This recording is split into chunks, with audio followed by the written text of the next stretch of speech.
Memorial Day weekend, ladies and gentlemen, here from the USPBL pregame show. Alongside Alex Johnson, I'm Tom Cavanaugh. We're stacked today. Doubleheader between the Hoppers and the Unicorns. Both these teams getting right back at it in public play today. Alex, let's take a quick time to recap yesterday's 4-2 win for the Mammoths over the Beavers. Anthony Sharkus continues to be the story of the USPBL this year. Yeah, he is, Tom. Picking up where he left off. On Sunday when we called this game against the Unicorns, did a really good job yesterday at a 2-run double to help put the Mammoths back up on front after they were trailing 1-0 because of a Christian Ortega home run in the early part of the game. That gave the Beavers some momentum, but the Mammoths just took care of business the rest of the way and got themselves a 4-2 victory. And right now, 2-2 heading into the Memorial Day weekend break. And we have two teams that are tied up at the same record, tied for first place in the league. 2-1 Unicorns taking on the 2-1 Hoppers. Let's talk about the pitching matchup today. Matt Colucci goes for the Utica Unicorns, making his very first start this season in the USPBL. Yeah, he's really happy about that. He had a good outing on Thursday in relief against the Mammoths in the non-public game. I talked to him about it, before we got on here for the pregame here today, and he was really happy getting some experience out there, getting that action out of the pen. He's looking forward to his first start here today. He's going to use a lot of his secondary pitches, his slider. He also has a curveball in there to help mix things up with his fastball to get the Hoppers off balance. And on the offensive side of things for the Unicorns, a guy that has led in almost every single offensive category, D Triplett. He's hitting over 400 right now in his first couple of games. He's got to be the guy for Utica to get things going offensively. Yeah, he had really good numbers out of his time in college at Cumberland University in Tennessee, and we're looking to see if he's going to have that offensive power. No, it's in the early part of the season. We're only a few games in, but hopefully he things up, hits some balls out of the ballpark, and if he does that, he's going to put the Unicorns in a really good position the rest of the way. Now let's hop over to the Eastside Diamond Hoppers side of things. Ryan Carolden making his second start.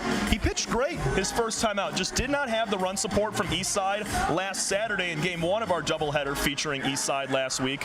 But what are we expecting out of Ryan Carolden again for his second start? Yeah, I think he did really well in that first game against the Beavers last Saturday. He just got into a little bit of some trouble early on, but they got the Hoppers offensively got stopped by Greg Lokinen in that performance. So it was a good outing no matter what. You're not something Carolden has to be ashamed about, but I think he's going to be happy to come back out here, get another chance here today against this Unicorn team. If he has a good bounce back effort here today, Coach Ryan Cockey and the rest of the team will be really happy to see. And that run support came in a non-public game on Tuesday, a 19-0 combined no-hitter win for Eastside over the Beavers. Let's hope they didn't get all the runs out of their system today for Eastside because, man, they drilled the ball. Matt Gehrig continues to impress for Eastside. He just hit his second home run earlier in the week. They got some big hitters on this Diamond Hopper team, including Matt Gehrig and Brian Schellenbarger. Yeah, Matt Gehrig has been a really key part in the early part of the season. We saw that huge home run he had in that second game against the Beavers last Saturday. He's looking to be a catalyst here on this offense for Ryan Cockey. See, when you mentioned Brian Schellenbarger, the veteran on this team, he's been on this team for a few years. He knows the system. He knows what he has to do as a veteran. That's why Coach Ryan Cockey puts him in that middle part of the order around the 4-5 range in the lineup based on the damage he could do to the opposing pitchers. And then Marcoux, he's the guy that was on the team last year. He had a home run in that non-public game on Tuesday. He's going to be batting in that middle part of the lineup once again here today. And it's going to be a tough battle here for the Unicorns pitching-wise to stop those three. We mentioned at the top, 2-1, both of these teams tied for first place in the USPBL. What's going to be the difference between two teams that are so sound defensively, they have great pitching, but the Diamond Hoppers statistically, they have a few more hits, a few more runs driven in than the Unicorns this year. What's going to be the key to getting a win today for two teams that are tied up at the top of the rankings? Well, looking at it for the Unicorns, first of all, the pitching and the defense has been their strong suit throughout the entire season so far, even though we're in the first couple weeks. But that's something that when I talked with Coach Jim Messian a couple weeks ago about, that's going to be the key thing. The offense is going to take a little bit of its time. They were able to put 8 runs in the game against the Mammoths, on Thursday, but we were able to have some run support here today. today and able to make some key plays defensively, they'll be in a good position to win. And then for the Hoppers, they got to make sure they didn't let all that offense out on Tuesday. Yep. 19 is a lot. 19 runs, that's a lot of runs. So hopefully they're able to save some of that here today for 2 games here today. So if they're able to come away with a couple of victories, they'll be really good heading to next week. It's a gorgeous day for baseball. Doubleheader coming at you between the Utica Unicorns and Eastside Diamond Hoppers. Ryan Carolden going for the Hops. Matt Colucci going for the Unicorns. 5:30 p.m. in just a few minutes. We'll be right back for first pitch and starting lineups. This is the USPBL Network. First State Bank is a locally owned and operated business. We're part of your community. At fsbcares.com, you'll find ways that we're making a difference by featuring locally owned and operated businesses, providing access to helpful financial resources, and engaging with community. FSBcares.com is part of our commitment to the neighborhood because strong neighbors mean stronger communities. Where good neighbors do great things. Member FDIC and Equal Housing Lender. There are many things you can rely on in this world, like a sunny day brightening your mood, your mom baking the world's best apple pie, and never a dull moment in running your business. And when it comes to time-consuming HR tasks, you can rely on Tryon. Tryon can handle payroll and taxes, employee benefits, and more, so you can stay focused on attracting and retaining the best talent. With Tryon, you don't have to grow it alone. Visit RelyOnTryon.com. You can always rely on Tryon.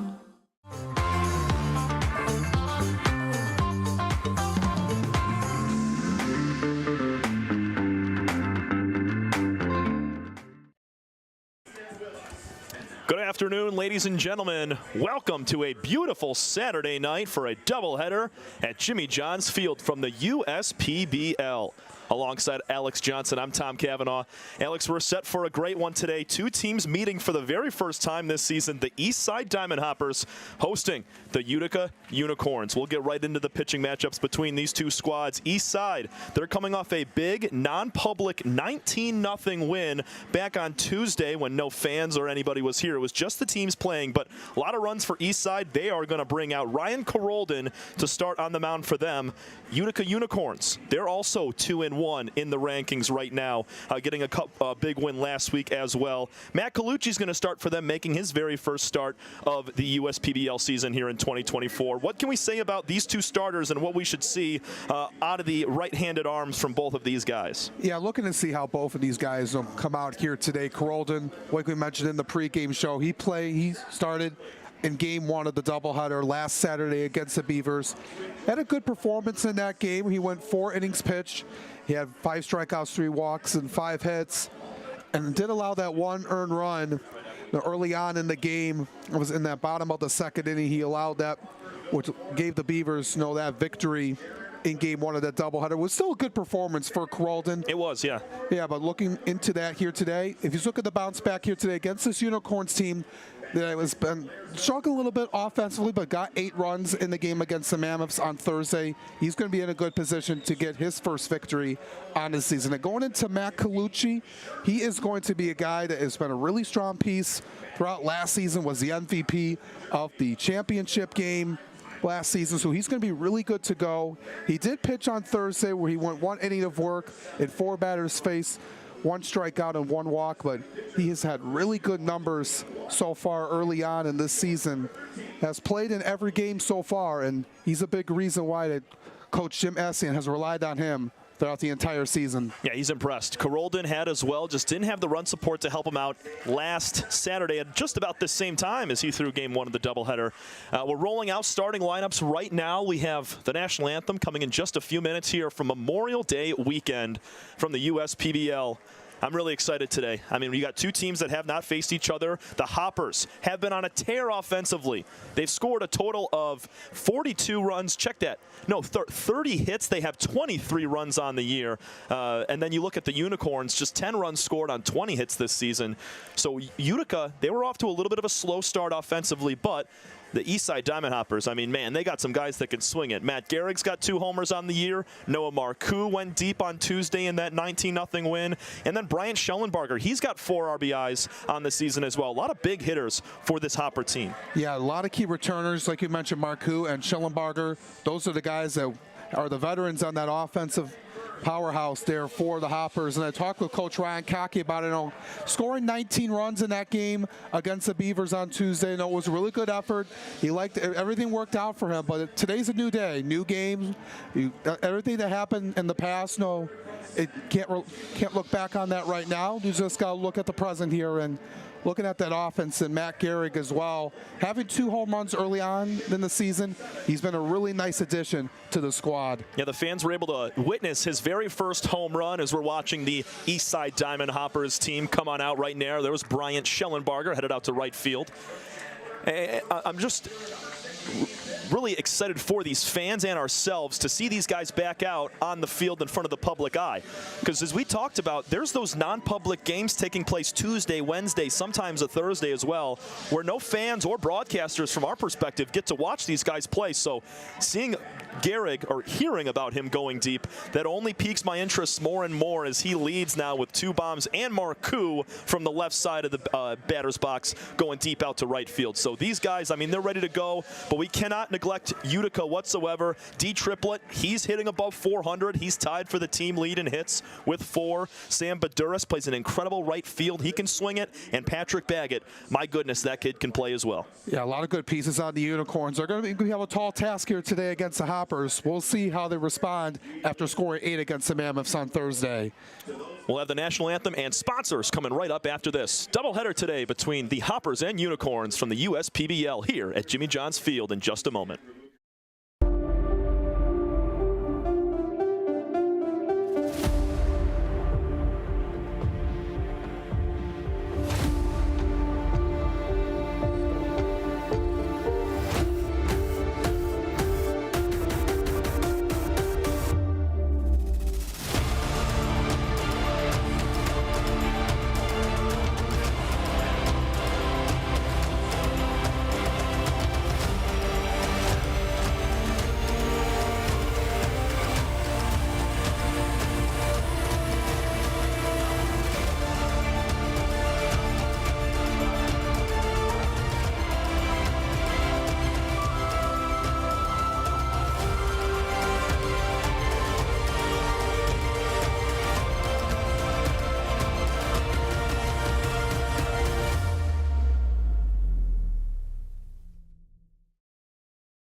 Jimmy John's Field is the perfect venue for birthday parties, summer picnics, company outings, and provides the best entertainment in Metro Detroit with great baseball all summer long.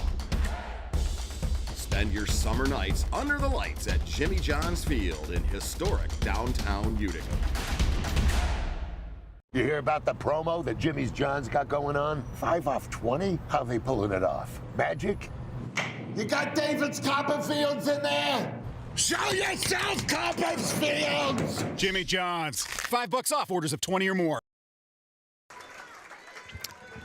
Today's USPBL doubleheader is presented by the following sponsors: Belfour Property Restoration, Budweiser, Corwell Health, Dave & Buster's, DTE Energy, Fifth Third Bank, Jarbcon Audio Video Solutions, Jimmy John's Sandwiches, Macomb Community College, McLaren Macomb, McQuaid Heating, Cooling, Plumbing, and Refrigeration, Metro Detroit Chevy Dealers, Pepsi,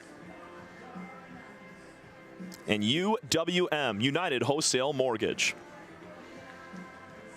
It's just about game time as Ryan Carolden toes the slab.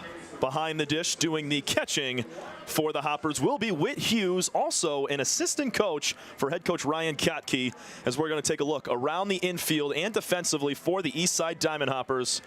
And then look at the Unicorns as they come up with Seth Gergely leading the way. This will be Seth's first time leading off, but let's first talk about the three-dimensional services group defense for Eastside. We mentioned Whit Hughes behind the dish, catching Carolden. It's Jake Shire at third base, Bailey Martin at short, Blake Van Divers at second base. Over at first, Noah Marcoux. And your outfield from left to right, it goes Ben Ferguson, Zeb Roos, and Bryant Schellenbarger. These Hoppers have scored the most runs out of any team over the course of 3 total games this season. The Mammoths, the only team with 4 games played. They're 2-2 on the year. And these teams being tied for first place at 2-1. We're going to see who comes out on top after, obviously, this first game. But with game 2 right afterwards, whoever loses game 1's looking for a split and to keep those rankings very even. Yeah, this is going to be really interesting to see how both of these games go here today. These are the only games they have here this week, and they'll be just a Memorial Day weekend with no games tomorrow nor Monday. So a lot of guys are going to be hungry, and they want to be able to take quality at-bats. The pitchers want to be able to have a strong outing for themselves and for Carrollton. I'm looking forward to see how he responds after that tough loss last Saturday night against the Beavers. It's a tough 2-1 loss. Game 2, they got revenge with a win. We'll take a look now at the Utica Unicorns offensive lineup. Slated by head coach Jim Essien alongside Pat Adams. Seth Gurgley will start things off in center field. Joe Smith bats second. D. Triplett, we already mentioned him in the pregame show. He bats third. Jared Weber at the hot corner playing third base, batting fourth. Sam Baduras in right field. The shortstop, Patrick Baggett. Sherman Martin the third. He bats seventh. Eighth is Tyler Shin at first base. Doing the catching and batting last, Alex Crump. And Matt Colucci is on the bump for Utica. We're all set to go here. Appreciate everybody tuning in on a beautiful Saturday afternoon on Memorial Day weekend. Ryan Carrollton through the windup. First pitch outside in the left-handed box at 5:31 p.m. 79 degrees with not a cloud in the sky. Some cottonwood going across your screen right to left at the moment, but that's been very consistent over the last couple of months. Yep. Swing and a miss makes it 1-1. Yeah, we saw all that yesterday, all that cottonwood. Early on, it kind of quieted down when the sky went dark, around the 9 o'clock hour, but it was just all over right by the pitcher here. So we'll see how that impacts, how this game goes here today.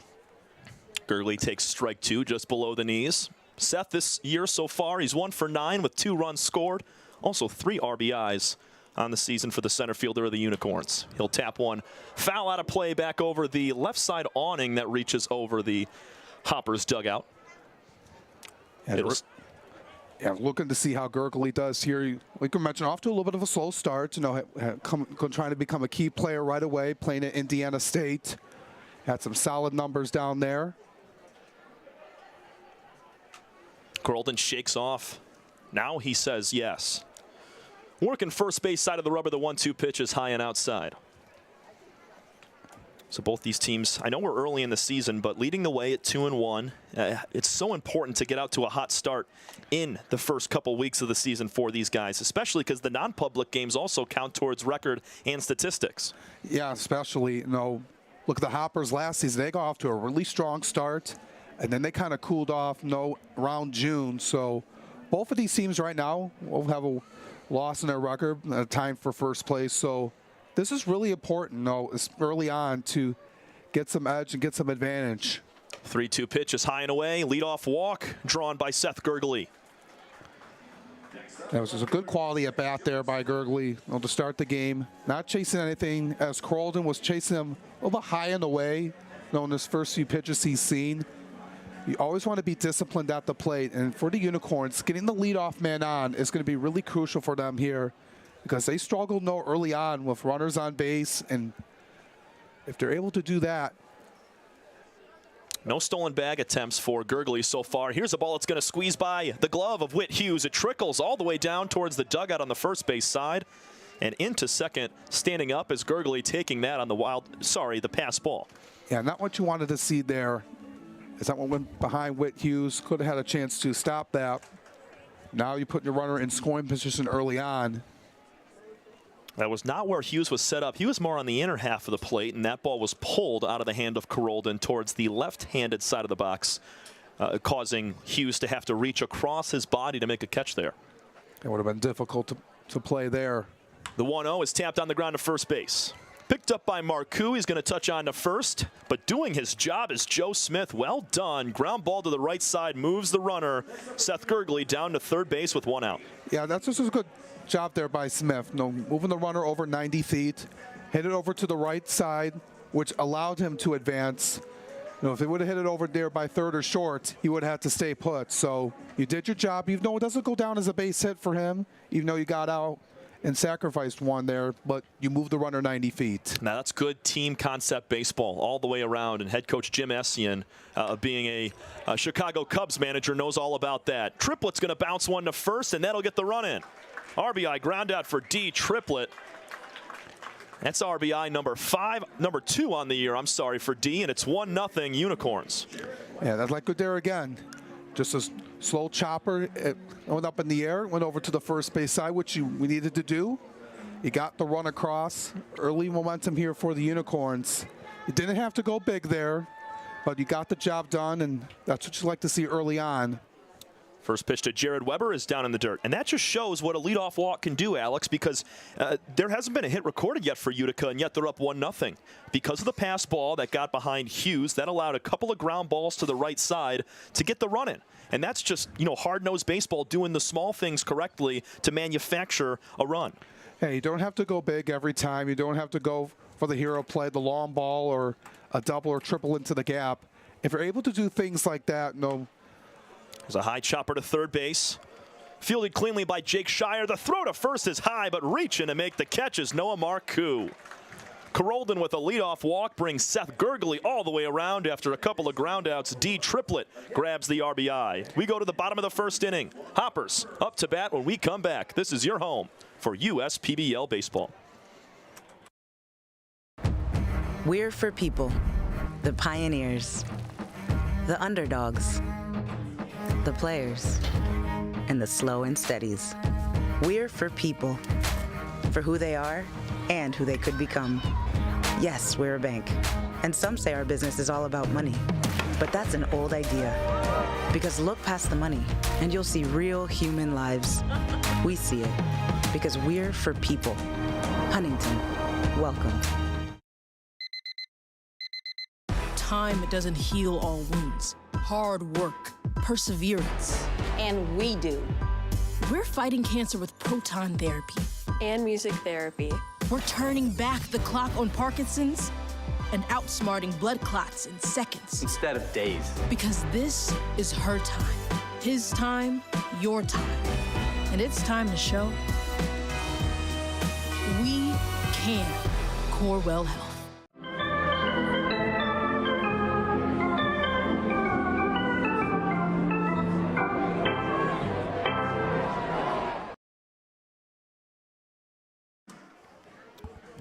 Bottom of the first inning, Eastside Diamond Hoppers come to the plate as they trail 1-0.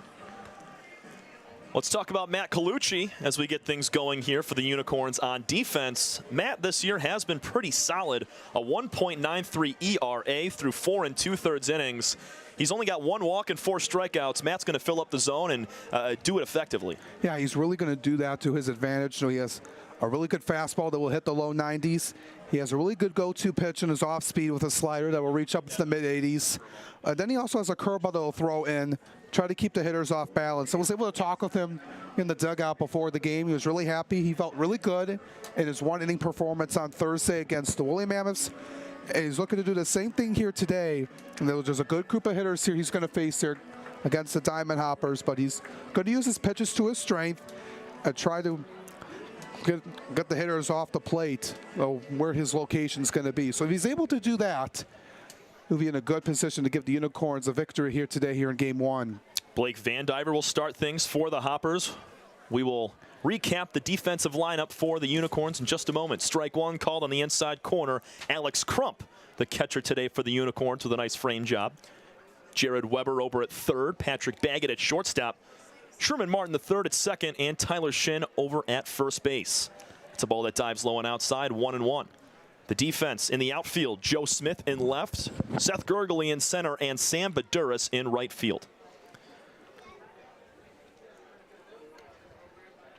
Van Diver takes the 1-1 inside.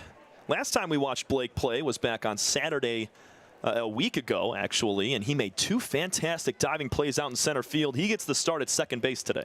Yeah, he was over at second base in Game 2, so after making those heroic plays in Game 1, Coach Cocky said, I'll move you over to second base. You don't have to I can't afford to make another heroic play. Throw on to first base from Jared Weber was a bit high, and coming off the bag was Tyler Shin, and that allows the leadoff man, Blake Van Diver, to get on. I mean, it was just a little hop of the foot from Shin over at first, but it was enough for field umpire Tim Heigl to call him safe. Yeah, those kind of miscommunication plays like that where the first baseman has to jump up there to make that play. We saw it at the end of the inning, in the first inning, when Marcoux threw it over to his first baseman, Marcoux. Both teams with a leadoff man aboard in the opening frame. Strike one called on the outside corner. Matt Colucci going from the slide step right now out of the stretch. Very effective with speedy runners on. Van Diver over at first base. He can swipe them. He's 1 for 1 on the year. Here's a foul out of play. 0-2 quickly to Bailey Martin. That Cottonwood continuing to pick up too. Moving across your screen. It looks like snow, even though it's 80 degrees and sunny. Not a lot of wind blowing out in any direction currently as well.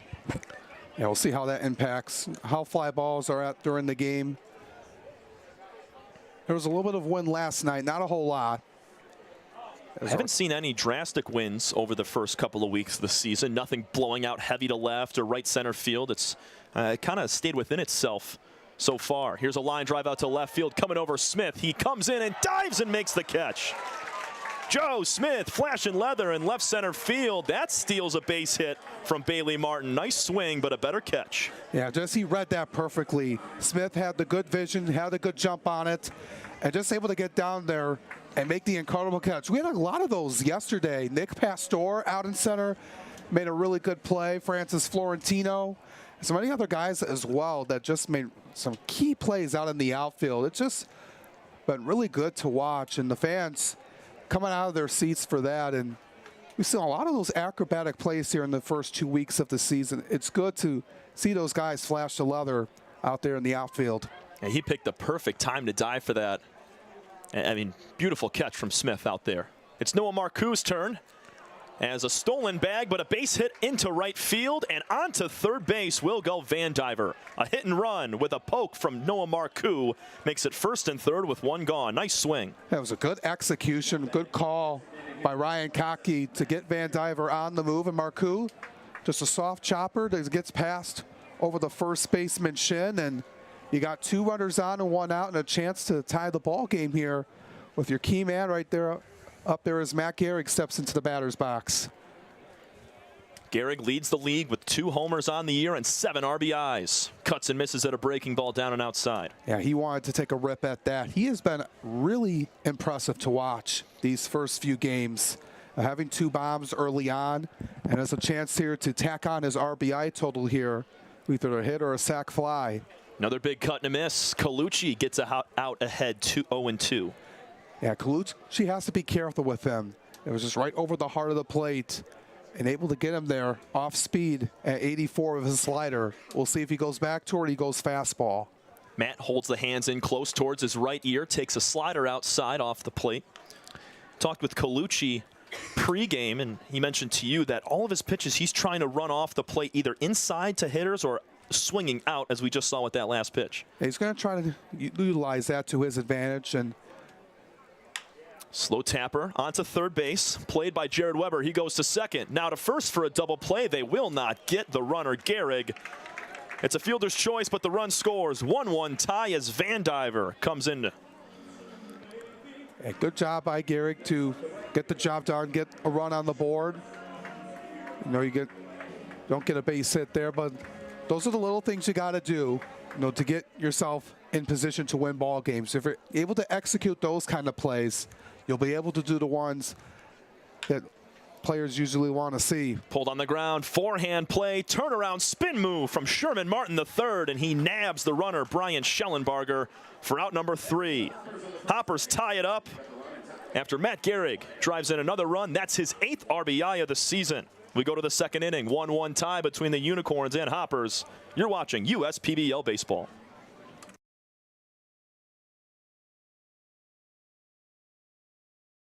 Slide into a new home. Work with a local mortgage pro who works for you. Get a cheaper, faster, easier home loan. Find a mortgage broker near you today at findamortgagebroker.com. With a transforming world, we can see how drastically the world is heading towards automation. And so, we need 24/7 surveillance and security systems for our homes and businesses to avoid any theft or breach of privacy. JARBCOM brings the installation of security cameras to the tip of your fingers with our state-of-the-art mobile app. JARBCOM also provides surveillance monitoring of your entire property with flexible options that offer a dependable solution to be scaled to fit any domestic or commercial need. Contact JARBCOM today for a free estimate at 800-369-0374 or look us up on the web at jarbcom.com.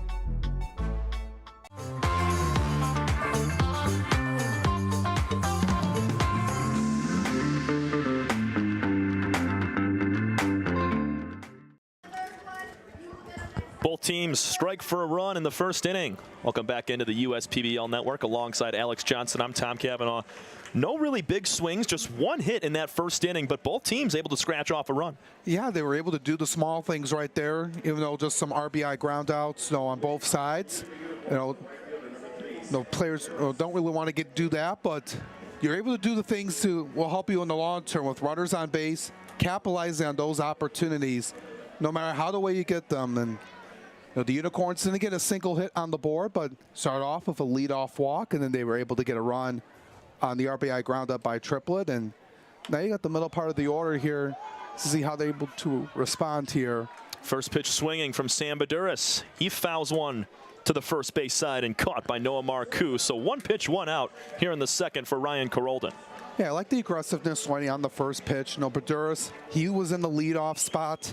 In the first couple games of the season, Coach Essien put him down in the 5-hole here today, trying to mix things up like we saw last night. Alex Garbasic of the Mammoths, he fell down in the order to 5 after being in the leadoff spot for the first few games.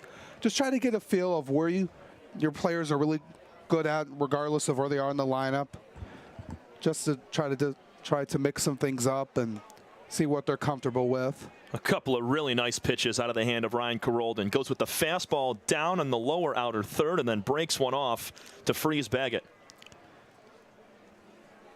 Patrick Baggett's been the everyday shortstop for this Unicorn team, and he does it really well. Here's a tap foul to stay alive.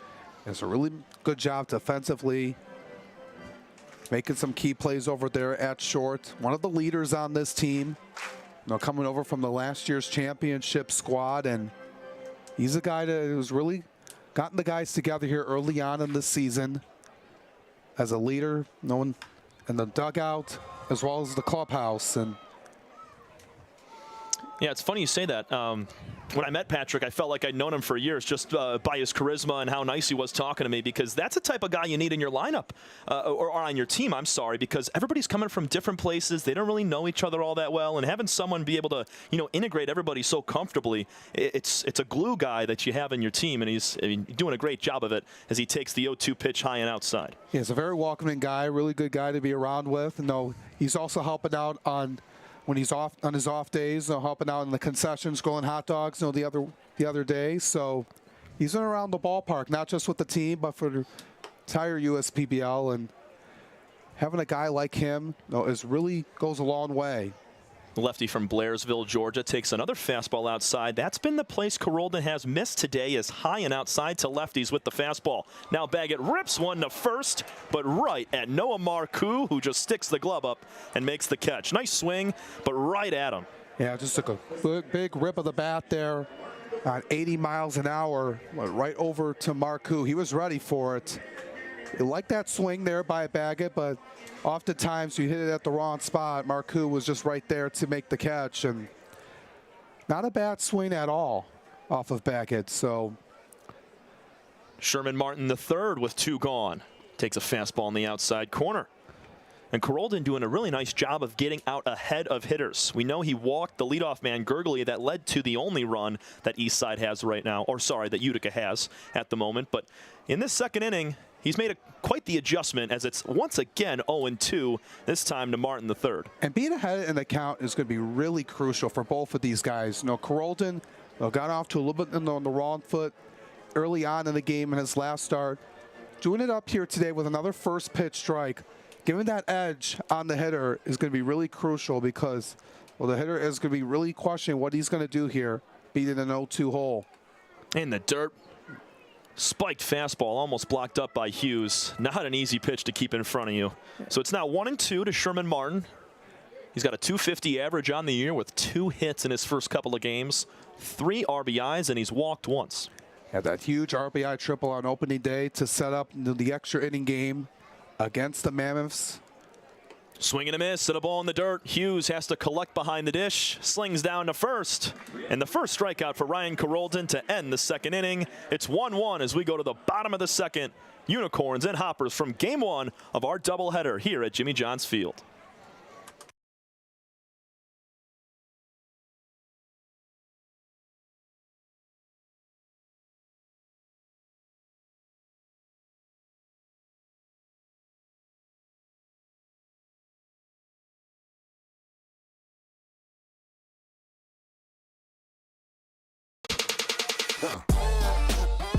Check your checking. If your account doesn't get you pumped, amped, or geeked, make the switch to Genius Checking from Genesis Credit Union. It's just genius.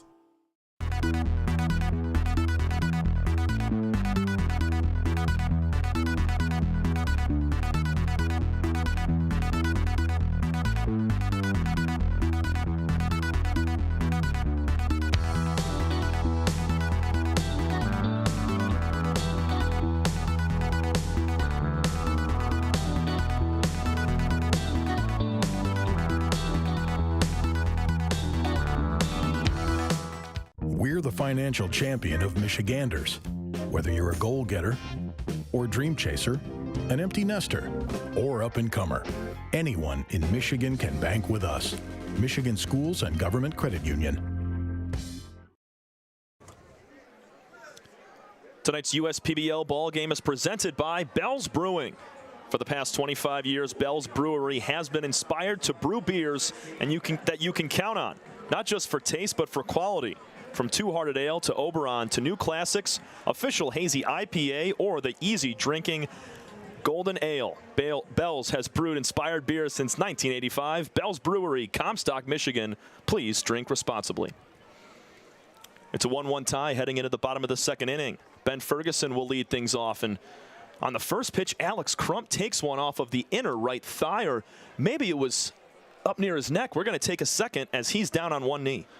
Yeah, just looking at that pitch, just bounced off of one of his pads, his shin pads right there, and just trying to walk it off right now. And not what you want to see there. It was just off at 84 miles an hour, going with the off speed, and he's going to get looked at right now. League trainer Kyle Sraka out onto the field to have a conversation with Crump. I'm pretty sure that got him on the thigh. It's a lot scarier if it got him up near the throat underneath his mask. He's going to take an extra second here. And Ben Ferguson at the plate. He's been having a pretty solid year to start. 3 total hits on the year, hitting .375 with 2 walks and 2 RBIs. He's also got a double with that. Yeah, one of the newcomers on this team that has been really crucial for Coach Cockey and his squad. Coming over from Chandler, Arizona. Spent time at Belmont Abbey University, as well as Mesa Community College. So he's been really good here, had some good numbers in college, had 12 home runs, hit a .364 average in his last year at college. So he's going to be another guy right in the order for Coach Cockey and this team that was a really good team offensively last year, lost some key pieces, and he's going to be one of these guys that are going to be filling in the shoes of where that offense was last season. So he's going to be a fun player to watch. The 1-1 misses low, and Alex Crump behind the dish looks to be okay. That ball did hop up and hit him towards the neck, the Adam's apple area. He was grabbing at it for a moment, but he looks to be just fine right now. Going to have to battle through over the course of this inning. Swing and a miss from Ferguson makes it 2 balls and 2 strikes. Yeah, good location by Colucci. Got him there with the fastball at 89, right in the strike zone.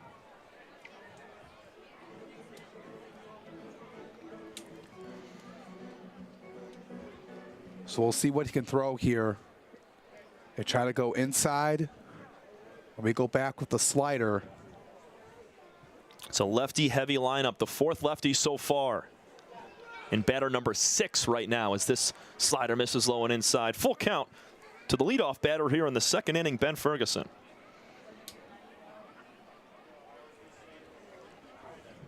Colucci kicks and fires, swinging a tap foul back to the screen. Good fight. He just got off there with that fastball. He went just a little inside of Ferguson. Could have been ball 4, but he'll get another chance. Anything close like that, I mean, especially at this level, you have to try to tap it away, foul, and stay in the at-bat. The 3-2 is inside on the corner for strike 3. Home plate umpire rings him up. That's strikeout number 1 for Matt Colucci. Yeah, just a little bit of a delay there by the home plate umpire to ring out Ferguson, but good job by Colucci. Got him in there at 91 miles an hour, the inside part of the plate, and Ferguson not really pleased about that after that delayed call as he walks over to the dugout. But good job by Colucci to get his first punch out of the evening. Beautiful pitch to follow up here from Matt to Zeb Roos, the center fielder for the Hops. Swung that on the inside half, grabbed the inside corner, trying to do it again. This one going to miss high and inside. 1-1 to Zeb. Yeah, got him trying to get in there with a breaking ball. Well, just didn't really get enough on it as it was too close in to Roos, who's kind of off 429 here to start the year. Had a good job knowing the non-public game against the Beavers. He's 3 for 7 with a double, 3 RBIs as well, 4 total bases for him. And he commands that outfield very well. He had Blake Vandiver in that position in the first game back last Saturday, but it's been Zeb's position ever since. Here's the 1-2. Ground ball up the middle into center field, make it 4 hits in his first 8 plate appearances. Zeb Roos off to a hot start this year. Yeah, couldn't have asked for a better start for Roos. Just set that one up perfectly right into center field, had that opening, took advantage of it. That was too far for Beckett or Martin to get. It just perfectly set up and good vision by Roos as he continues his hot streak here early on in the season. Here's the third baseman for Eastside, Jake Shire. 2 for his first 6 on the year with 2 RBIs for Jake. Back pick to first base. The swipe tag from Shin is not in time. Back in dirty is Zeb Roos. Yeah, a little bit of a leadoff there was Roos. Able to get back just in time. Good read there by Crum to throw it over to Shin. Just the tag was a little bit tardy. The 0-1 pitch grabs the upper inner third. Strike 2. Yeah, got him in there with that slider that froze Shire right there. Nice pitch from Colucci, mixing up pitches, mixing up speeds so far to the first 8 hitters. Whit Hughes waits on deck. He wraps up the Hoppers lineup. Swing and a miss on the outside for strike 3. 2 Ks now for Colucci. Yeah, he went slider there, went a little bit downstairs, forced Shire to go after it, and that's just a difficult pitch, for a hitter to get. As Colucci is able to just try to mix things up. It's, we've seen early on from pitchers as they get a little bit too predictable early on. They get comfortable with their main pitch, their fastball. They utilize that majority of the time, but to be successful in this league, you got to utilize and have success with your secondary pitches or your off-speed pitches that will make you more marketable, especially for MLB scouts that are tuning in. And Colucci has made 3 appearances this year, all in relief. He spent a lot of time at SUNY Brockport being a starter his final year. There's another back pick to first. In safely is Roos. But talking with Colucci pregame, he's no stranger to being a starter whatsoever, even though this is his 4th appearance and first start in the USPBL this season. Yeah, you got to be able to do well in both situations. Coming in, in the middle part of the game as a reliever or starting a game. It's just a different mindset, based on the situation where you're at when you're coming in as a reliever compared to a starter where you're starting off with a clean slate. So, got to be able to do well in both situations, and Colucci's done a good job so far in that regard. Taking off for second, safe in there, but it doesn't matter. Striking out the side is Matt Colucci in the second. He cuts down Whit Hughes for out number 3. We go to the third. 1-1 tie between the Utica Unicorns and Eastside Diamond Hoppers. This is your home for USPBL baseball. We'll be right back.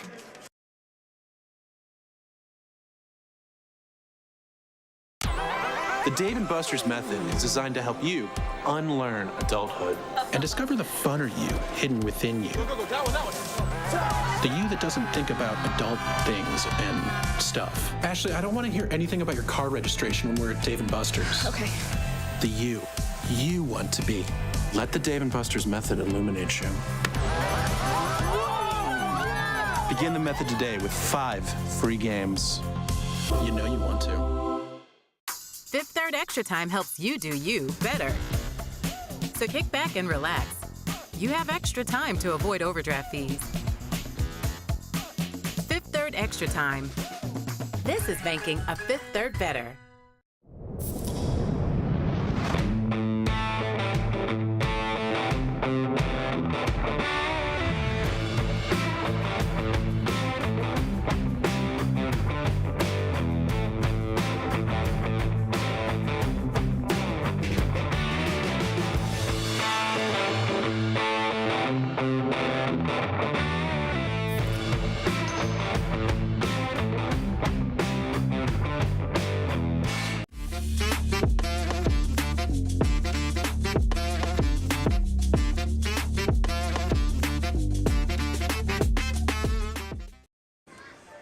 It's a packed house here on a Saturday afternoon for baseball in Utica, Michigan at Jimmy John's Field, just off of M59. It's a beautiful day for baseball. If you didn't catch the Tigers earlier this morning, you can come out here to JJ's and check out a great doubleheader between the Unicorns and the Hoppers. We're tied up 1-1 as we head to the third inning, Alex. Yeah, I couldn't have asked for a better day, for baseball. Clear skies. We had a good turnout yesterday, for Friday night fireworks. Between the Mammoths and the Beavers, it was a really good game throughout. Set up for a good one here today. Both teams coming in 2-1. Want to take over first place in the standings before the Memorial Day break. So not a too bad time to come out here, catch a ball game, because it's a lot of good action here. Tyler Shin swings at the first pitch. Nice pick at shortstop from Bailey Martin. His throw to first is wide. And it's a leadoff man aboard for the second time in 3 innings for Utica. Yeah, I think Martin there was just not what he wanted to do in mind. Threw Marcoux off the bag, and just the direction of where he threw it was just a little bit of a mistake right there. But those are bound to happen, especially early on in the season as you're trying to build a chemistry between the rest of your infielders. So couldn't really afford to do that, but hey, if you're able to bounce back here. Alex Crump looking to bunt on the first pitch. It's fouled back towards the catcher Hughes, and we're going to get time at the dish. Good to see Crump is okay after taking a bouncing ball off the throat area on the left side. But, I mean, he's a catcher. He's a tough guy, so he's back up in the box. He's not going to take himself out of the game unless his head coach will remove him from it. That's just how catchers operate, Yeah, they got to be able to work on there through the whole game. And Crump, being a second-year guy in the league, he knows what he has to do here. Unsuccessful in that second bunt attempt from Crump. He's down 0-2. A catcher bunting or trying to bunt there, don't really see that really often, especially a guy like him who has to be behind the dish throughout the whole game and trying to beat out a throw, or maybe just trying to do the smart plays to sacrifice the runner over to second base to get the double play ball out of the equation. Ryan Carolden up in the count. He's working first base side of the rubber, looking over at the runner Shin. Time is called, and we have a pitch clock violation on Ryan Carolden, which moves the count to 1-2. If you see either umpire in the field or behind the plate touch their right forearm with the opposite hand, they're pointing to an imaginary watch on their hand, on their forearm, signaling that it is a pitch clock violation of 18 seconds. That's the rule between pitches. You get 18 full seconds to throw the pitch. Yeah, we saw one last night, early on in the game, and it was a little bit of adjustment for teams last season. Early on, there were a few more pitch clock violations than we had, and then once it got into the home stretch of the season, it got a little bit decreased. We didn't get to see a lot of those pitch clock violations. It was maybe once every few games. So it's beneficial, though, that they have the clocks to be able to look at. Usually it's in some leagues, it's on the umpire in the field. And how about this? Going from 0-2 to Alex Crump, he now draws a walk, throwing 4 straight balls there as Carolden. It's now first and second with nobody out for the Unicorns. Yeah, Crump, you saw in those first 2 pitches, he was trying to bunt his way on or go with the sacrifice, but it's just a different mindset after 0-2. To just be more disciplined at the plate, and it's a good way to battle back, get yourself on base, and now you got 2 runners on, nobody out, and you turn it over to the top of the order. Squaring around to bunt, pulling back is Seth Gurgley. He walked and came around to score back in the first inning. It's now 2 walks and 1 strikeout for Ryan Carolden on the mound. He's going to have to work out of quite the jam now with 2 speedy runners in Crump and Shin on the base paths. I also like the idea what Coach Jim Essien is doing right now is trying to get on with the small ball, because they've struggled a lot with runners on base on the first few games of the season, where they stranded so many runners in that first game against the Woolly Mammoths. It was a lot, and they struck out 16 times. So they're making some adjustments to get themselves better offensively. They had that 8-run outburst on Thursday. Just early on in the season, you're trying to do some different things to keep the opposing teams guessing. So that's what you're going to try to do here. And Gurgley was trying to do that again, but good eye to just pull that back. And got to bunt the pitches that are perfect or relatively in the strike zone. You talk about it, hitting 198 as a team on the season of the Utica Unicorns. So if the small ball is going to work for you, by all means, get it going. Gurgley's up in the count 2-1. Carolden kicks and fires. Swing and a miss makes it 2-2. Yeah, it just went normal there. The Hoppers were assuming he was going to try to do it again, especially in the 2-1 count. Now you have 2 strikes on you. You have to go full contact here. This will be pitch number 50 on the night for Carolden here from game 1 of our doubleheader. Outside with the fastball. Another full count. That's the 3rd one that Carolden has gone to against these Unicorn hitters today. Yeah, it's just been a lot of work here so far for Carolden. Not what you want to see here. 9 that you're over 50 pitches through 2 innings plus. So we'll see how much longer he'll go. With Ryan Cockey over in the dugout, just eyeing what he wants to do here. As these Unicorns have been battling here so far. Crump got back into the count 0-2 to get himself on base, and now you're into another lengthy at bat here with Gurgley. If we call back to last Sunday when you and I were on the call, Alex, the number of strikeouts the Unicorn had minimized significantly. They didn't have the hits to be able to win that ball game against the Mammoths. Here's another walk to load the bases up. That's 3 walks now for Carolden, and jogging down to first will be Seth Gurgley. But this could be the time that the Unicorns are able to break out with some big hits, because if you take it from one step of striking out 15 times a game to minimizing those strikeouts to now driving in those runs by knocking balls in the gap. That's what they got to do here. A prime opportunity as Joe Smith steps into the batter's box. This is a chance here. We saw early on, especially in that Friday game, where they had good opportunities with less than 2 outs and they came away empty-handed. This is an opportunity for the Unicorns to get that early momentum.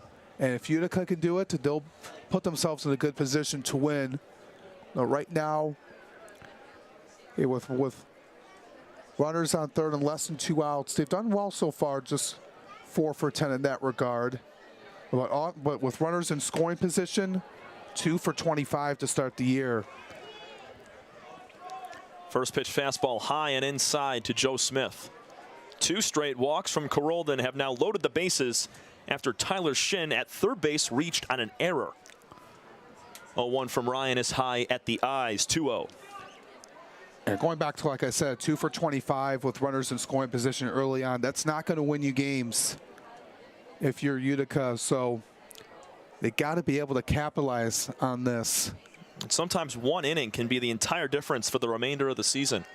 2-0 to Smith is grounded to second base. Could be a double play. Van Diver tosses to Martin. Over to first. 4-6-3 double play. It brings a run in with nobody out, but that's a huge, huge double play there for the Hoppers. Yeah, it brings in a run on the board for the Unicorns, but it limits the damage. After getting a ground ball like that, good job by Van Diver, as well as Martin over to Marcoux to get the double play. And now you're just 1 out away from getting out of this inning with just 1 run across. So that is just a huge sigh of relief here for the Hoppers. And now if you're able to get triplet down and get your offense back up here, it will just still be a 1-run game. So like I said, every play here, it just impacts how the rest of the game is going to go. So triplet last time up, bounced out to first base to bring in a run.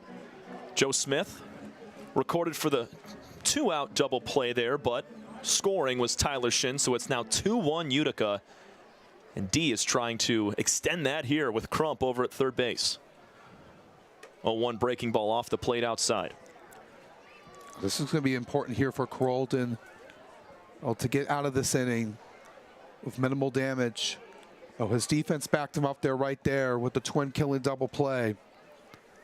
Now it's up to him to get this heavy hitter out in Triplett, who has been really phenomenal to start.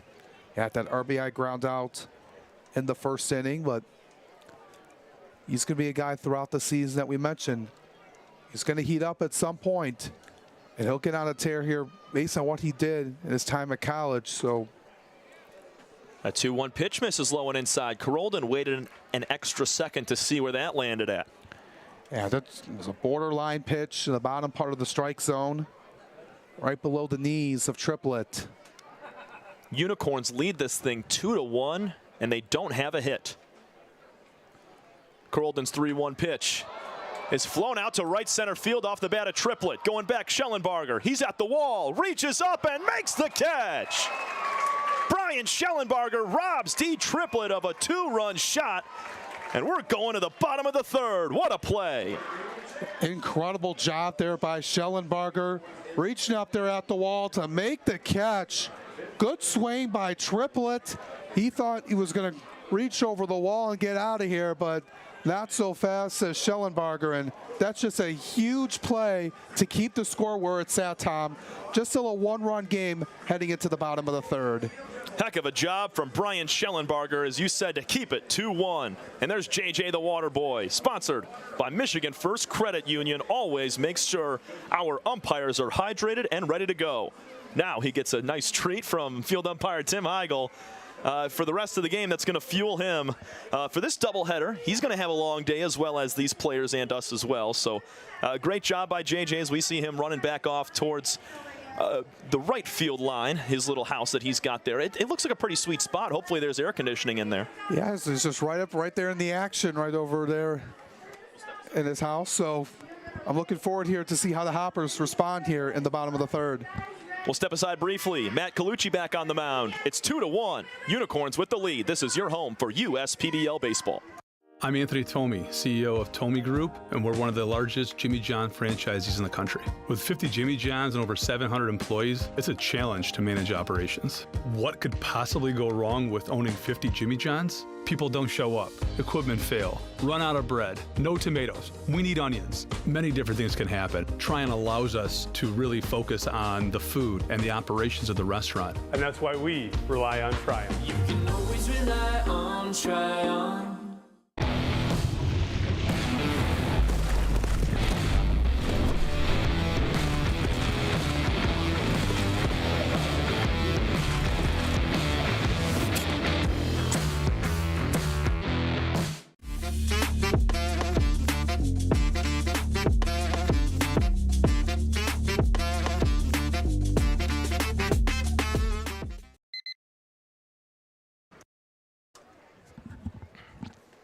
Bottom of the third inning. Alongside Alex Johnson, I'm Tom Cavanaugh. Game one of our doubleheader here as Matt Colucci gets back onto the bump. 1, 2, 3 hitters. Lineup to Blake Vandiver, then Bailey Martin and Noah Marcoux. What a play from Brian Schellenbarger, who we might see later this inning, to rob D. Triplett. After looking at the replay, I wasn't 100% sure if that ball was getting out of here, but regardless, he made a great play to keep the game to a 2-1 lead for Utica. And that's just a huge momentum swing here for the Hoppers, because they came in though early on, bases loaded, nobody out. They got the double play that did bring in a run, but it limited the damage right there, because you could be facing 4, maybe 5-1, depending on what would happen if the bases were still loaded or they had 2 runners in scoring position nonetheless. So just every at-bat just impacts the rest of the game, and with it only being a 1-run game, you'll take it if you're the Hoppers right now. And Vandiver reached on an error his first time up. He came around to score. He taps one foul on the first base line. Up in the count, 2-1. This is likely Colucci's last inning, as we talked earlier with him. head coach Jim Essian trying to kind of tailor these guys to a couple of innings and spread out the work with a very heavy bullpen. You know, you always want to see in these games as many pitchers as you can show their stuff. So likely we'll see 3 or 4 different relievers today. You can see right there, it's a 2-1 lead with no hits for Utica. They've just scrapped their runs together. Van Diver to center field, coming in, making the catch. Seth Gurgley didn't have to dive for that one. Ball hung up for an extra second or two, and it's one gone. Yeah, they will just come in down over in center field to just make the routine catch, and you like that, like it off to the bat of Van Diver, but you know, Gurgley right there to just take a few steps in to make the grab, and spent some good hard hit balls, but well, the outfielders, everyone else has done their job to make the play. Opening pitch to Bailey Martin is off the plate outside. Line out victim to left field. It was a diving play from Joe Smith to steal a base hit from Martin. He's been another guy to start off to a good start. Came in hitting .375 on the season. He's another guy in that lineup in the top part. You know, for Coach Cocky, he's going to be really happy to see what he will do. The man coming from Thomas More University in Kentucky. He'll take another pitch off the plate, this time inside. 3-0 to Martin Colucci with 3 strikeouts. He struck out the side in the second inning. Has not walked anybody yet. Let's see if he can battle back here down 3-0. That one's outside. 4-pitch walk to Bailey Martin. Has a 1-out base runner here for the Hoppers as they trail 2-1. Yeah, just walked him on 4 straight right there. Not what you wanted to do if you're a Colucci, but you got Marcoux coming up here.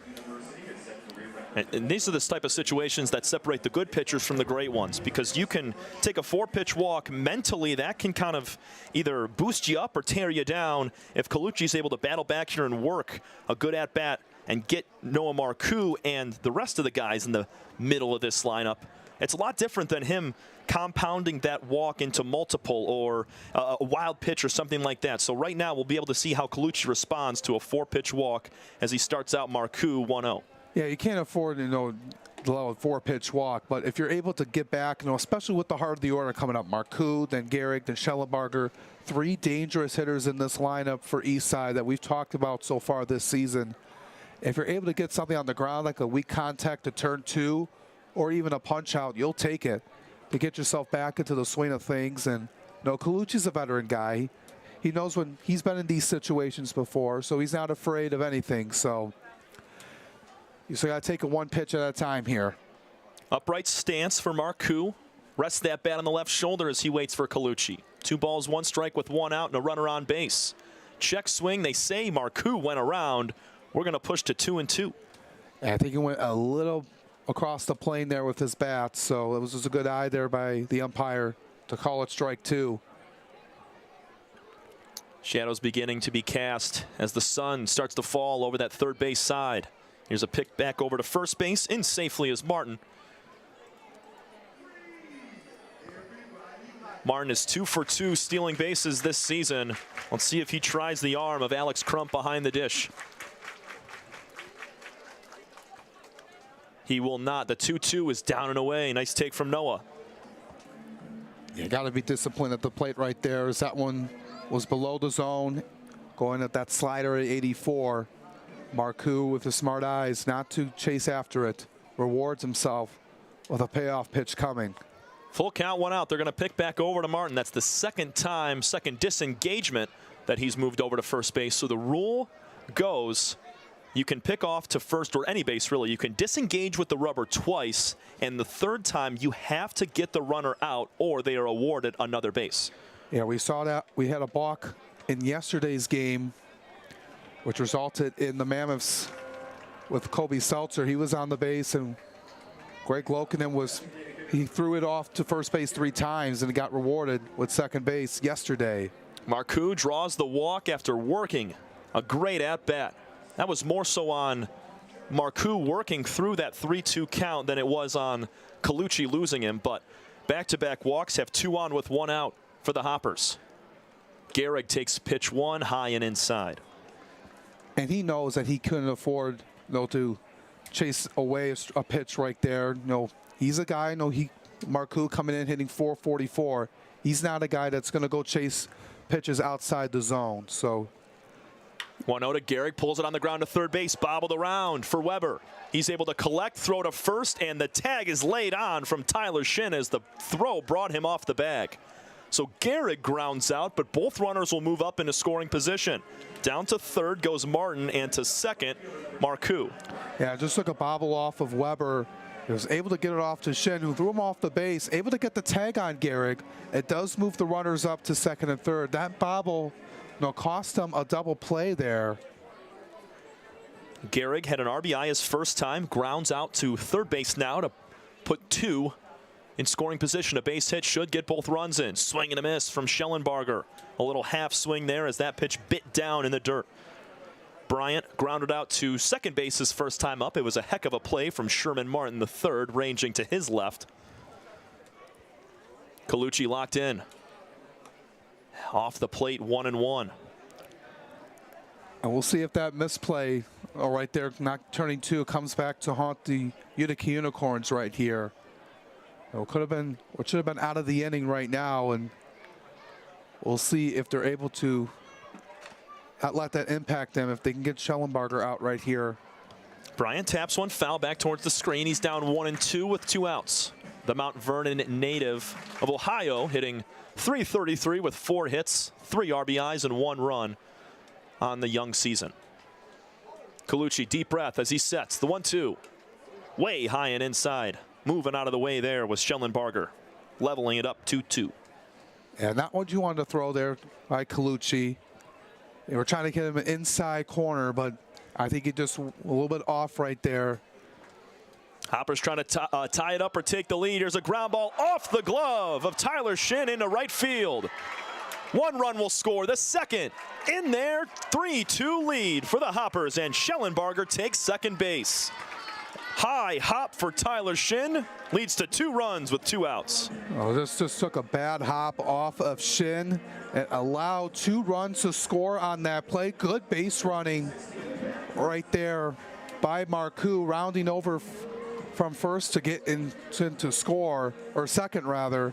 And then Schellenbarger, heads up as he was over stopping at first base, but they were making him go to second on the throw home. So it puts another runner in scoring position now for the Hoppers, and just like that, they have retaken the lead.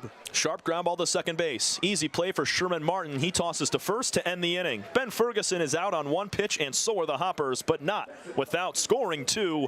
Bryant Schellenbarger bounces 1 to first. Misplayed from Tyler Shin. Score Bailey Martin and Noah Marcoux. We go to the 4th. It's a 3-2 lead for the Diamond Hoppers over Utica. This is your home for USPBL baseball. Time doesn't heal all wounds. Hard work, perseverance. And we do. We're fighting cancer with proton therapy. And music therapy. We're turning back the clock on Parkinson's and outsmarting blood clots in seconds. Instead of days. Because this is her time. His time, your time. And it's time to show we can. Corewell Health.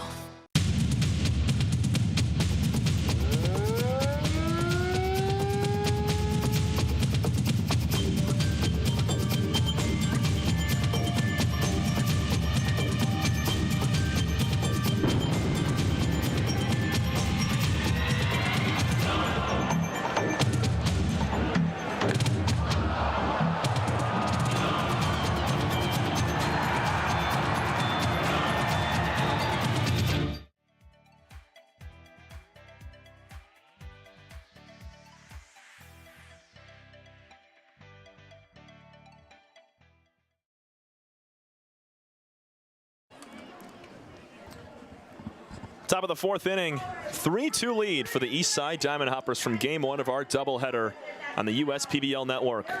We got a new pitcher on the mound for the Hops. It's Justin Silva, the tall right-hander.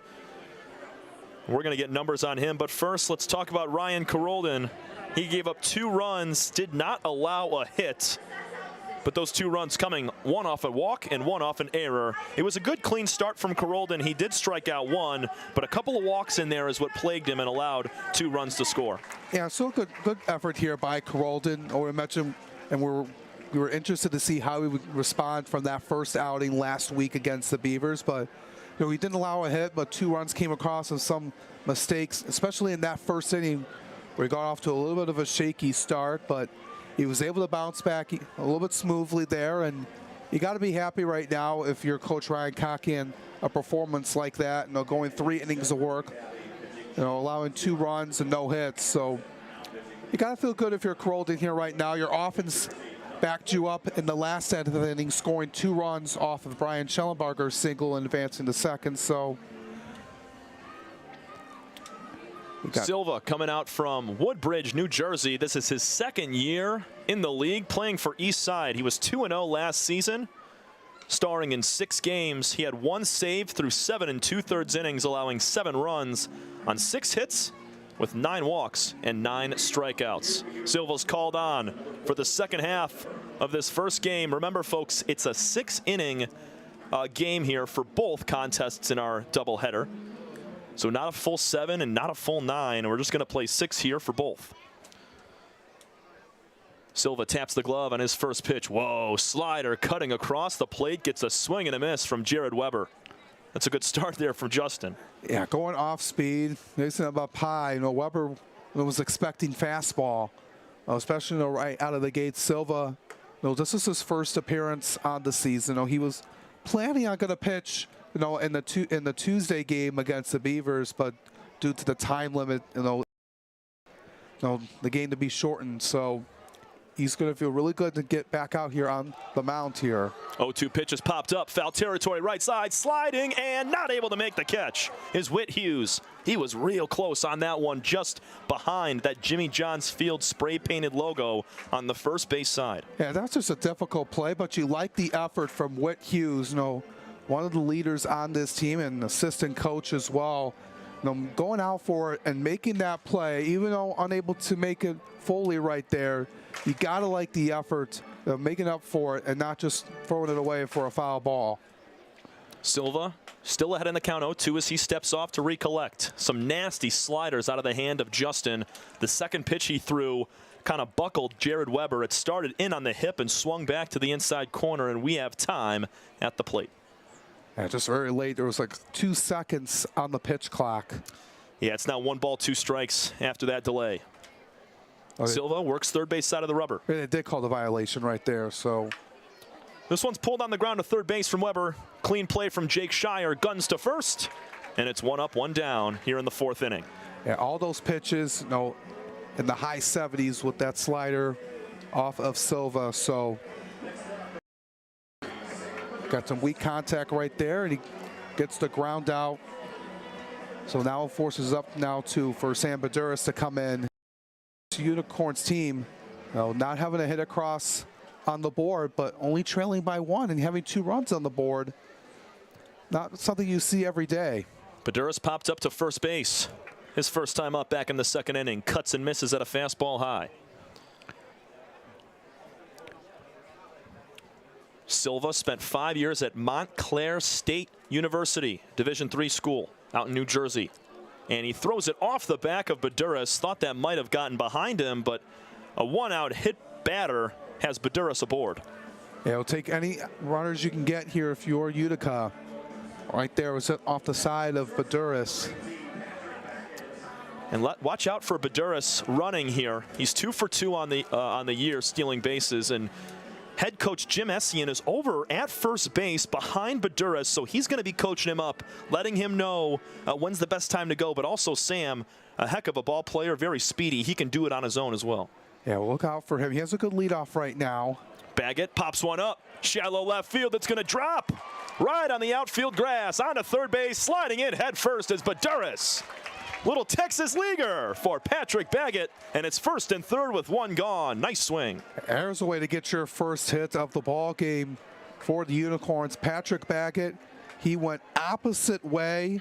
It was a long run over there by third baseman Shire and Martin over there as it dropped right in front of him for a bloop single, and good base running by Baduras to go first to third.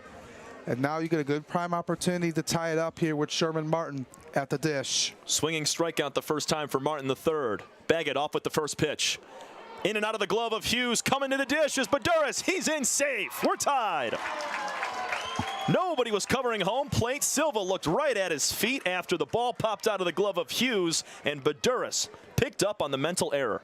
Yeah, those are the plays you got to catch up on, and Baduras read that perfectly. As you saw Baggett going to steal second, as there was nobody covering home plate, so it was just a gimme there for Baduras. He says, thank you very much, and just like that, we're back even.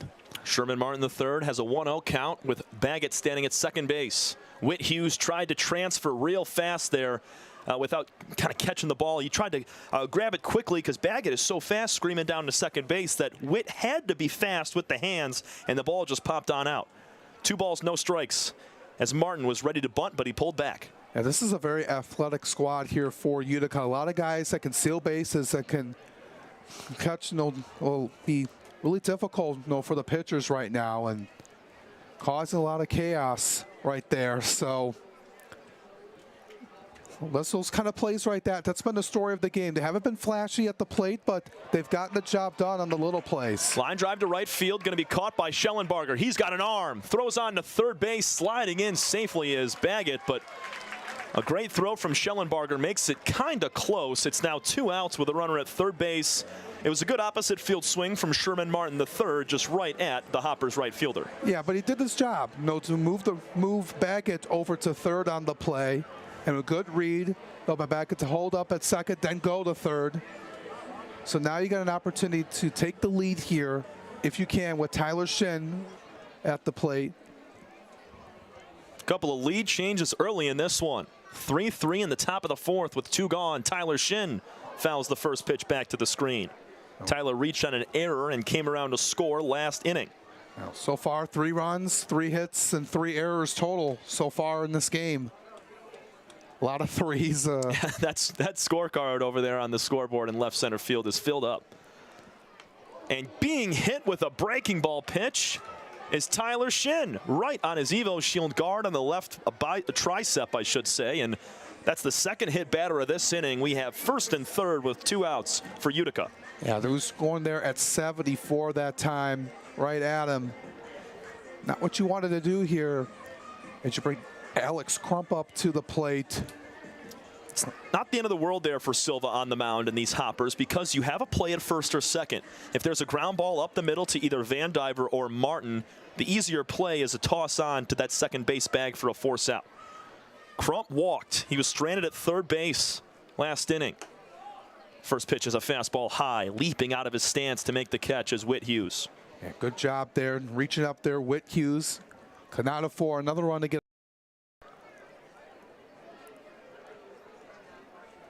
You have to get out of this inning right now if you're Eastside. Stopping and starting at first base was Tyler Shin. That slider sweeps away and off the plate. 2 balls and no strikes to the 9-batter Crump.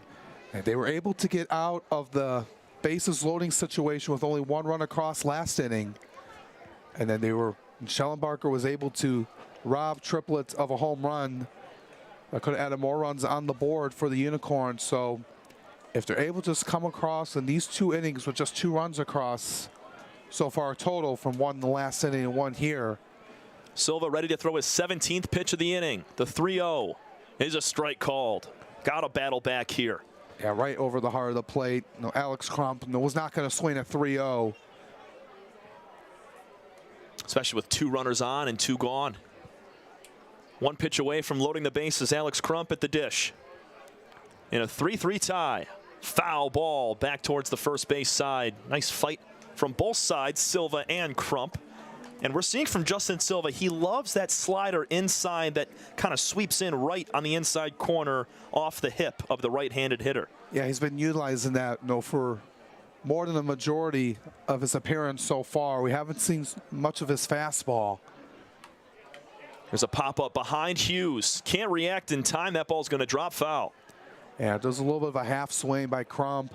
Now in the top part of the zone, going back with that 74-mile-per-hour pitch, and Silva's been using to that, and we'll see what he can do here now. If you're able to just get Baggett home, that would be beneficial here for the Unicorns, as over the halfway point of this game, like we mentioned, only in the 6-inning games.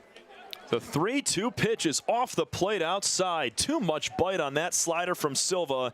His third free pass he has allowed this inning, and the bases are loaded for Utica with 1 run scored and 2 outs. And that's just another good at bat by Crump, because look at in the last inning where he faced Carolden, he got himself into an 0-2 hole, fought his way back into the count, and got on base with a walk. So that's just 2 quality plate appearances for Crump. You know, just something you want to see here is now you got Coach Ryan Cockey talking over with Hughes and Silva right now. Yeah, he's just giving him an extra second. There's not much being said right there between Cockey and Silva. Just give him a deep breath, let him refocus before taking on the 1 batter, Seth Gurgley. Down at third base is Patrick Baggett. He singled. At second, Tyler Shin. He was hit by a pitch, and Crump over at first. He just walked. And we can't talk enough about Alex Crump and his plate vision, his strike zone discipline, and being able to, as you said, work back from 0-2 to draw a walk last time and fighting there in a full count again.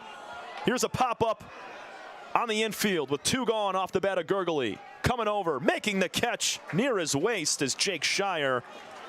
And Silva is able to work out of the jam with just 1 run allowed. Pass ball scores Sam Baduras. And the Eastside Diamond Hoppers allow this game to be tied up once again. Utica nabs another run. We go to the bottom of the 4th inning, 3-3 tie. This is your home for USPBL baseball.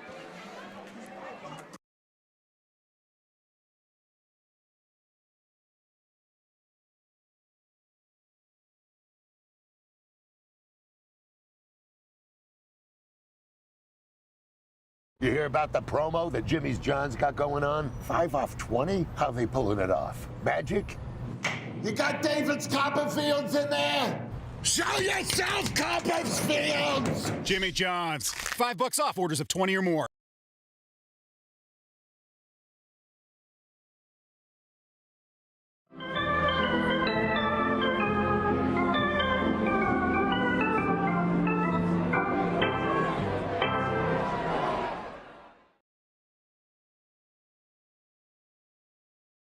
First State Bank is a locally owned and operated business. We're part of your community. At fsbcares.com, you'll find ways that we're making a difference by featuring locally owned and operated businesses, providing access to helpful financial resources, and engaging with community.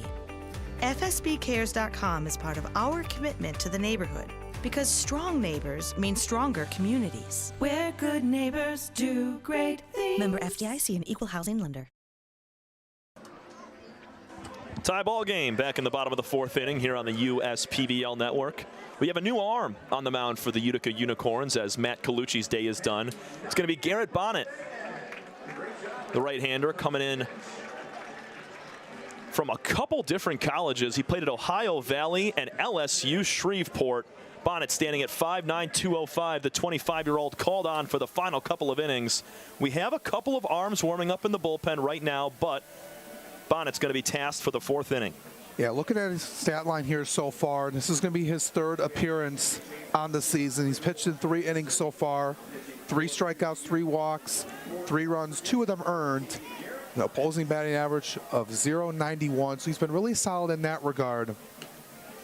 But he's just looking to have a good inning of work. He did pitch 2 innings on Thursday against the Mammoths. He had a little bit of trouble where he allowed those 3 runs on the board and 3 strikeouts and 3 walks back on Thursday evening. So he's going to try to keep the score where it is, you know, for the Utica Unicorns, who have tied this game up. And like we said throughout the broadcast, not really much flash offensively, but they're still in this game, and they have done their job with the little things. And that has been the story of this game here tonight for Utica. Bottom of the lineup coming up for Eastside. It's the 7, 8, 9 hitters, Roos, Shire, and Hughes to face Bonnet. Final line for Matt Colucci on the mound, making his first start for Utica this season. 3 innings pitched, 2 hits, 2 runs, 2 walks, and 3 strikeouts. All 3 of those Ks coming in the 2nd inning for Matt. Got to be happy about that here for Colucci. You know, getting his job done. Got into a little bit of trouble in the last inning, but Got the score where it is. He's going to go away with, well, both pitchers going to walk away with a no decision here today. Check swing from Zeb Roos. He doesn't like the call, but he went around. No balls and 2 strikes to the center fielder for the Hoppers. Singled up the middle last time, did Zeb. First base side from the stretch is Bonnet. Breaking ball, top of the zone, just misses. I thought that hit the top part of the zone at 80 miles an hour, and that was a really good pitch. The umpire may have thought it was a little bit too high, but we'll see if it goes back to it, maybe a little bit below. Bonnet leaves a fastball high. We're going to go 2-2. Roos takes a step out to regroup. It's been a heck of a ball game. Just 3 hits combined between both teams and 6 total runs between both programs as well. The 2-2 from Bonnet, just off. Nice slide piece cutting away. That might have been more of a 2-seam pitch coming in at the low 80s. Bonnet was sitting around 84, 85 in warm-ups with his fastball. It's a full count to the leadoff man, Zeb Roos. 7, 8, 9 hitters in the 4th.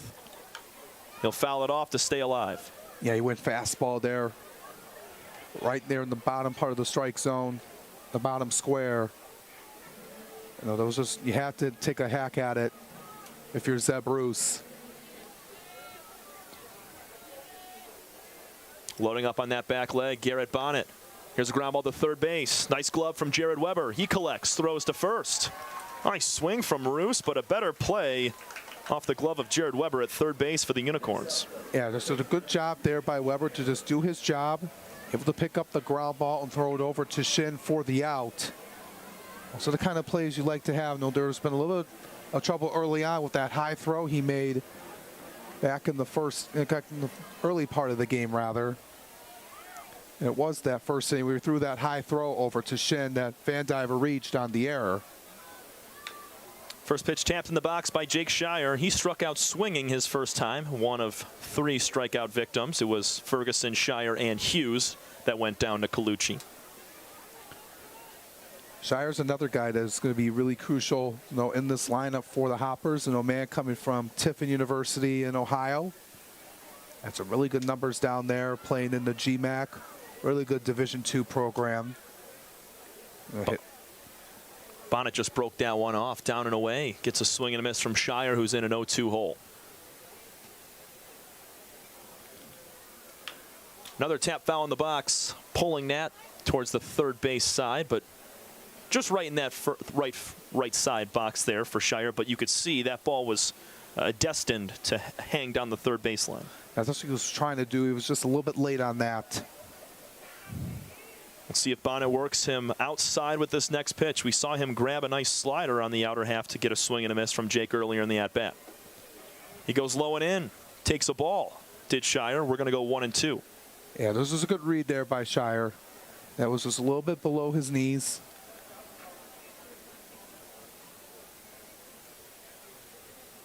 One, 2 from Bonnet's pulled on the ground again, foul. Head coach Ryan Kottke able to make a backhand play. That's what got to do here, right over at third base. 3 runs, 1 hit, 2 errors for Utica. 3 runs, 2 hits, and 1 error for Eastside. Here's the 1-2 again to Shire. He skies it in the air, right side. Long run for Sam Baduras, battling the sun and the fence, and it hits the umbrella just over the side of the fence on the right side in foul territory. Yeah, good job making that long run, but unfortunately went out of play right over into that picnic area, over down on the right field line, and staying alive is Shire. He thought that was going to be caught right there by Baduras. That would have been a difficult play to leap over that, especially with that netting over there protecting the fans down there. That's one of the only walls here I did not measure, so I have no idea how high he would have had to climb for that one as Shire fouls it off again. This is what good hitters do right here. Of fouling off the great pitches that Bonnet is serving up to him right now and waiting for that ball that's over the middle that he can smash. Yeah, absolutely. That's what you got to do here. You got to wait for the right moment. It might take a few pitches. You just got to be ready, and you got to see it. 1-2 again. Shire taps it off his foot. This ball's foul again. Great at bat. Yeah, you like to see that, especially from these guys who are taking every at-bat seriously. You got to be able to do that here. You don't want to waste any opportunity, waste pitches or chase off of pitches that are outside the zone. And you got to like this battle here with Shire right now. Eighth pitch of the at-bat for Shire. And the 1-2 is off the plate. Levels the count at 2-2. That's right there again. You see that good vision right there that we've seen for most of these guys here today, and that's what you got to have here. Ground ball to second base. Sherman Martin plays it on the side. Gobbles, flips, 2 gone. You do like the at-bat there by Shire. Definitely. Battling it off. Even though you grounded yourself out, but you'll take that and swing on the first pitch and getting grounded out. So I mean, especially that Garrett Bonnet has now thrown 17 pitches in the first 2 batters. So being able to put together an 8-9 pitch at bat, regardless of the result, it's a quality at bat. There's a lot of colleges that keep that stat, quality at bats, and that's anytime you go to a 3-2 count and work the pitcher, as they say. Yeah, you don't really see that in the score sheet. How you got how your out was recorded, how you got on base, if it was in your first pitch or you had a 10-pitch battle. But things like that are what scouts want to see here. Even though it didn't go down as a hit, you're battling this pitcher. Offensive foul tips, or he throws some balls that are inside or outside the zone that you have a good read on. Bonnet down in a 2-0 hole now, facing the 9-batter Whit Hughes, who skies this pitch high and outside. Foul, 2-1. Now over 20 pitches coming up here for Bonnet. Not what you want to have in mind, with 2 lengthy at-bats, to start off your outing. And that's not necessarily on him. It's on these hitters towards the bottom of the lineup that have put together good at-bats. Strike 2, catches the outside corner. Yeah, just good location right there by Bonnet. Garrett folds the glove on his left thigh, now comes set at the belt. 2s are wild, the pitch, swing and a miss. Down goes Hughes for the second time today, and Garrett Bonnet picks up his very first strikeout. As we go to the 5th inning, we're tied up at 3 apiece. Remember, folks, it's a 6-inning ball game, so we'll have to see what happens over the next couple of frames. We'll be back in just a moment. You're watching USPBL Baseball.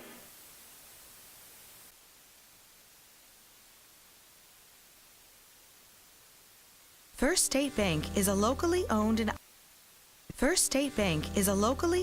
operated business. We're part of your community. At fsbcares.com, you'll find ways that we're making a difference by featuring locally owned and operated businesses, providing access to helpful financial resources, and engaging with community.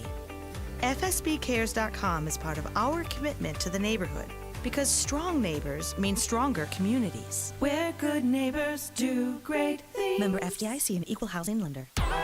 The Dave & Buster's method is designed to help you unlearn adulthood and discover the funner you hidden within you. The you that doesn't think about adult things and stuff. Ashley, I don't want to hear anything about your car registration when we're at Dave & Buster's. Okay. The you want to be. Let the Dave & Buster's method illuminate you. Begin the method today with 5 free games. You know you want to.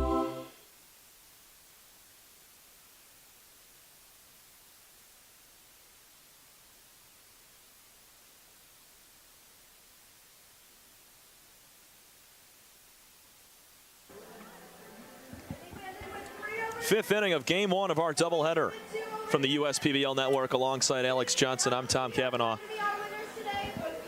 Third pitcher, second in relief here for Eastside.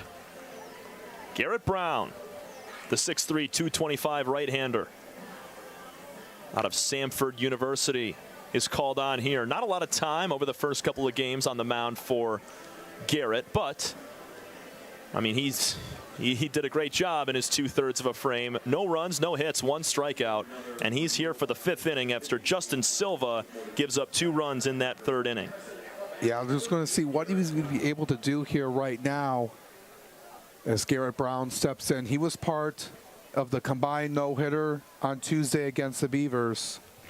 So he's going to look to keep the score where it's at. No, it's been an interesting game. Not a lot of hits, but we've seen 6 runs combined on the board. So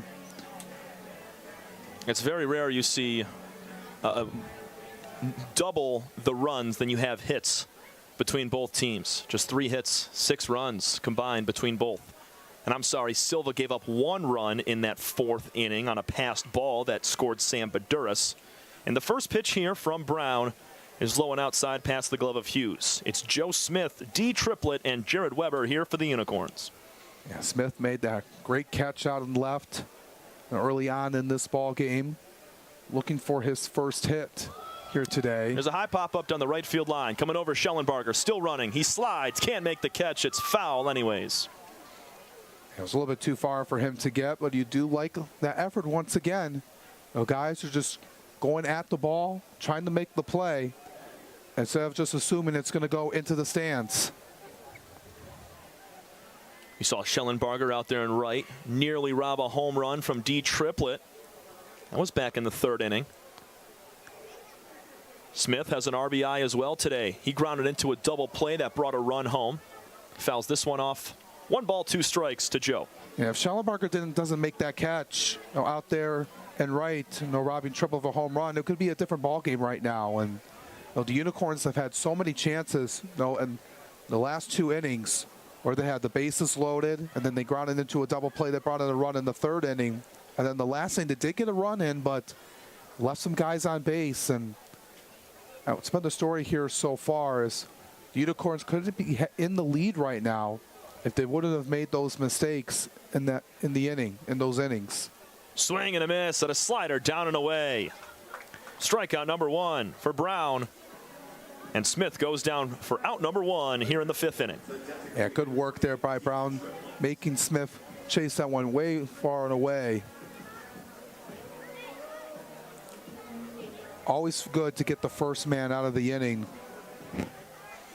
D. Triplett, RBI ground out to first base, and a long fly ball to right that was caught by Schellenbarger. We just spoke about it.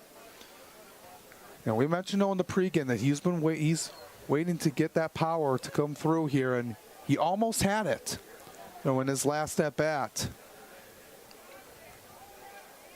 3 years of college ball, Division I for Garrett Brown over at Samford in the Southern Conference. Pitched a 2.70 ERA over 6 2/3 innings in relief. 7 runs, 3 hits for Samford this past year. Sorry, that was back in 2022. 2 balls and 1 strike to D. Triplett.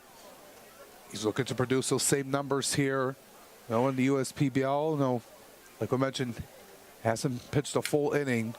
Broken bat, ground ball to second base. It's going to be quick for Vandiver. He's able to throw out Triplett. 2 up, 2 down. D's not happy about that as he brought his bat all the way down to first base knowing it was broken. You could hear it off the bat. Yeah, just doesn't like that when that happens to you. You have a broken bat. At least it didn't break into a million pieces, but you know, we heard that something break off of it, and then we'll have another chance, you know, in the 2nd game to have a new bat, but it's now Jared Weber's turn. 0 for 2 with a couple of ground outs to third base today. He yanks one again down the third base line, this time foul. He was all over that breaking pitch. Yeah, right there at 69 miles an hour.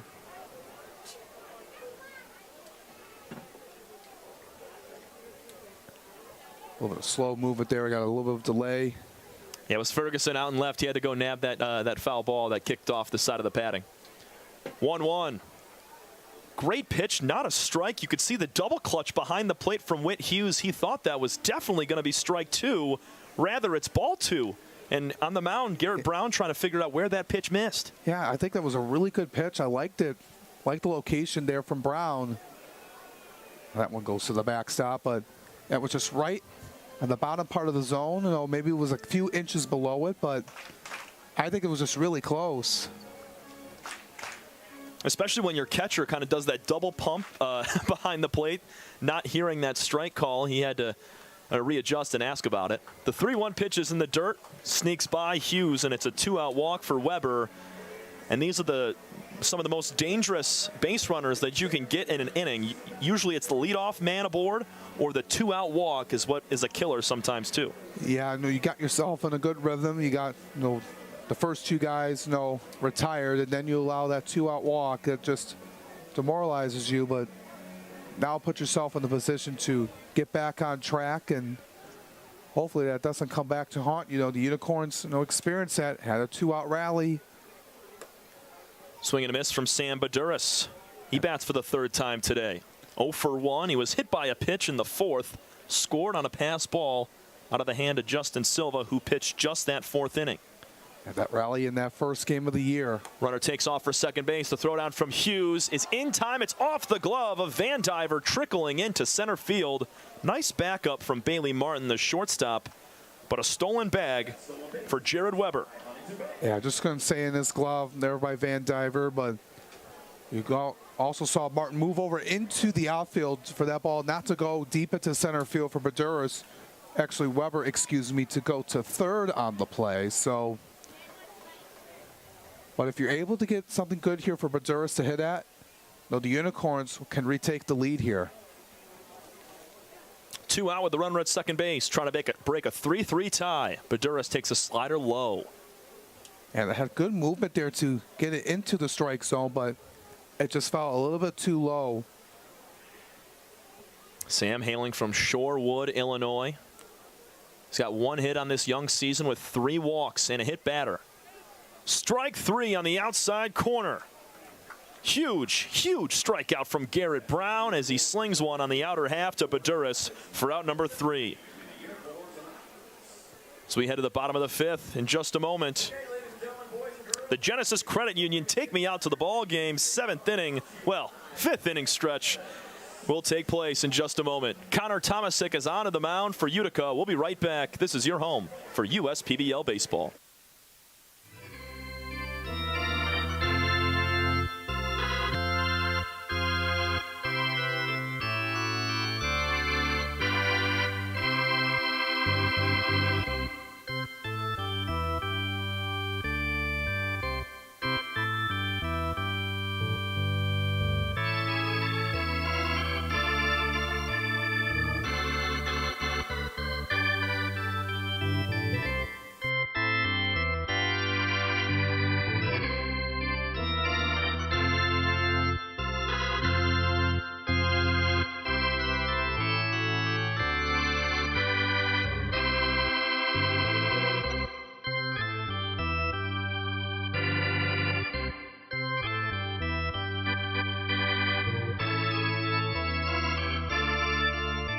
There are many things you can rely on in this world, like a sunny day brightening your mood, your mom baking the world's best apple pie, and never a dull moment in running your business. And when it comes to time-consuming HR tasks, you can rely on Tryon. Tryon can handle payroll and taxes, employee benefits, and more, so you can stay focused on attracting and retaining the best talent. With Tryon, you don't have to grow it alone. Visit RelyOnTryon.com. You can always rely on Tryon. Fifth Third Bank. Yeah, it's a quirky name. But here's the thing. 5/3 equals 166.7%. So we put 166.7% into everything we do. Like automatically getting you your paycheck up to 2 days early. Giving you well-deserved extra time to avoid overdraft fees. And helping you borrow from your future self. This is banking a Fifth Third better.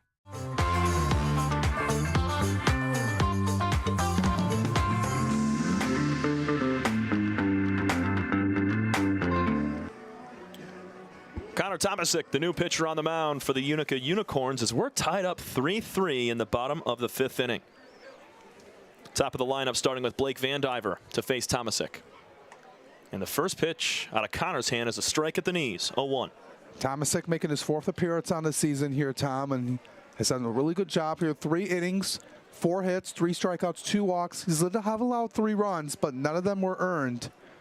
So he's been a really good piece, in this bullpen for Coach Jim Essie and squad, and he's a guy that is going to be really a crucial piece here, trying to keep the score where it's at. And has a really important job here with the top of the order coming up here for the Hoppers. That 1-1 misses low and inside. Connor has all the intangibles to be able to play at the next level. He's got the off speed, he's got the dominant fastball, and he continues to be a big key piece of that bullpen for Utica this season. He's already made 4 appearances in the first 4 games. Here's a ball low in the dirt. It's 3-1.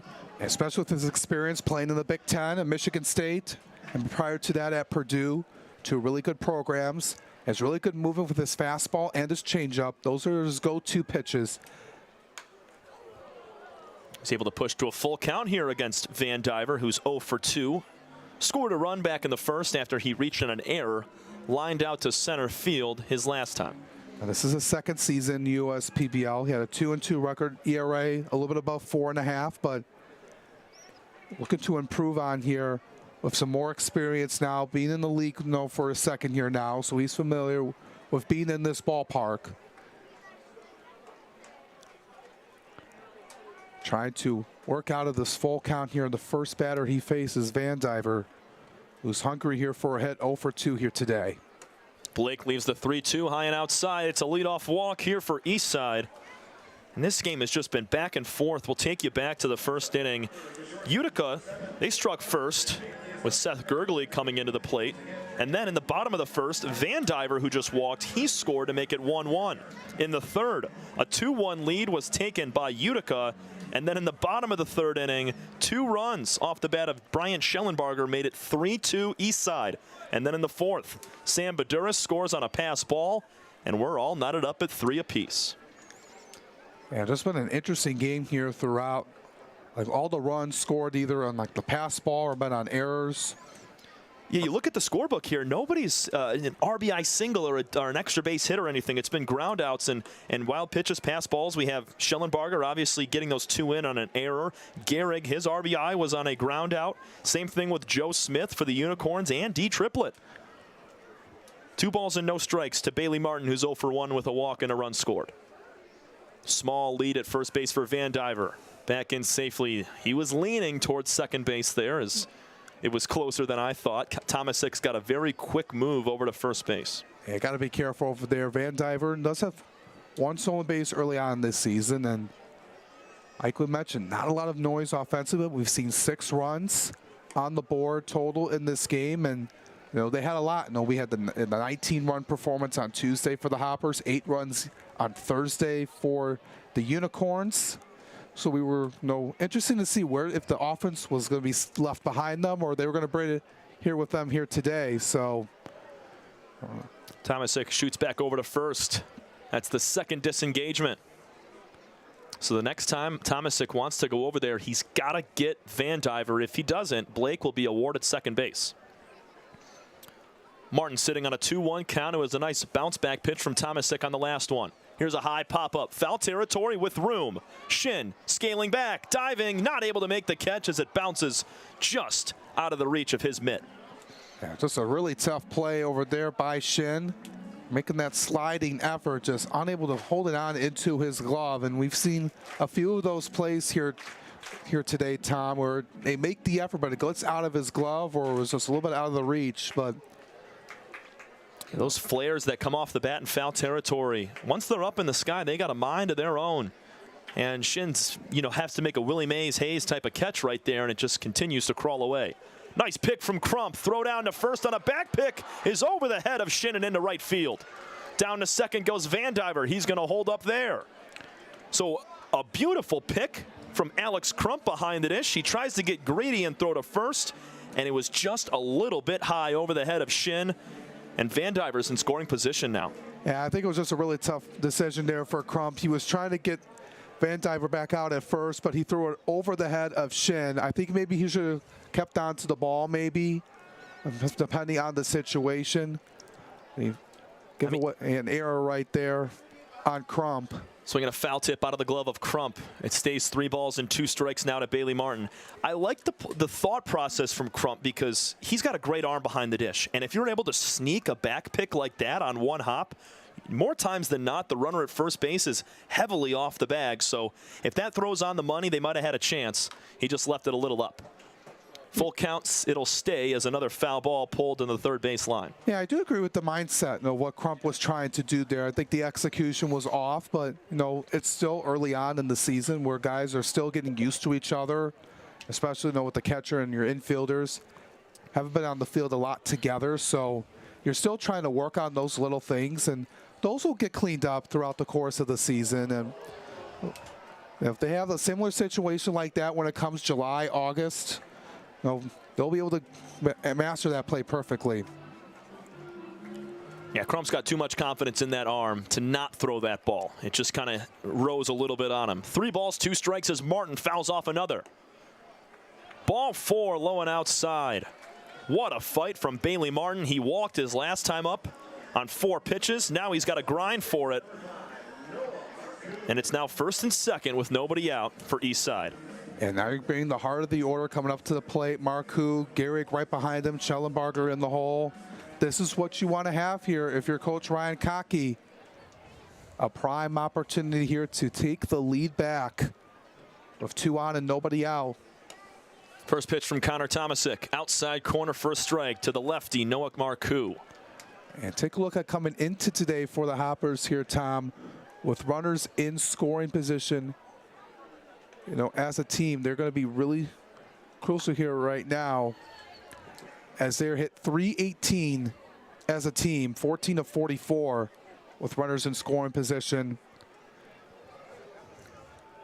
They're taking advantage. And Marcoux had a base hit his first time, walked and scored back in the 3rd. He's down 0-2. Tomasic looking for that strikeout pitch right now. Off speed, off the plate, 1-2. And good read there by Marcoux not to go after it. Has to be disciplined here, being down in the count 0-2 on that play. Tomasic grips the ball in his right hand as he comes set near the belt. Checks the runner once. Taken off for third base. Safe down there is Van Diver. The ball squirts away from the catcher Crump, and both runners now will move up. So stealing anyways was Van Diver. He's going to be awarded that bag, and down to second on the wild pitch goes Martin. Can't ask for anything better right now if you're the Eastside Diamond Hoppers. 2 balls and 2 strikes to one of your best hitters with nobody out and 2 in scoring position. This is a good opportunity right now. You got fortunate there. You got 2 runners on. Takes a double play out of the equation. And it's a full count now. Yeah, the first 3 batters that Tomasic has faced have all gone to a full count. Yeah, he just needs to relax here. You just got to take it 1 pitch at a time. As he's about to throw his 22nd pitch of this inning. Ball 4 outside. 3 straight walks for the Unicorns. And the Hoppers have them loaded with nobody out. And I think Crump is going to talk over with Tomasic right now just to calm him down. After just some long at-bats so far, and all runners have reached on base. There's been some mistakes out on the field as well that have put themselves in this position. But the main thing is you got to be able to just take 1 pitch at a time here right now. You can't afford to try to do too much. Lefty Danny Denz is in the bullpen getting hot right now for the Unicorns. He spent time at Memphis and was an undrafted free agent by the San Diego Padres back in 2020, I'm sorry. We'll see. We'll see if Tomasic can work out of this right now with nobody out. Yeah, it could be a huge decision here for Coach Essien, depending on what he does here to Garrick. Ball 1 high. Garrick has been the best hitter arguably in the league. Him and Anthony Sharkis have been the top 2. Garrick with 2 home runs and 8 RBIs on the season. Here's the 1-0. Down the middle for strike 1. Yeah, this is a perfect pitch right there from Tomasic. Need to get back into the count. There's Denz getting warm. He's the next to be called upon if Tomasic is not able to get out of the jam. Tied up 3-3 here in the 5th. Garrick skies one in the air back towards the seats. 1-2 now.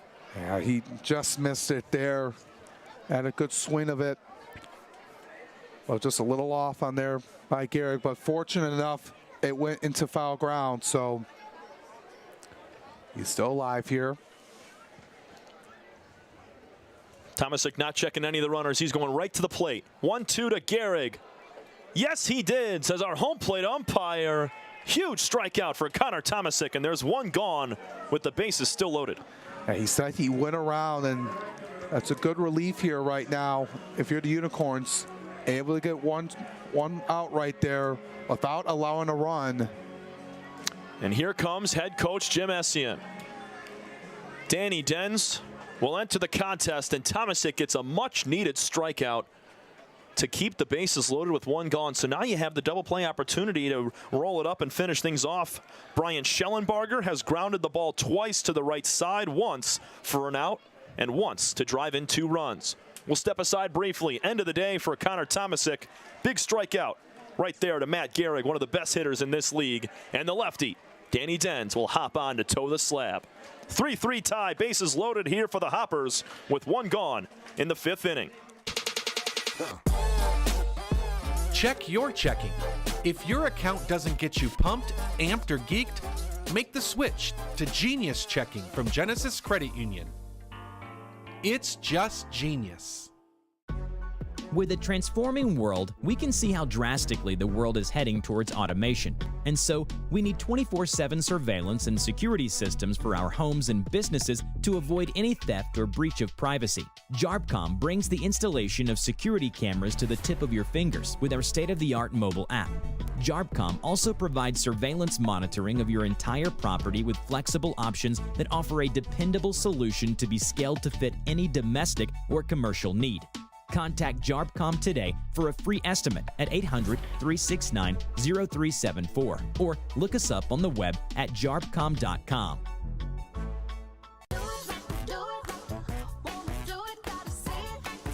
The perfect match.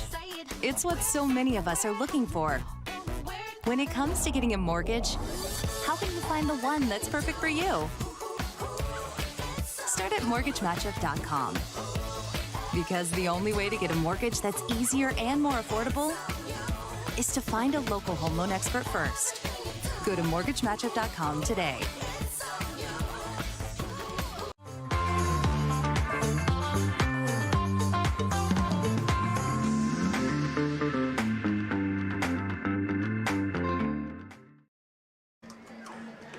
So with the bases loaded and one out, Connor Tomasic loaded him up. He got a big strikeout to Gehrig, and it is now time for the crafty lefty, Danny Dens, to step on. Alex, should give us the numbers right now on Danny in his first couple of outings with Utica. He's going to make his 4th appearance this long, has appeared in every game so far in 3 1/3 innings of work here, Tom. 5 strikeouts, 1 walk, 1 hit, 1 run allowed. Opposing batting average hitting under 100. He's going to bring a lot of heat to him, and he's going to be ready to go here. Facing Brian Schellenbarger, here with the bags full and only 1 out. We'll see if he can get a double play ball here to get out of this inning unscathed. First pitch from Dens, high and inside, ducking out of the way of Schellenbarger. So a good call from manager Jim Essien of the Utica Unicorns, as the Hoppers, have back-to-back lefties coming up. So a lefty-lefty matchup favors Dens and the Unicorns right now. Here's the 1-0, tapped on the ground, softly to shortstop. Baggett has to throw to second, no play at first, and the Hoppers will take a 4-3 lead. Are we going to get an interference call? Baggett is begging for one down there at second. Schellenbarger, for the second time today, has driven in a run on a ground out. Yeah, he's still looking over at the infield umpire for a call. He's not going to get it, and now I think that's assistant coach Pat Adams right there out onto the field to have a conversation with Tim Heigl, our field umpire. Yeah, I just wanted to make sure who that was, but before I said anything, but he's just questioning why that wasn't called, and now puts runners on the corners, and the Hoppers have taken the lead back, and it also kind of plays if there's any sort of interference, the umpires would call it. I don't know if he slid into I don't think there was any slide at all, and that's why Sherman Martin III and also Patrick Baggett wanted to hear a call from our field umpire, because that runner at second base, he was out by a couple of steps. And the fact that he continued to overrun second base was a reason for them to think there was some sort of an interference. If he slides and kind of just gives himself up as a runner, there's no interference there. And that's what the conversation is being had right now because of the runner at second base being Noah Marcoux and not sliding into second base there as he was out by a couple of steps. Yeah, that's what I was saying. I didn't think he slid. I was just making sure of myself. But just going back to it, it just not what you wanted to see here for the Unicorns. I mean, it's all right for Danny Dens. He just got himself a slow ground ball to shortstop. Nice play from Baggett as he had to field it on a little bit of a short hop, and the transfer to second was nice. So we're going to have a conversation here between our umpire crew. I don't know. I don't think we're going to get a change of a call here, but you never know. Yeah, I don't think so. I was just looking. There was no slide at all. I didn't think there was, but I was looking back at it. I think you were saying he went too far. No, kept on running rather. Yeah, that can be some sort of an interference. If you've seen always in the major leagues when guys peel off to one side or the other of the base path and get in the way of a throw or a second baseman or a shortstop trying to attempt to throw. Wow. They do call him out. We're still tied at 3. Ryan Kotke wants an explanation for the Hoppers, and our umpire crew have switched up this call. Double play to end the inning. Alex, take it away for a moment. That is just that's just a huge call. Coach Kotke not pleased about it. No, we don't have no replay review, obviously, to go back and put the headsets on for the umpires to take a look at that play.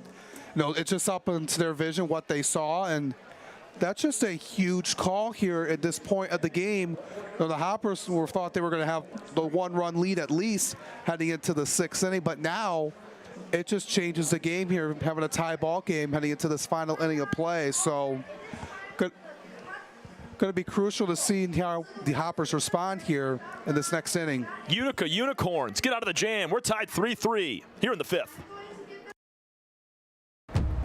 We're for people. The pioneers, the underdogs, the players, and the slow and steadies. We're for people, for who they are and who they could become. Yes, we're a bank, and some say our business is all about money, but that's an old idea. Because look past the money, and you'll see real human lives. We see it, because we're for people. Huntington, welcome. Slide into a new home. Work with a local mortgage pro who works for you. Get a cheaper, faster, easier home loan. Find a mortgage broker near you today at findamortgagebroker.com.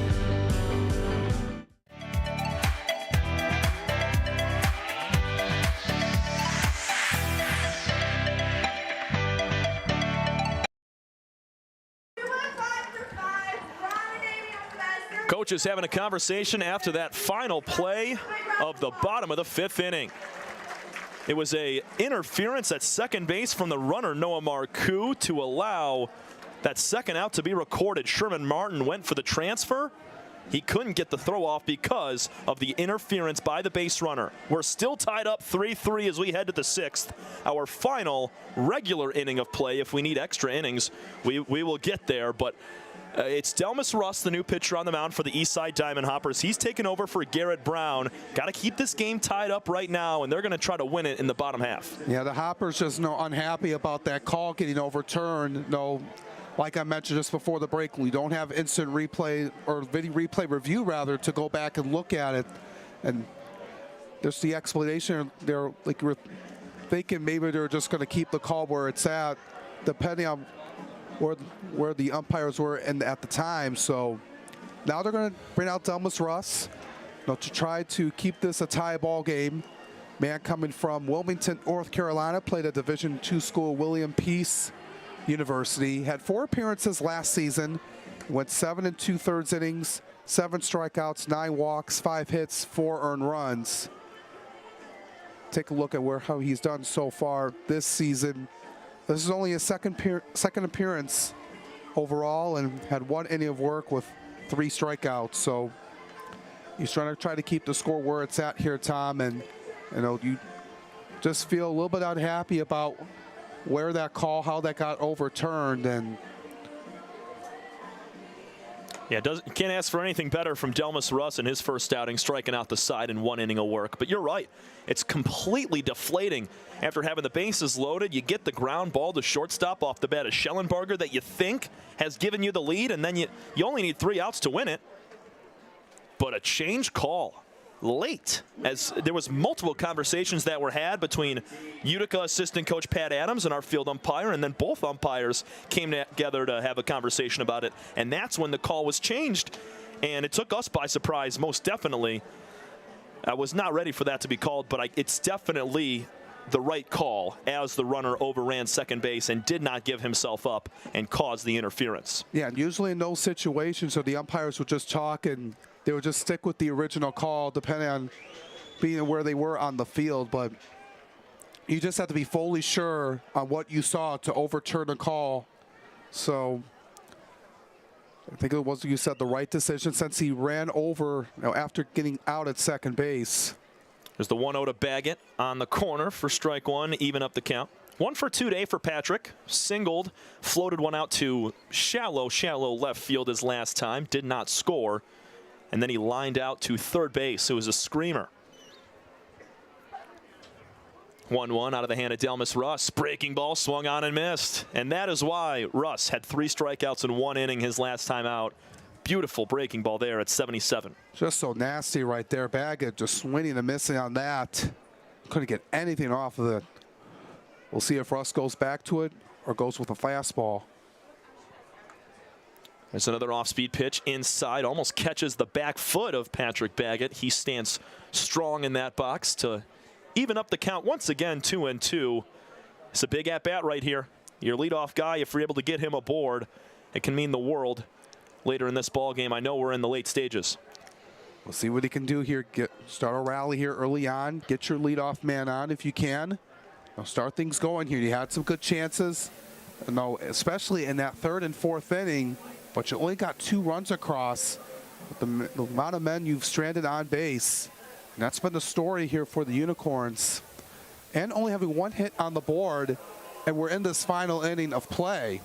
Yeah, and that only hit coming from the man at the box right now, Patrick Baggett. He fouls one off into the left field bullpen of the Hoppers to stay alive. And that was just a blooper right over into the third base line, right over the head of Shire and over there in left field, Ferguson. Yeah, it wasn't hard hit. But he's still, any way you can have him right there, I guess. Here's the full count again. Outside for ball 4. And Baggett is aboard to lead off the 6th. Yeah, good quality at bat by Baggett after swinging and missing on that nasty pitch earlier. So you got this bottom part of the order here coming up. If you're able to get some men on and take the lead, you can turn over to the top of the order to keep it going with Martin, then Shin, and Crump right now. So this is a huge stage for these guys here in this bottom part of the lineup to come through here. Fastball first pitch, squaring the bunt and did not pull back in time was Sherman Martin the third. It's 0-1. That pitch blistering in at 91 out of the hand of Delmas Russ. And you can see over there at third base, Jake Shire in, expecting Martin to pull out a bunt again. Baggett takes off for second base. This ball's in the dirt, blocked up by Hughes. There's going to be no throw. Stolen bag at second base for Baggett, his 2nd of the year. Yeah, good job there by Baggett to take the double play ball out of the equation. Bobbled out of Hughes, had no chance to throw it over to second base to get him out. Now all you do is just get one swing of the bat and get it into the outfield grass, and you have the lead back. Outfielders are relatively deep. Baggett should score on a base hit unless it's hit hard out to right field at Schellenberger, who has a cannon. Here's a bunt attempt down the first base line. Tagging the man at first is Noah Marcoux. He was charging in hard, and Sherman Martin the third bunted it right at him. Headsy play there from Marcoux at first base. Yeah, just as you were about to show bunt, you saw Marcoux hustling up there, right there, just a few feet in front of home plate. He laid it down, run it perfectly, and Baggett not able to advance on the play. That's just a huge play to get him out and not get the sacrifice over to third. That ball took one bounce off the front dirt, and it was into the glove of Marcoux, who tagged out the runner Martin, who was not able to skate by. Small lead at second base for Baggett. First pitch is low to Tyler Shin. 0 for 1 day for Shin. Reached on an error, scored, and then was hit by a pitch in the 4th. So he's reached both times today. A clutch swing here would give his team a lead as we're knotted up at 3. We've been that way since the 4th. Swing and a miss at a slider away. Yeah, that was way out of the zone, and Shin went after it. Had some movement that moved away from it, and Shin thought it was going to go more in. Right side of the infield shading their eyes with the sunglasses now as the sun continues to set. Stealing third is Baggett. Great jump from Patrick and no throw from Hughes as he was not able to work around the right-handed hitter. Yeah, just Baggett has too much speed. Good heads-up base running. And now you're just 90 feet from home. And after not being able to move up to third on the bunt attempt by Martin. Infield is in here for the Hoppers. This ball's going to get away from Hughes. Coming to the dish. Baggett scores. 4-3 lead for the Utica Unicorns here in the top of the 6th. All 4 runs and still only having 1 hit. You can't make this stuff up here, Tom. And just that pitch by Russ went over with Hughes, and Baggett, after stealing third on the last pitch, able to go home easily. And this has just been a day here for the Unicorns. They have 4 runs on 1 hit. Breaking ball. Strike 3 looking to Tyler Shin. We have 2 outs. Alex, that is the second pass ball for the Hoppers that have resulted in a run. It happened back in the 4th when Baduras came in, and now here in the 6th inning in the biggest moment.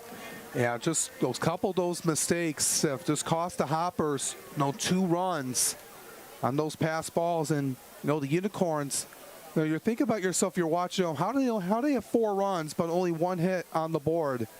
I don't think I've ever seen that. Yeah, me neither. But when you check it out, you go back to the 1st. It was a leadoff walk to Gurgley. Back in the 3rd inning, it was an error followed by back-to-back walks. In the 4th, it was a hit batter and then the 1 base hit from Baggett, followed by a hit batter and a walk. And then here in the 6th inning, a walk, back-to-back stolen bases, and a pass ball to lead to the run. So, I mean, you check out every inning, and it makes sense because there's free bases being given up on walks and hit batters, stolen bases as well, and then the pass balls with runners on third have been the killer. Here's 0-2 to Crump.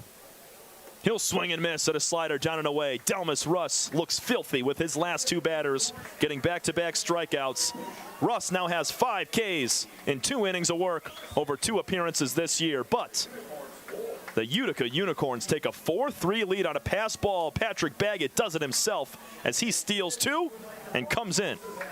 We go to the bottom of the 6th. Last chance here for the Hoppers in a 4-3 game. This is your home for USPBL baseball.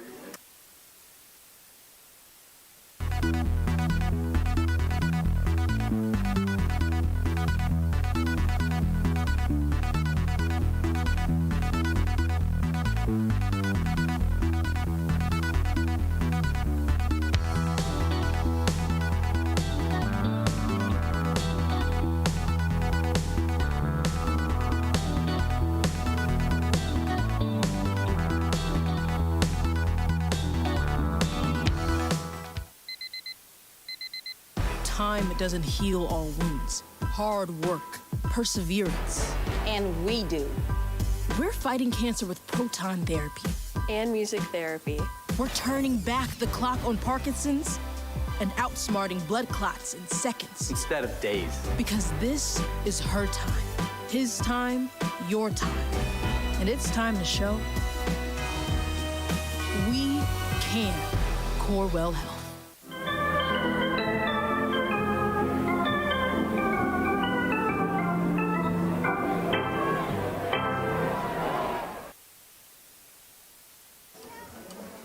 The Cottonwood continues to swirl here at Jimmy John's Field. These fans staying hungry for the end of Game 1 and seeing who's going to pull this one out. And then we roll into Game 2 about 30 minutes after the conclusion of this one. Alongside Alex Johnson, I'm Tom Cavanaugh for the final half inning of play. It's going to be the 6, 7, 8 hitters, Ben Ferguson, Zeb Roos, and Jake Shire to face Danny Dens who's called on for his first full inning. He entered the game with 1 out in the 5th, and he got a very clutch double play, we could call it, as there was a runner's interference on the ground ball. Now he's just able to come in to close out this game and get a huge win here for the Unicorns. You know, we mentioned they got into 4 runs, you know, got the offense, but only 1 hit on the board. Just something that you won't see every day, you know, in baseball. But these kind of games happen. You know, they come in, you know, once in a blue moon. But this has been a very interesting game. 3 hits total throughout the game, 7 runs on the board. I'll tell you, Alex, I have not been a part of a gritty game like this, and that's the only word you can really call it, because these guys have just been manufacturing runs, walks, hit batters, and then a couple errors and pass balls mixed in have led to those runs. But you can't forget about the stolen bases that Patrick Baggett had there to move all the way around from first to third in just a couple of pitches. Yeah, he does have some speed over there, and he's using that to his advantage, and gave Whit Hughes a lot of a tough time right there, unable to give him a chance to throw him out. So it's going to be really different here now with the Hoppers facing their last 3 outs. They still feel unhappy about that overturned call that ended the 5th inning, where they thought they had a run on the board at least off the bat of Brian Schellenbarger, but now they're facing their final 3 outs, and it's just the mindset is just so different now for both of these teams. And good take from Ferguson as he leaves that pitch outside. Lefty-lefty matchup. Swing and a miss. Dens gets his first strikeout of the afternoon. And it's 1 gone here in the bottom of the 6th. Chased him right there at 89 miles an hour. Ferguson got nothing on it. He had to swing at it. I mean, that was a sweet pitch right there. That's got a lot of spin rate on it, as well as touching almost 90. Great pitch from Danny, and that you can see why he has played in the low A, high A levels of the San Diego Padres organization a couple years ago. Spent time in 2022 with both the Lake Elsinore Storm and the Fort Wayne Tin Caps. He faces Zeb Roos now, 1-0.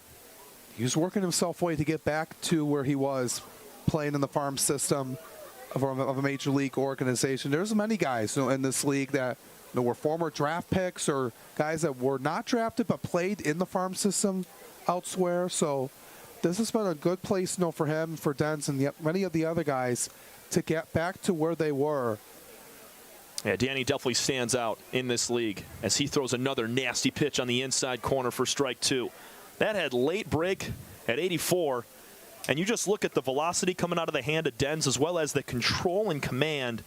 I mean, he's definitely made for the next level, 100%. And that's a lefty, too. That makes it really tough for the hitters. Oh, yeah. If you're seeing anywhere mid to low 90s coming out of a left-sided hand, you better be ready, man. Dens grips the ball in his left throwing hand as he comes set at the chest. Double pumps with that front foot before taking a deep breath. The 2-2 is high. He tried to get back into that pitch, but sent it a little bit upstairs. Roos just has to be disciplined and conservative right now. Cannot afford to throw away that pitch and get out. So Dens is going to disengage from the rubber and ask for a new baseball. And now our field umpire, Tim Heigl, is going to have a conversation with Dens, and that's going to be ball 4. So Zeb Roos will jog on down to first. I think because of the clock, I think it was the clock right there that Dens was unaware of. I think he assumed that when he stepped off the rubber, that clock would reset. It did not. And that's what head coach Jim Essien of the Unicorns is having a quick conversation with our field umpire about right there. But that's the right call, as Dens was unfamiliar with that clock winding down and stepping off. It still rolls. So it's 1 out, 1 on. Yeah, just a mistake there that Dens was just not aware of, and you know, just got to move on from it. And now you got the tying run on first base for Eastside, and you have Jake Shire, who was really good in the first few games of the year. If they can get a rally going to get a run across the board to force extras or get a walk-off win. 1 out, 1 on. Shire skies one in the air. Foul out of play. 1 ball with 1 strike. He's 0 for 2 with a strikeout and a ground out to second base today. Whit Hughes on deck. He's 0 for 2 with a couple of strikeouts. Dens works third base side of the rubber. He takes a look down there at first base at Roos. Roos can swipe a bag if need be. There he goes. Swing and a miss. Crump, his throw down is not in time. Safe. Zeb Roos sneaks a foot in there. Heck of a throw from Alex Crump, and Sherman Martin laid the tag on beautifully. Just not in time. That was very close. Yeah, the throw was on the money from Crump over to Martin. I think it was just a tad or a second late on that throw, but you like that from Crump. I'm just taking a look at it here. Look like he just got in there. Good play there by Roos to get on the base, sliding in there before he got tagged, and takes the double play ball out of the equation, and it's going to make it harder now for Utica here. 2 balls and 2 strikes to Jake Shire. Tying run is down at second base. That's just a very aggressive decision by Coach Cockey. Though with 1 out and you could not afford, if he would have been out there, it would have been bases empty, 2 outs, and facing your final strike. So, first stolen bag of the year for Zeb Roos in his first attempt. Martin the third keeping him close at second base. Here's a fly ball off the bat of Shire. This is going to reach the seats down the right field line. Foul. We'll stay at 2-2. Well, usually in those situations, when you're down to your last 3 outs, you try to play conservative. But Coach Cockey right there making that decision to get Roos into motion to steal second base and able to get there in time. Here's Denz's 2-2 pitch. Upper outer corner for ball 3. That was borderline. Our own plate umpire says no, it's a bit outside. Full count with 1 gone. Important pitch here. Dens works quickly, checks the runner down at second base. The 3-2 bounces up. Crump can't find it. It's in the dirt. Down to third goes Roos. And how about this, Alex Johnson? First and third with 1 gone for the Hoppers, who left them loaded last inning. Bases loaded, 1 gone, and Danny Dens gets that double play with the interference. He gets out number 1 to start here, and back-to-back walks to Roos and Shire. Yeah, this is going to be really crucial. We got a pinch hitter right now. It's going to be Luke Stevenson in for Whit Hughes in this situation. Stevenson, a local guy from Algonac, coming through. Hasn't had a whole lot of at-bats here so far. He did not play in the doubleheader last Saturday against the Beavers. Stevenson 1 for 4 in his young career here in the USPBL. Cuts and misses at a first pitch fastball high. He did play for the Beavers last year. But going back to what you were saying, this is an important spot here for the Hoppers. Similar situation, runners on the corners with 1 out. You got the tied run 90 feet from home. We'll see if Stevenson can come through here to tie this ball game up. 0-1 to Luke is lined into left field for a base hit. We're tied up again, and Joe Smith boots the ball in left. On to third safely will go Shire. The Hoppers are 90 feet away from victory number 3 on the year. How about Luke Stevenson, baby? Coming through here in a pinch hit situation. Set one through the third base side in between third and short. And Joe Smith, that little bit of a bobble, that gave the runner over there a good opportunity, as that was Shire right there running, to go from first to third. He was stopping at second, but that little misplay by Smith forced him to go an extra 90 feet. Great base running from Shire. And now it's back to the top of the lineup and Blake Van Diver. 0 for 2 with a walk today for Blake. Strike called on the outside corner on a slider, sweeping away from the lefty. Double play is in order right now for Baggett and Martin the third.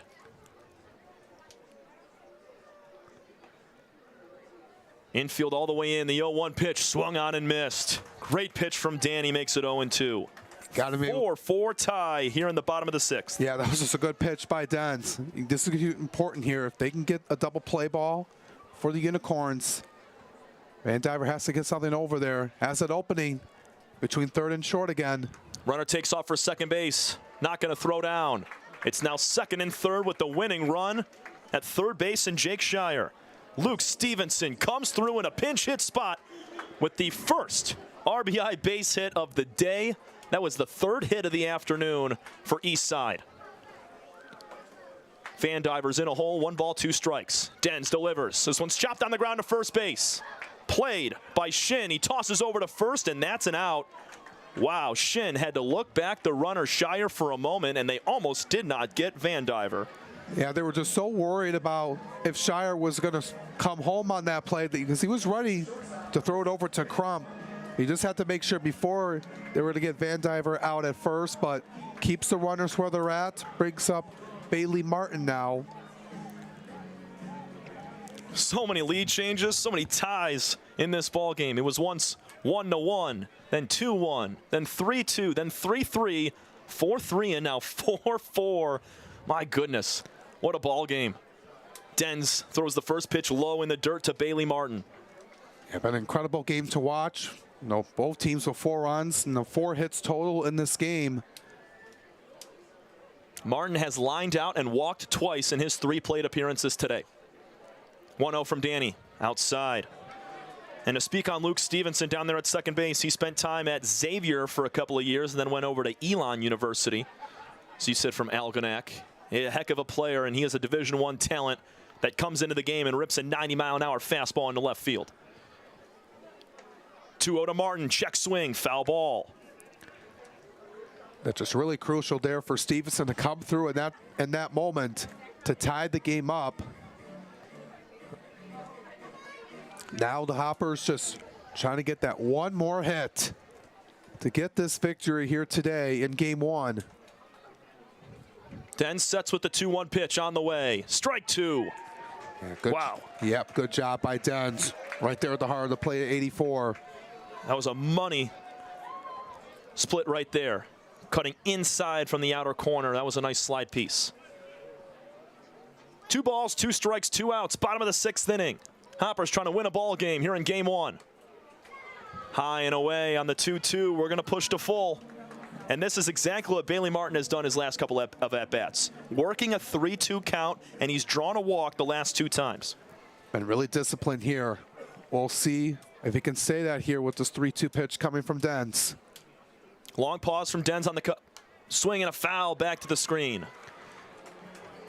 Marcoux would be next if Martin reached on a walk, so we'll see what Dens has something to go in here with this next payoff pitch. Got to be careful. 4 runs on 1 hit with 2 errors for Utica. 4 runs, 3 hits, 1 error for Eastside. Here's the full count. It's going to get away from Crump. Coming to the dish, Shire. He slides in. Save. The Hoppers walk it off. 3-2 fastball. Wild pitch high over the head of Crump. And Shire head first slide in home. A 5-4 win for Eastside. And they take sole possession of first place in the USPBL. What a phenomenal game. What a game here today, Tom, in game 1 of this doubleheader. Just incredible to watch as the Hoppers come back here in the bottom of the 6th to win it. No, Luke Stevenson with the tying RBI single, and then that wild pitch. 5 runs on 3 hits, for the Hoppers. The Unicorns, only losing by 1 and only 1 hit for them on the board here today. Just a crazy game. Something we've never really seen before, but... No, not at all. Incredible, man. I mean, seriously, looking at that box score is just... It's appalling, to be honest with you. 4 hits and 9 runs being scored over the course of 6 innings. How about it, man? Eastside thought they were dead in the water in the 6th after giving up that run to fall down 4-3, and they battle back-to-back walks. The base hit from Stevenson, and then a wild pitch out of the hand of Danny Dens gives the Hoppers a walk-off 5-4 win. Incredible. Yeah. So 3-1 now on the year, and grabbing the win will be Delmas Russ. Falling to 2-2 on the season, even with the West Side Woolly Mammoths, are the Utica Unicorns. Grabbing the loss is Danny Dens. We're going to look forward to Game 2 in just a few minutes. We got two guys on the mound, and Ben Kreisen and Pierce Banks. This is going to be a marquee matchup on the mound. Yeah, it will be. No, Pierce Banks had really solid, had a really good outing in Game 2 against the Beavers on last Saturday. And Ben Kreisen, he's been a really key piece. We saw him last weekend in that series against the Mammoths. He showed off some really good stuff. I'm looking forward to that pitching duel in Game 2. And we're going to take a 30-minute break in between contests, and we'll be right back here on this same YouTube channel, on this same live stream for Game 2 between the Hoppers and the Unicorns. One final time, a thrilling walk-off victory on a wild pitch. Jake Shire comes in to score, and the Hoppers improve to 3-1 on a walk-off wild pitch in the bottom of the 6th inning as Eastside scores 2. Alongside Alex Johnson, I'm Tom Cavanaugh saying so long here from Jimmy John's Field. We will be back in 30 minutes for our second game of the doubleheader on a beautiful Saturday night. This is your home for USPBL baseball.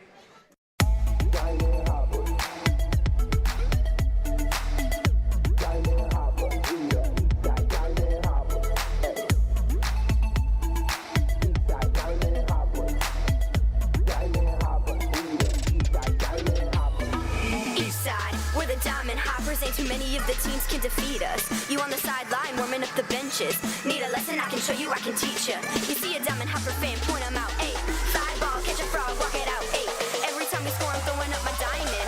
Both hands in the air, same time, and let's rock. Diamond Hoppers, Eastside Diamond Hoppers. Diamond Hoppers, we the Eastside Diamond Hoppers. Diamond Hoppers, Eastside Diamond Hoppers.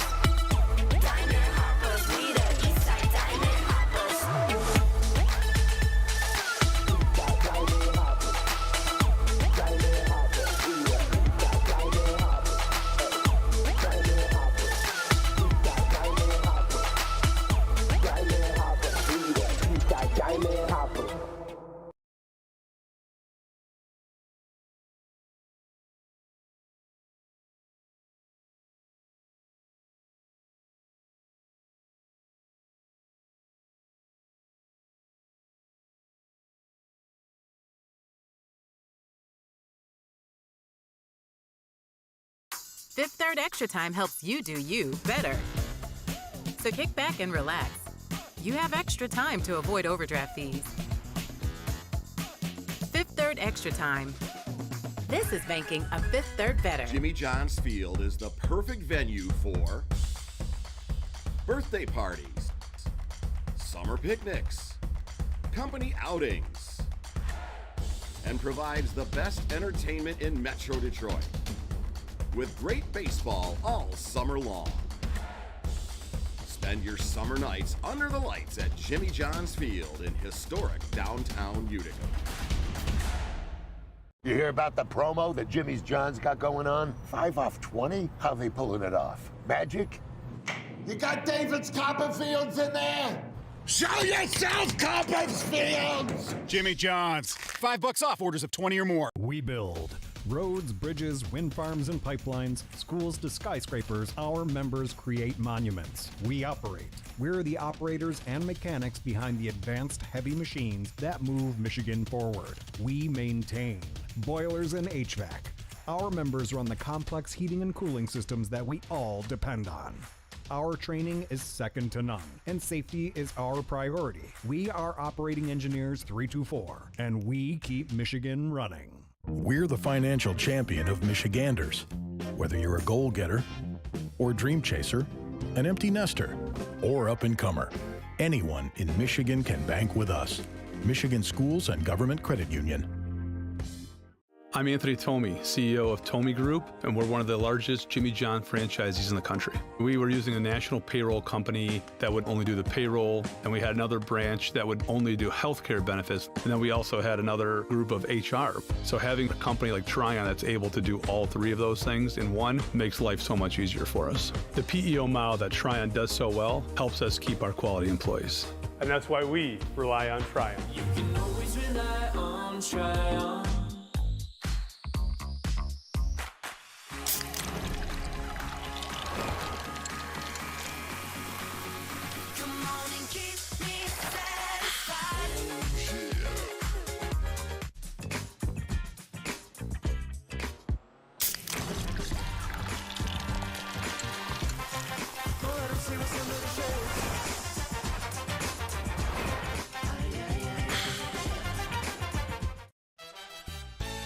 Make your move with a quick and easy mortgage from Genesis Credit Union. We have mortgages to fit your life. Genesis Credit Union. Visit us today.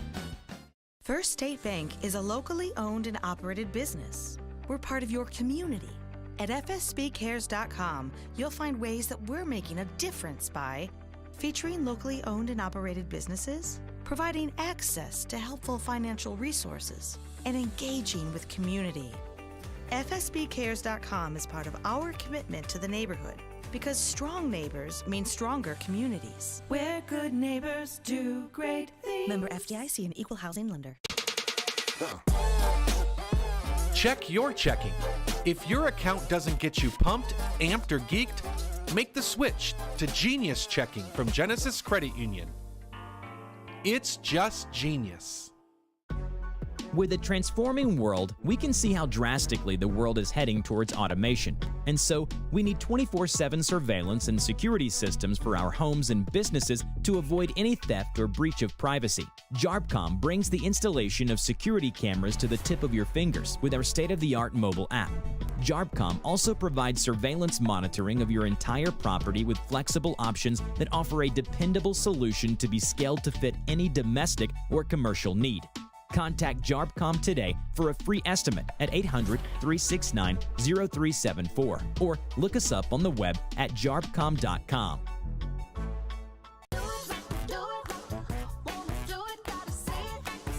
The perfect match. It's what so many of us are looking for. When it comes to getting a mortgage, how can you find the one that's perfect for you? Start at mortgagematchup.com. Because the only way to get a mortgage that's easier and more affordable is to find a local home loan expert first. Go to mortgagematchup.com today.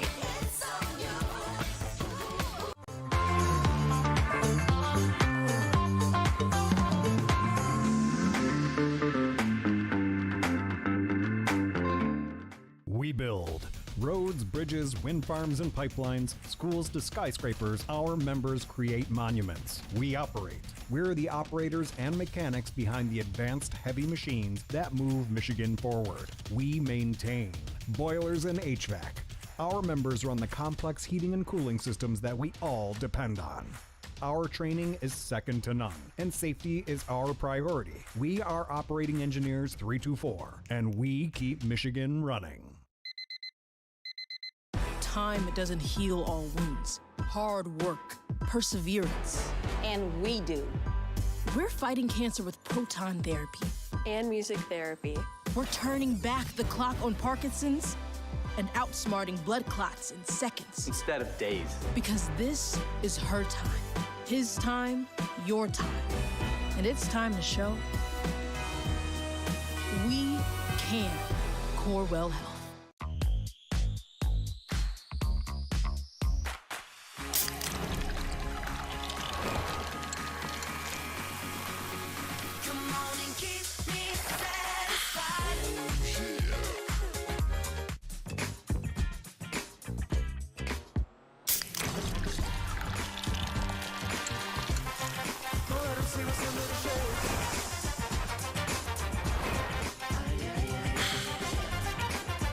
You hear about the promo that Jimmy's John's got going on? 5 off 20? How they pulling it off? Magic? You got David's Copperfields in there? Show yourself, Copperfields! Jimmy John's. $5 off orders of 20 or more.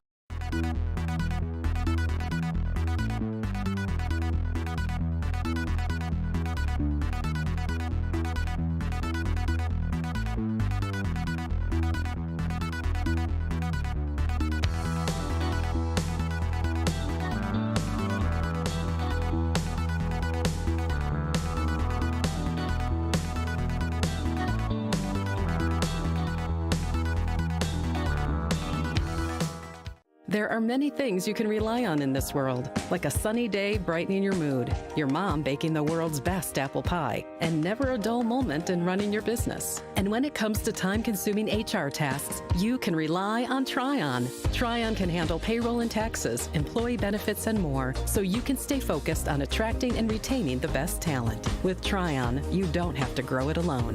Visit RelyOnTryon.com. You can always rely on Tryon.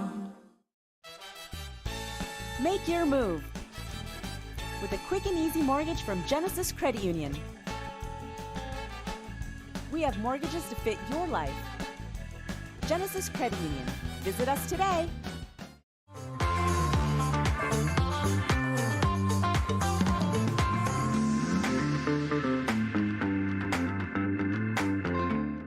We're the financial champion of Michiganders. Whether you're a goal getter or dream chaser, an empty nester, or up-and-comer, anyone in Michigan can bank with us. Michigan Schools and Government Credit Union.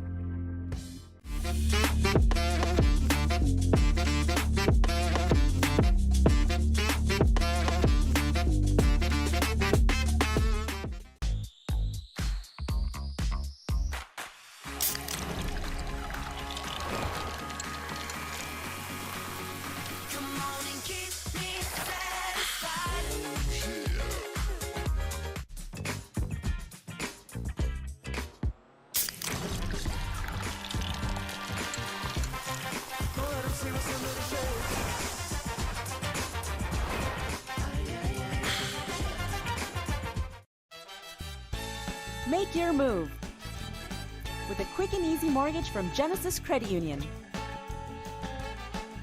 We have mortgages to fit your life. Genesis Credit Union. Visit us today. First State Bank is a locally owned and operated business. We're part of your community.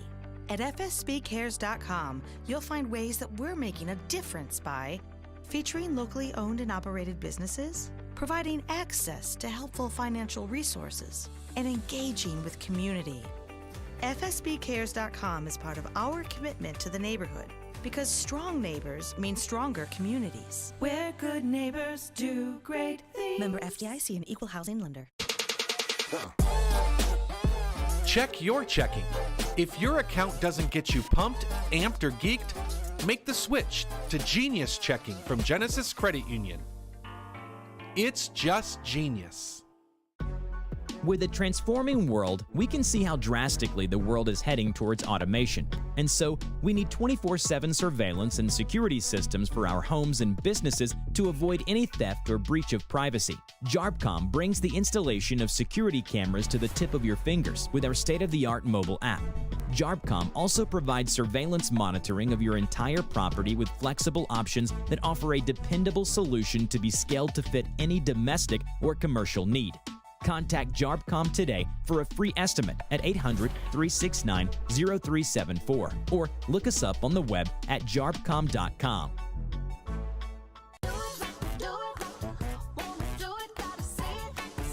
The perfect match. It's what so many of us are looking for. When it comes to getting a mortgage, how can you find the one that's perfect for you? Start at mortgagematchup.com. Because the only way to get a mortgage that's easier and more affordable is to find a local home loan expert first. Go to mortgagematchup.com today.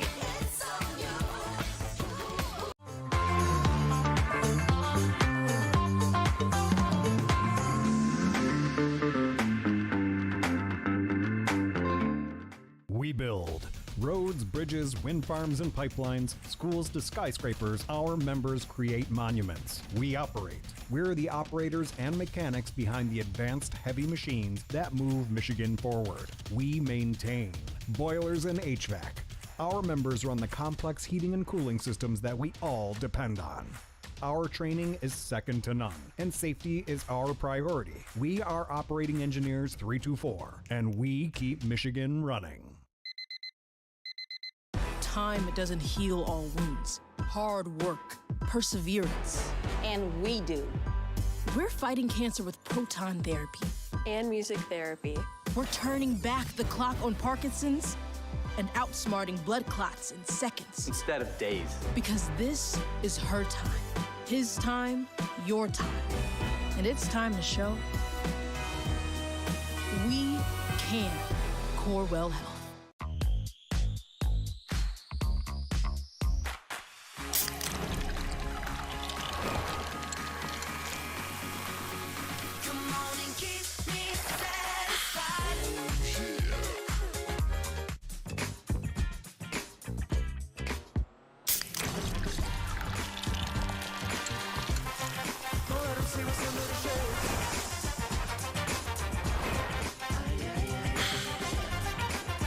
You hear about the promo that Jimmy's John's got going on? 5 off 20? How they pulling it off? Magic?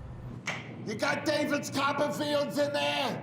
Show yourself, Copperfields! Jimmy John's. $5 off orders of 20 or more.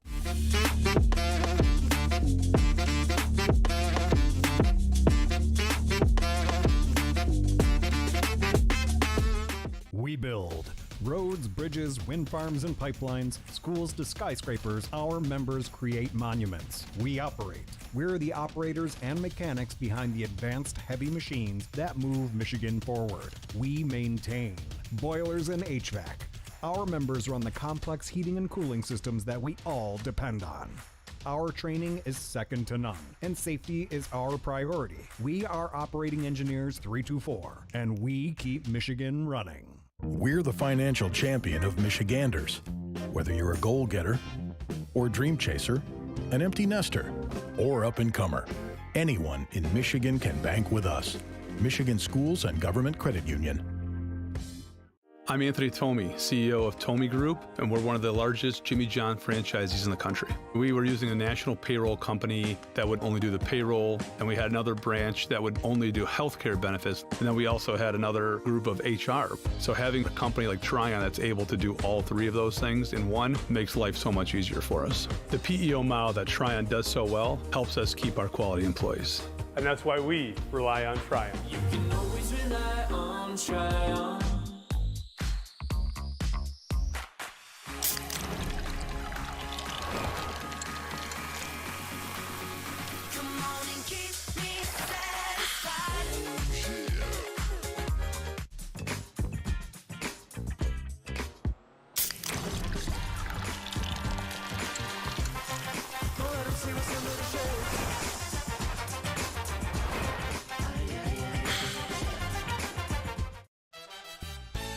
Make your move with a quick and easy mortgage from Genesis Credit Union.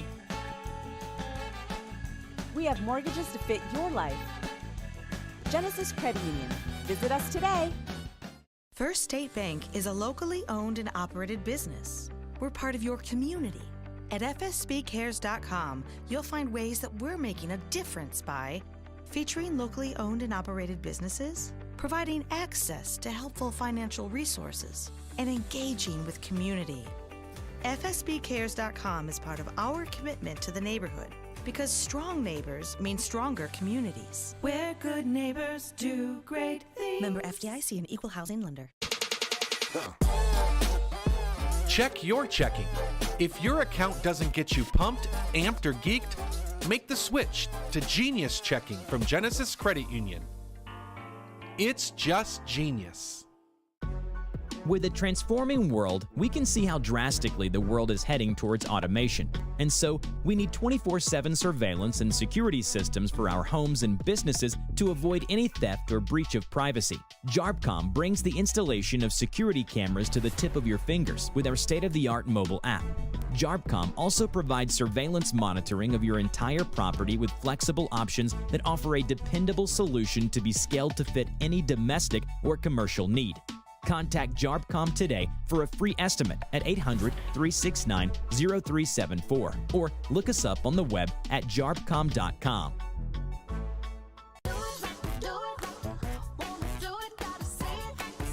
The perfect match. It's what so many of us are looking for. When it comes to getting a mortgage, how can you find the one that's perfect for you? Start at mortgagematchup.com. Because the only way to get a mortgage that's easier and more affordable is to find a local home loan expert first. Go to mortgagematchup.com today.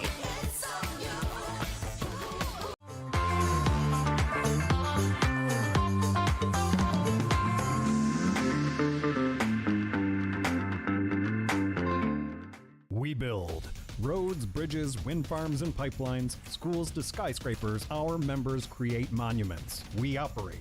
We're the operators and mechanics behind the advanced heavy machines that move Michigan forward. We maintain boilers and HVAC. Our members run the complex heating and cooling systems that we all depend on. Our training is second to none, and safety is our priority. We are Operating Engineers 324, and we keep Michigan running. Time doesn't heal all wounds. Hard work, perseverance. And we do. We're fighting cancer with proton therapy. And music therapy. We're turning back the clock on Parkinson's and outsmarting blood clots in seconds. Instead of days. Because this is her time. His time, your time. And it's time to show we can. Corewell Health.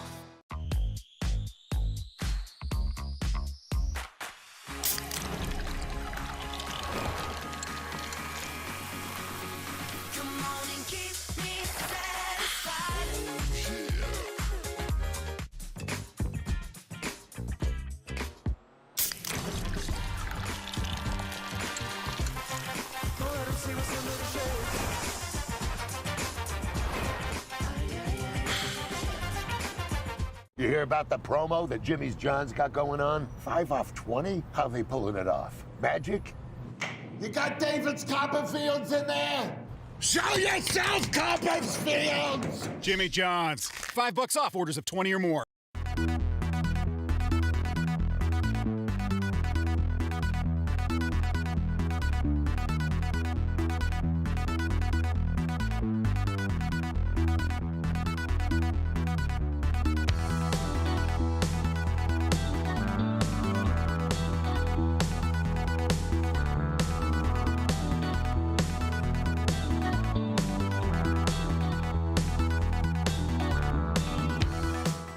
There are many things you can rely on in this world, like a sunny day brightening your mood, your mom baking the world's best apple pie, and never a dull moment in running your business. And when it comes to time-consuming HR tasks, you can rely on Tryon. Tryon can handle payroll and taxes, employee benefits, and more, so you can stay focused on attracting and retaining the best talent. With Tryon, you don't have to grow it alone.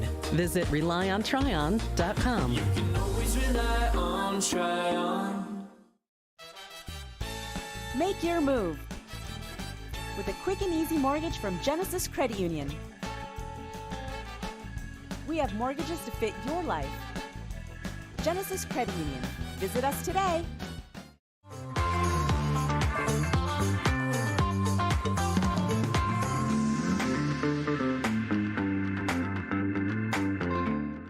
We're the financial champion of Michiganders.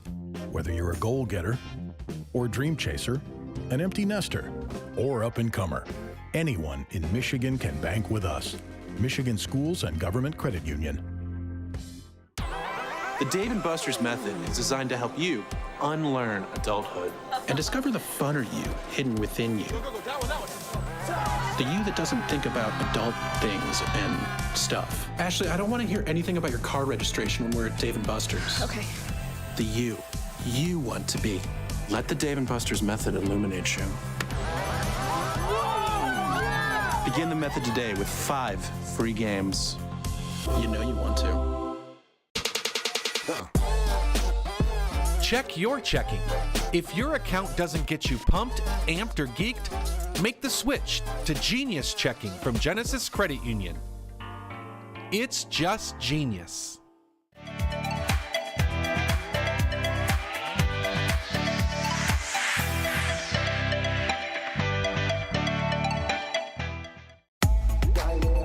Fifth Third Extra Time helps you do you better. So kick back and relax. You have extra time to avoid overdraft fees. Fifth Third Extra Time. This is banking a Fifth Third better. Jimmy John's Field is the perfect venue for birthday parties, summer picnics, company outings, and provides the best entertainment in Metro Detroit with great baseball all summer long. Spend your summer nights under the lights at Jimmy John's Field in historic downtown Utica. You hear about the promo that Jimmy's John's got going on? 5 off 20? How they pulling it off? Magic? You got David's Copperfields in there? Show yourself, Copperfields! Jimmy John's. $5 off orders of 20 or more. We build roads, bridges, wind farms, and pipelines, schools to skyscrapers. Our members create monuments. We operate. We're the operators and mechanics behind the advanced heavy machines that move Michigan forward. We maintain boilers and HVAC. Our members run the complex heating and cooling systems that we all depend on. Our training is second to none, and safety is our priority. We are Operating Engineers 324, and we keep Michigan running. We're the financial champion of Michiganders. Whether you're a goal getter or dream chaser, an empty nester, or up-and-comer, anyone in Michigan can bank with us. Michigan Schools and Government Credit Union. I'm Anthony Tomey, CEO of Tomey Group, and we're one of the largest Jimmy John franchisees in the country. We were using a national payroll company that would only do the payroll, and we had another branch that would only do healthcare benefits, and then we also had another group of HR. So having a company like Tryon that's able to do all three of those things in one makes life so much easier for us. The PEO model that Tryon does so well helps us keep our quality employees. And that's why we rely on Tryon. You can always rely on Tryon.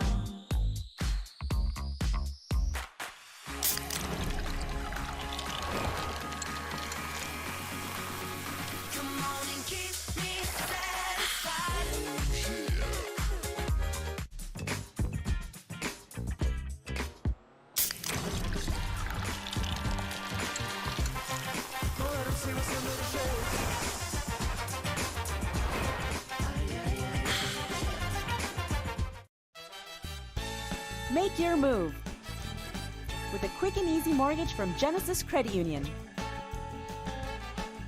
We have mortgages to fit your life. Genesis Credit Union. Visit us today. First State Bank is a locally owned and operated business. We're part of your community. At fsbcares.com, you'll find ways that we're making a difference by featuring locally owned and operated businesses, providing access to helpful financial resources, and engaging with community. FSBcares.com is part of our commitment to the neighborhood because strong neighbors mean stronger communities. Where good neighbors do great things. Member FDIC and Equal Housing Lender. Check your checking. If your account doesn't get you pumped, amped, or geeked, make the switch to Genius Checking from Genesis Credit Union. It's just genius. With a transforming world, we can see how drastically the world is heading towards automation. And so, we need 24/7 surveillance and security systems for our homes and businesses to avoid any theft or breach of privacy. JARPCOM brings the installation of security cameras to the tip of your fingers with our state-of-the-art mobile app. JARPCOM also provides surveillance monitoring of your entire property with flexible options that offer a dependable solution to be scaled to fit any domestic or commercial need. Contact JARPCOM today for a free estimate at 800-369-0374 or look us up on the web at jarpcom.com.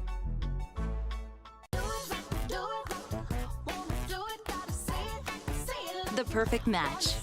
It's what so many of us are looking for. When it comes to getting a mortgage, how can you find the one that's perfect for you? Start at mortgagematchup.com. Because the only way to get a mortgage that's easier and more affordable is to find a local home loan expert first. Go to mortgagematchup.com today.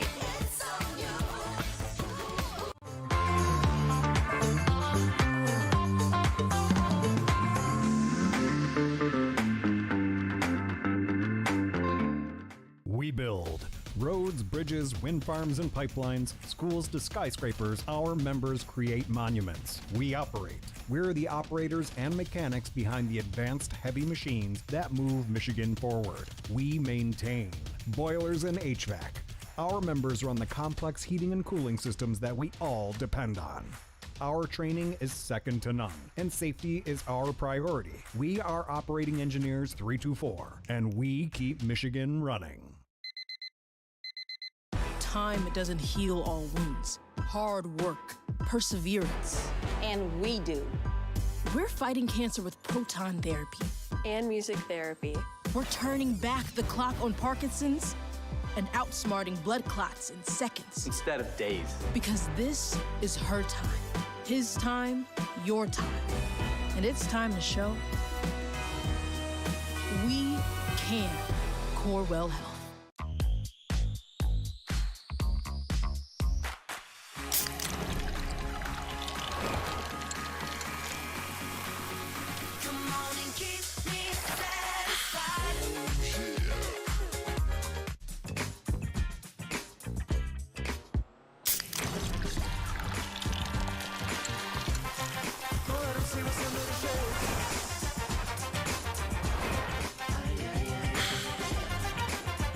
You hear about the promo that Jimmy's John's got going on? 5 off 20? How they pulling it off? Magic? You got David's Copperfields in there? Show yourself, Copperfields! Jimmy John's. $5 off orders of 20 or more.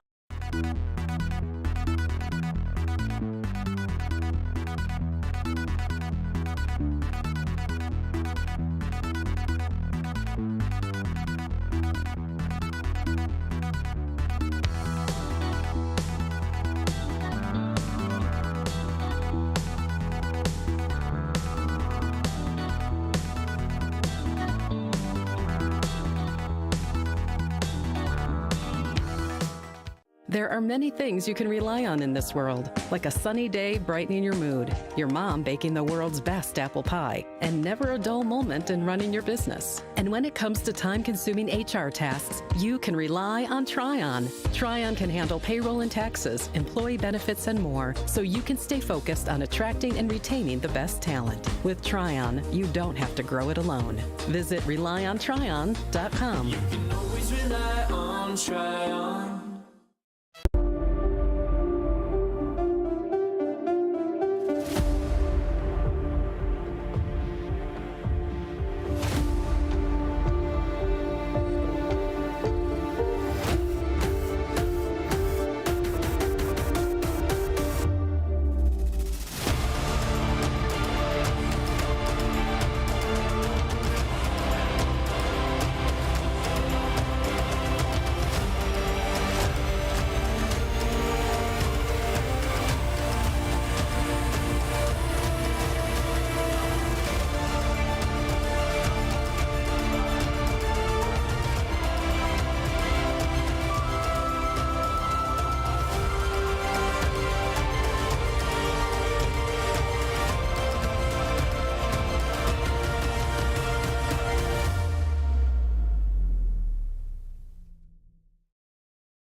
Welcome back, ladies and gentlemen. Game 2 of our doubleheader here from Jimmy John's Field on a beautiful Saturday night.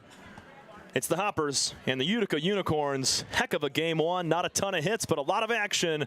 And we're hoping for a lot of the same here, but definitely some more hits, Alex. I'm alongside Alex Johnson. I'm Tom Cavanaugh. And we're going to get right into things here. And 2 starting pitchers that we talked about at the end of game 1, Alex, that we are very familiar with. Pierce Banks. He was sensational his first time out for the Hoppers. And Ben Kreisen, he goes for the Unicorns, just as good in his 3 innings of work in his very first start on Friday night of last week. Yeah, I'm really interested to see how both of these guys go. Pierce Banks going 4 2/3 innings on Saturday night against the Beavers in game 2.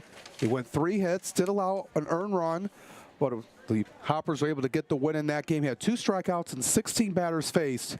Going to be interesting how he does here in his second start here of the season. Banks has minor league time. He's trying to get back there as he has an 0-2 count on Seth Gurgley. Gurgley was the leadoff man in game 1. He was 0 for 1 with a pair of walks. We saw a ton of walks hit by pitches, pass balls that led to multiple runs. Only 3 hits in the entire game. Sorry, 4 hits in the entire game and 9 total runs between the 2 teams. A crazy matchup. Gurgley is going to line one out to left field, diving and making the catch. Oh my goodness, Noah Marcoux saves a double. These guys are snagging the ball all over the park right now, Alex. That's the second diving play of the afternoon, and that's how you start off game 2 here. Real hot. Wow. Yeah, Marcoux, he was in first base. No, in game 1, he goes out to the outfield. In game 2, and what does he do? He makes a spectacular play on the left, got a good read on it, and diving forward once again, making an unbelievable catch. We've seen a lot of those, especially this week. I saw a couple of those yesterday, and here today as well. It's not been slowing down. Sawed-off swing to first base. Gehrig makes a chest-high grab and touches on himself unassisted. Quickly 2 out now for Pierce Banks and the Hoppers. And that's not an easy catch for Noah Marcoux out in left field. As a left-handed fielder, he's got to come across his body there and dive and make that catch. For a righty, it's a lot easier reaching out with your left hand to make that catch in the gap. But my goodness, Noah Marcoux flashing some leather. Heck of a play, and it's 2 gone for D Triplett. Swing and a miss at a breaking ball. And it makes him so versatile. He could play in both the infield and the outfield. And the first ball he sees, he makes an unbelievable play. It's like, how is he able to do that? You know, especially though you spent the first game over at first base where you're not getting a lot of acrobatic plays, but then you go out into the outfield and it's just really tough. You don't see a lot of guys who are left-handed play out in left field. You usually see, like you said, guys in right playing left, and then guys who are left-handed play out in right field based on the certain situation of how much easier it is to catch the ball. 2 balls and 1 strike now to D. Standing in the back of that box with a fairly open stance, waiting from Banks, who leaves a fastball high. Now 3 balls and 1 strike. He nearly had a home run in that first game, and Schellenbarger just robbed him in that right center field wall. That could have been a turning point in this game. That was back in the 3rd inning. Swing and a miss, makes it a full count with 2 gone. Triplett had an RBI, was 0 for 3 in that first game, bounced out to first in his first at-bat to bring in a run. It was a tight 5-4 walk-off win for the Hoppers on a wild pitch in the 6th. Swing and a miss from Triplett. Strikeout number 1 for Banks. We're likely to see a bunch more of those out of the hand of Pierce. Heck of a play in left field from Noah Marcoux. Saves an extra base hit. And we go to the bottom of the 1st inning. This is your home for USPBL baseball.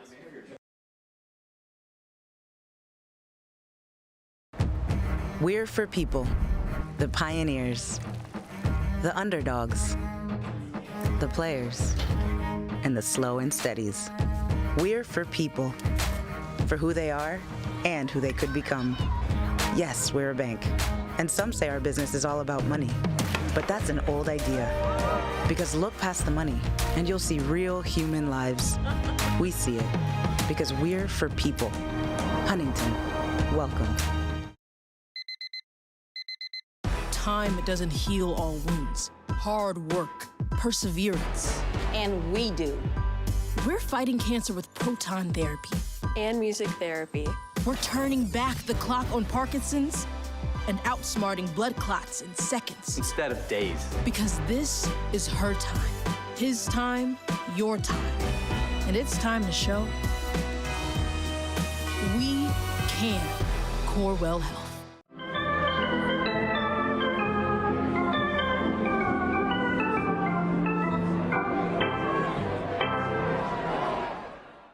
Slide into a new home. Work with a local mortgage pro who works for you. Get a cheaper, faster, easier home loan. Find a mortgage broker near you today at findamortgagebroker.com. With a transforming world, we can see how drastically the world is heading towards automation. And so, we need 24/7 surveillance and security systems for our homes and businesses to avoid any theft or breach of privacy. JARPCOM brings the installation of security cameras to the tip of your fingers with our state-of-the-art mobile app.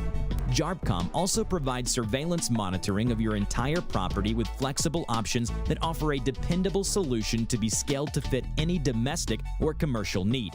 Contact JARPCOM today for a free estimate at 800-369-0374 or look us up on the web at jarpcom.com.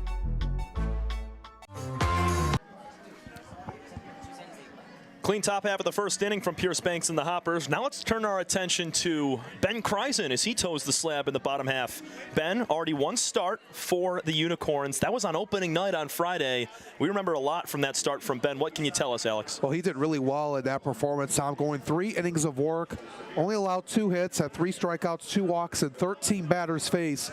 He did also have an appearance on Thursday against the Mammoths, where he did start that game as well. It was in the non-public game. He only pitched the first inning. He allowed 1 hit and did have a strikeout and 4 batters faced. So he's going to be a guy, another returner here for the Unicorns, and that pitching staff has been a really strong suit so far, once again, for Coach Jim Messy and assistant coach Pat Adams. First pitch from Kreisen is a foul ball off of the forearm of our home plate umpire, Tim Heigl, and he caught that one square. So got to give our official some time as Ryan Kotke's going to go over and check out Heigl there. That's, you know, a tough bounce, you could call it right there, as Van Diver just fouled it off, and it didn't hit anything else but straight forearm. He's got a smile on his face. He looks good. Yeah, he has to sit down with him for a while, and then had to get back on the infield umpire looking over at him, making sure everything's all good. And that's right there in the... I mean, it just got him square. Like, Van Diver did not hit much of the pitch. It barely got a piece of his bat, and it kind of just deflected down. Sometimes, like, when a hockey shot is onto the net and they use their stick to kind of deflect the puck a little bit down, it barely moved, and it barely shot down a little bit and deflected right off his forearm. You can see our league trainer, Kyle Sraka, walking back off the field with a smile. So probably some jokes exchanged right there between our officials, catcher, and training staff. But, I mean, Tim looks to be just fine, and it's just tough on the first pitch of the bottom half of the first inning as the game's getting started. Tim's going to have to work upwards now throughout the rest of this game. Yeah, hopefully things are all good, and he's ready to go, and so are we. So it's 0-1 to Blake Van Diver, leadoff batter here against Ben Kreisen. Breaking ball in the outside corner for strike 2. And you can see that right hand going up for our home plate umpire. No issues whatsoever there, as that's where he took the foul ball. Yeah, he was doing all right there. That was a good pitch. The outside part of the plate there by Kreisen. Got him with a little bit of that breaking ball there at 72. 0-2 pitches popped up. This should be playable. Tyler Shin, the catcher. Couple of steps, he makes the catch. Going to toss it around the infield. 1 up, 1 down. And it's right back into the heart of the strike zone. Went back with the fastball at 90. Made to going inside a little bit to pop it up right to Shin for the first out here of the inning. Kreisen coming over from Punta Gorda, Florida, standing at 6'1", 210 as a righty. Had a lot of Division I talent over at Murray State in the Missouri Valley Conference. One of the returners, like I said, from last season. ERA a little over 3 last year in his 13 appearances. He joined the Unicorns right around the first week of August. In that tail end of the season where the Unicorns, they were at the bottom of the standings, but got hot at the right time to win it all. 1-0 pitch from Kreisen is skied in the air. Is this playable for Shin behind the dish? It is. He makes the catch. That ball came right back into play. You saw multiple fans covering their heads thinking it was going to hit the stands. And Tyler Shin, back-to-back pop-ups to him. He handles both with ease. Yeah, just right back up. It's just really hard to see there with the backstop. But what a good play there by Shin.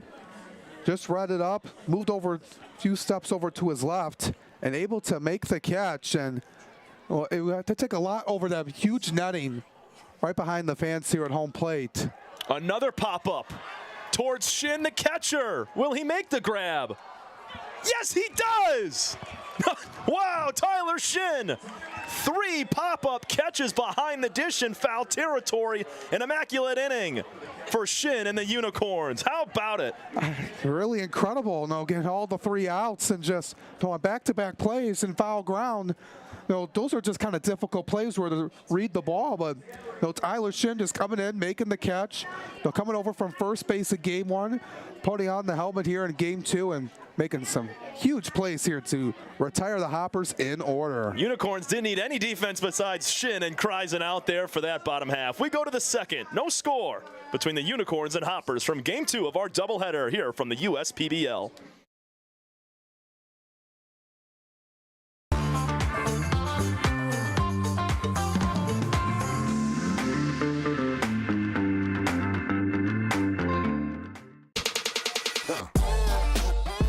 Check your checking. If your account doesn't get you pumped, amped, or geeked, make the switch to Genius Checking from Genesis Credit Union. It's just genius.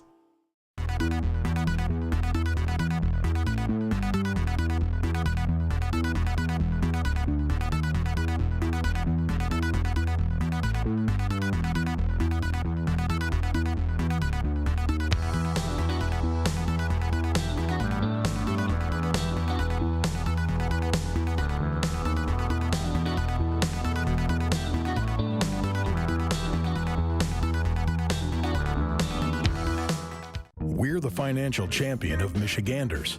Whether you're a goal getter or dream chaser, an empty nester, or up-and-comer, anyone in Michigan can bank with us. Michigan Schools and Government Credit Union.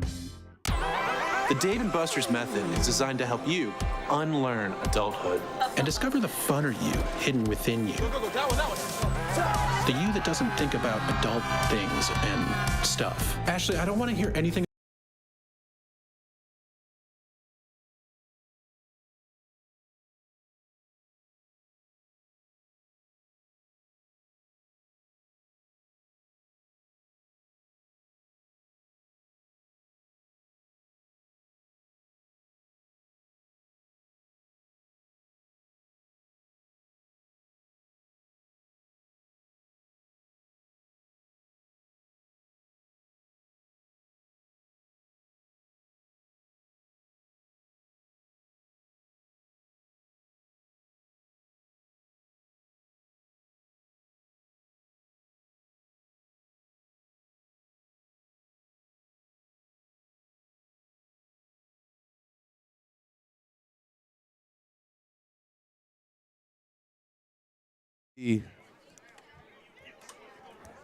So it's 1-2 strikes now to Jared Weber. It'll be Weber, Baduras, and Baggett. And we just mentioned Tyler Shin making all 3 putouts behind the dish on foul ball pop-ups straight towards him. Here's a breaking ball swung on and missed. Clearing the way is Whit Hughes. He tosses on to first. And it's 1 up, 1 down. Strikeout number 2 for Pierce Banks. He ended the first with 1, and he opens up the second with another swinging strikeout. Yeah, just down low in the zone. Jared Weber going after it. And going back to Tyler Shin, as we talked about, we've never seen something like that before. I haven't. I know you haven't either. No, getting 3 straight putouts. No, all 3 outs as a catcher. No, 2 of them were in foul ground, and the first one was right nearby it. So it's just unreal to see here in the USPBL, those kind of plays that we get to see here. Some of the interesting plays that the fans don't get to see very often. I don't think anybody does. I mean, scoring 9 total runs between the 2 teams on just 4 hits, that's something you never see. And a catcher making all 3 put-out outs on pop-ups. Another just unforeseen, crazy outcome. Swing and a miss from Baduras. He's down in the count 0-2. Sam back in game 1, he was 0 for 2 with a hit by pitch, and he scored on a pass ball. He fights that one off.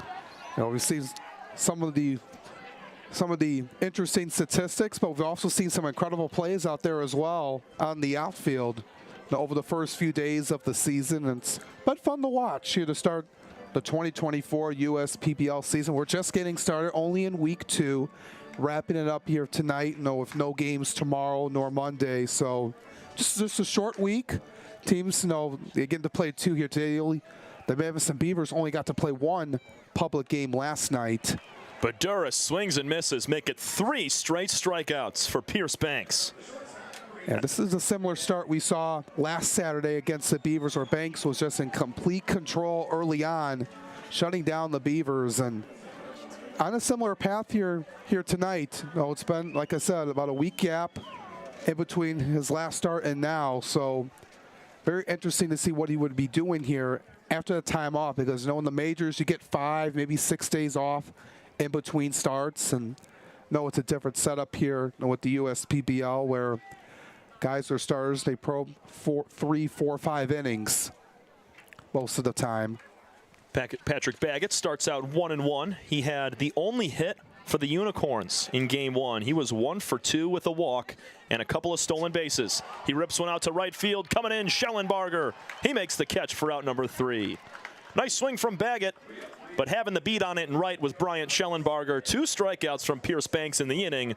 We head to the bottom of the second. No score between the Unicorns and Hoppers from Jimmy John's Field.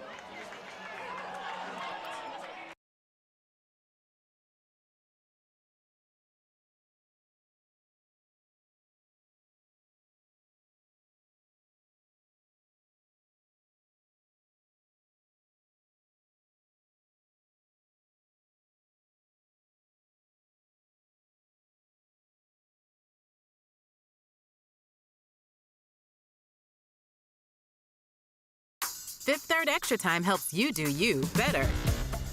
So kick back and relax. You have extra time to avoid overdraft fees. Fifth Third Extra Time.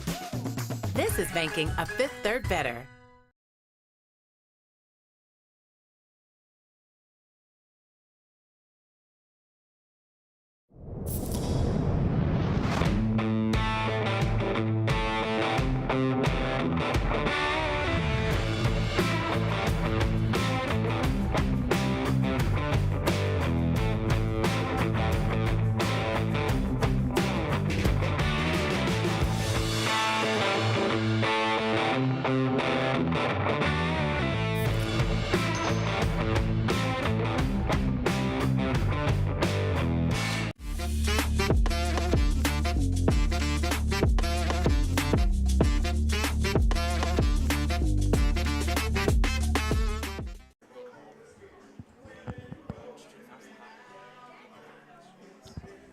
Tonight's USPBL doubleheader is presented by Bell's Brewing.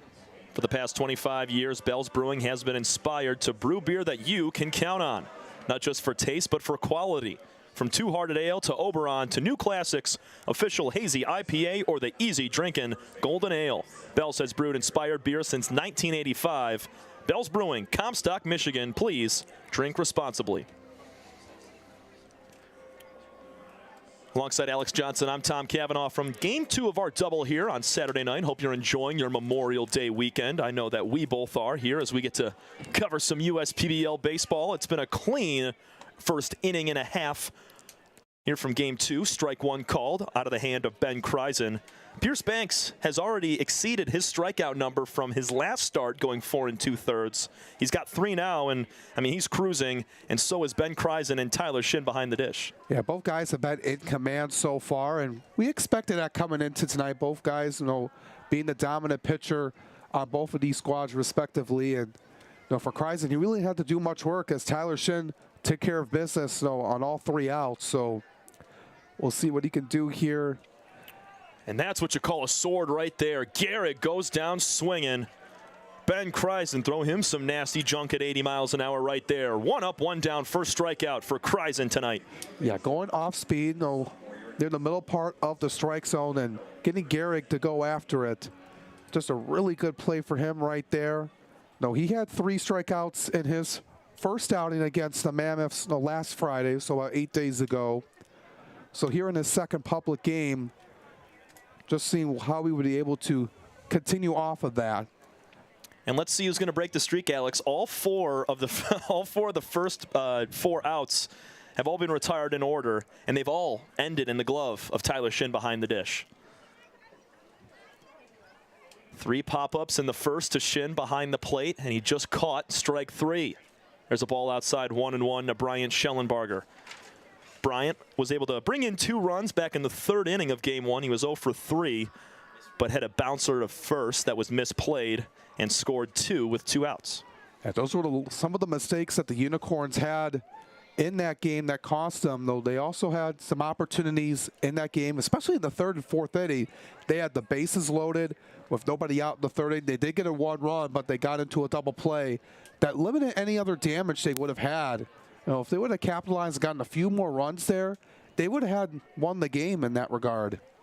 3 balls and 1 strike now to Schellenbarger.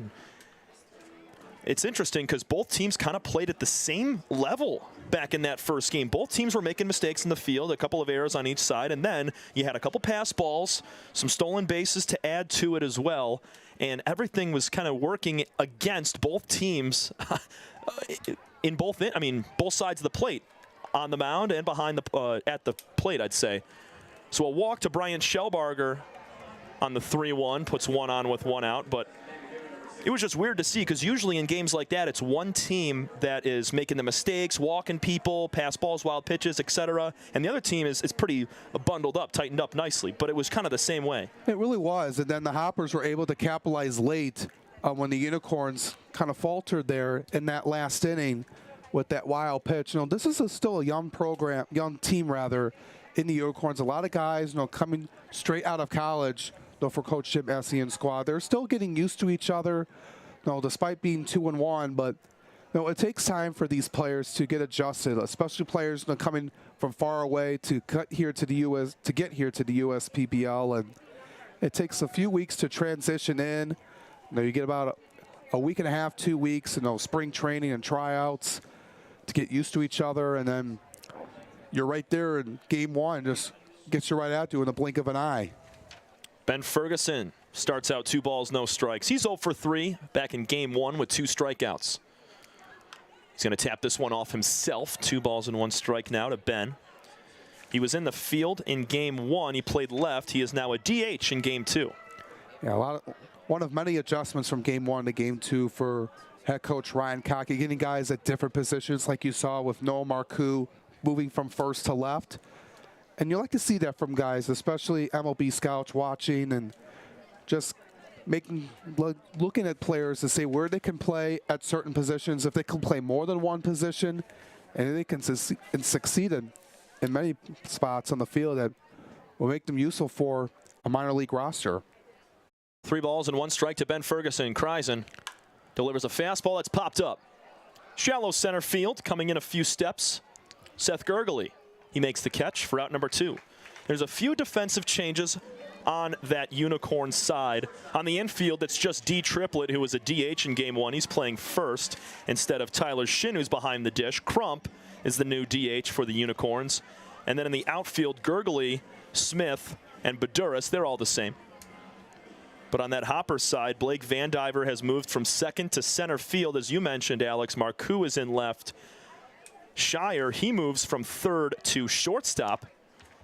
And Todd Maddox, he is at third base now in place of Jake Shire, who moved over to short. Yeah, just a different feel for what Coach Cockey wanted to do here, just mix things up. Just get guys, like I said, at different spots, get them comfortable, get some reps in, some ground balls or some pop-ups. Swing and a miss from Shire makes it 1 ball and 1 strike. Also, Matt Gehrig is playing first base for the Hoppers, and Bailey Martin moves from shortstop over to second. And you're going to see that a lot here in this league, guys playing different positions. Well, it's not like in minor league or in the majors where they play primarily one position 95% of the time. So, in this developmental league like this, you want guys to get to succeed in every area, both in the offensive and defensive side, and that's been the story here in this league since it started back up 8-9 years ago now, and a lot of guys have had succeeded because they've played more than one position. Kreisen on the 2-1 pitch delivers another ball low. 3-1. Once again, he walked Schellenbarger, who stands over at first on a 3-1, sent Ferguson to a 3-1 count, who flew out. And now it's Shire with that same count and 2 gone. We have no score in the bottom of the second. Remember, ladies and gentlemen, it's a 6-inning ball game here for both game 1 and 2. And the 3-1 is low and outside again. Second walk of the inning for Kreisen. 2 on with 2 out for the Hops. Yeah, just set that one a little bit low for Shire to hit at, and He had a good read on it. He gets rewarded. And now you got 2 on and 2 out. And now we'll see Todd Maddox here for the first time here tonight. A guy that was a key piece last season for the Hoppers, like we mentioned last week. But this is a guy that was a part of that good offensive showing for the Hoppers last season. Had 2 home runs and 12 RBIs and 40 games played. Swing and a miss on the first pitch to Maddox over at third base in this game. Here's the 0-1 from Kreisen, a little bit low. Another breaking pitch that just missed. Yeah, Kreisen's just trying to find his command here right now after walking 2 of the last 3 batters.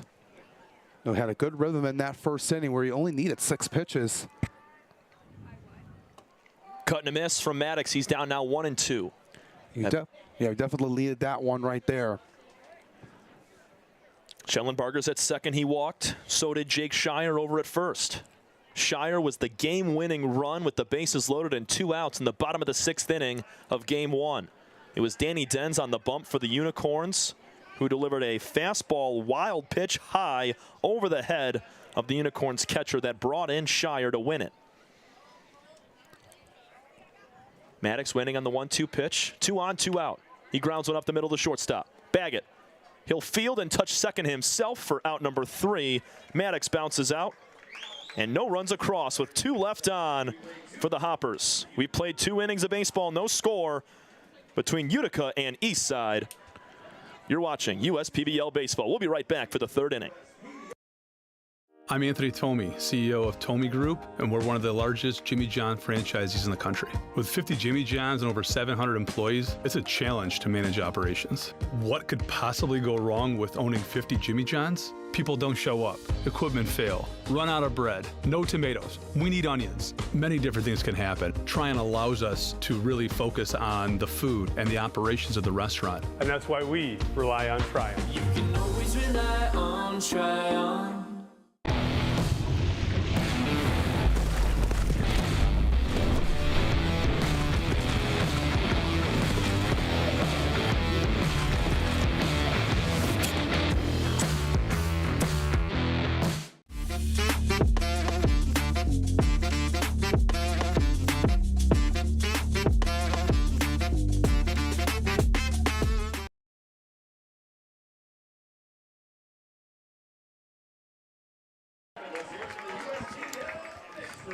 Top of the 3rd inning here from the USPBL. Doubleheader between the Unicorns and Hoppers. Pierce Banks has retired the first 6 batters. He's got 3 total strikeouts. Alex, his last time out, he went 4 2/3, allowed 3 hits, struck out 2.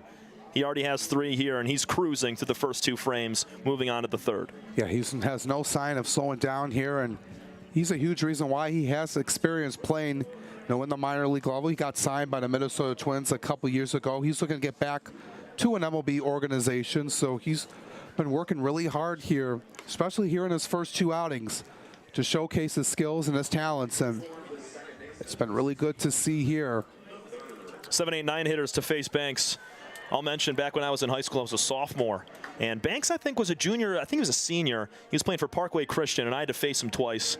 I wanted no part of that whatsoever. I mean, he struck me out on, I think, 3 or 4 pitches because he was chucking about 90, 91, even in high school, too, which was absurd. And seeing him thrive and impress here it's no surprise to me whatsoever because he's got the stuff. Yeah, he really has. He was a part of that program that won the Division IV state championship back in 2016, Parkway Christian, a small school in the Metro Detroit area, and having a lot of talent on that team to win it all. And there's a lot of good talents and a lot of small schools here in the Metro Detroit area that have had a lot of talent, getting up here, to the USPBL or elsewhere. It's not about going to a big school or a big public school. You see a lot of these guys coming from these smaller schools come in and making an impact. So Sherman Martin to right field, coming in, sliding down, and making the catch is Schellenbarger. A couple of nice plays from Bryant in right today, and he made that one look easy. Yeah, he has. He just took a few steps in to slide down there on his knees to make the catch, and just a good eye by him, and these outfielders have done their job here today. Also, Alex, got to credit your memory for remembering Parkway Christian won the Division IV state championship. I mean, that's incredible. Swing and a miss. Way late on that fastball was Shin, and he's had a busy day behind the plate. Yeah, he's been really has. You know, in that first inning, though, getting all those 3 outs, and we'll tap one foul to the third base line over near assistant coach Pat Adams, 0-2. Pat Adams, he went to De La Salle High School. He was a graduate of 2014, and a couple years later, that team won the Division I state championship, and then all 4 of those schools that year were private schools that won the state championship. Holland Christian won in Division II, and then Grosse Pointe Woods University Liggett in Division III that year. So, yeah, I remember Liggett always having a good team as well. Back when our school used to be in the Catholic League. Swing and a miss on the 1-2. Shin goes down swinging at a fastball high. Make it 4 now for Banks. Yeah, good job there by Banks. No, chase him up high, and Shin going after it. It's such a good pitch. Because it starts about letter high, but kind of like a softball pitcher with a riser. That ball continues to groove up a little bit at 90 miles an hour. You cannot hold up. First time Shin goes down swinging on the afternoon. That's just tough there for hitters, and Banks is just in control right now. Once he gets in a rhythm, he knows he's in it, and it's tough to stop him. So I'm looking forward to see if he can continue to keep that up. Banks leaves that one in the dirt. Nice block up by Whit Hughes behind the dish. 1 ball and 1 strike. Approaching 30 pitches is Banks here as he's 2 2/3 into his start. Yeah, that's not bad at all. No, that's what most guys see here around when they're in a rhythm. High chopper to third base. Maddox fields it on the high hop. Across his body, throws to first. All zeros for Pierce Banks and the Eastside Diamond Hoppers through 3. We go to the bottom half of the inning. No score between Utica and Eastside.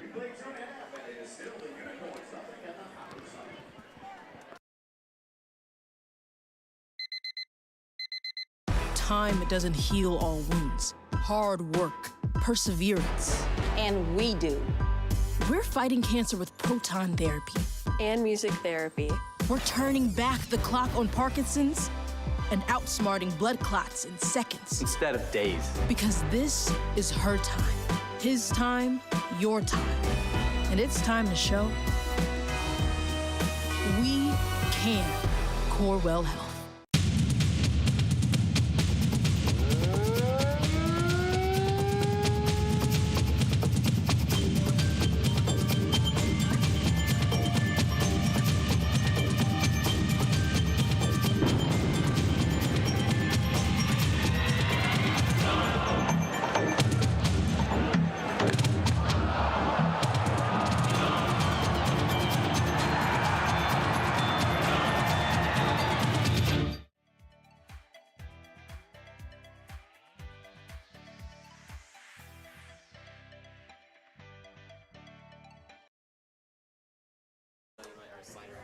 Bottom of the third inning. It's no score between the Utica Unicorns and Eastside Diamond Hoppers from Game 2 of our doubleheader. Alex, that first game kind of widens the standings a little bit. Now 3-1 on the year of the Eastside Diamond Hoppers, and the Unicorns now being 2-2. They're even with the Westside Woolly Mammoths.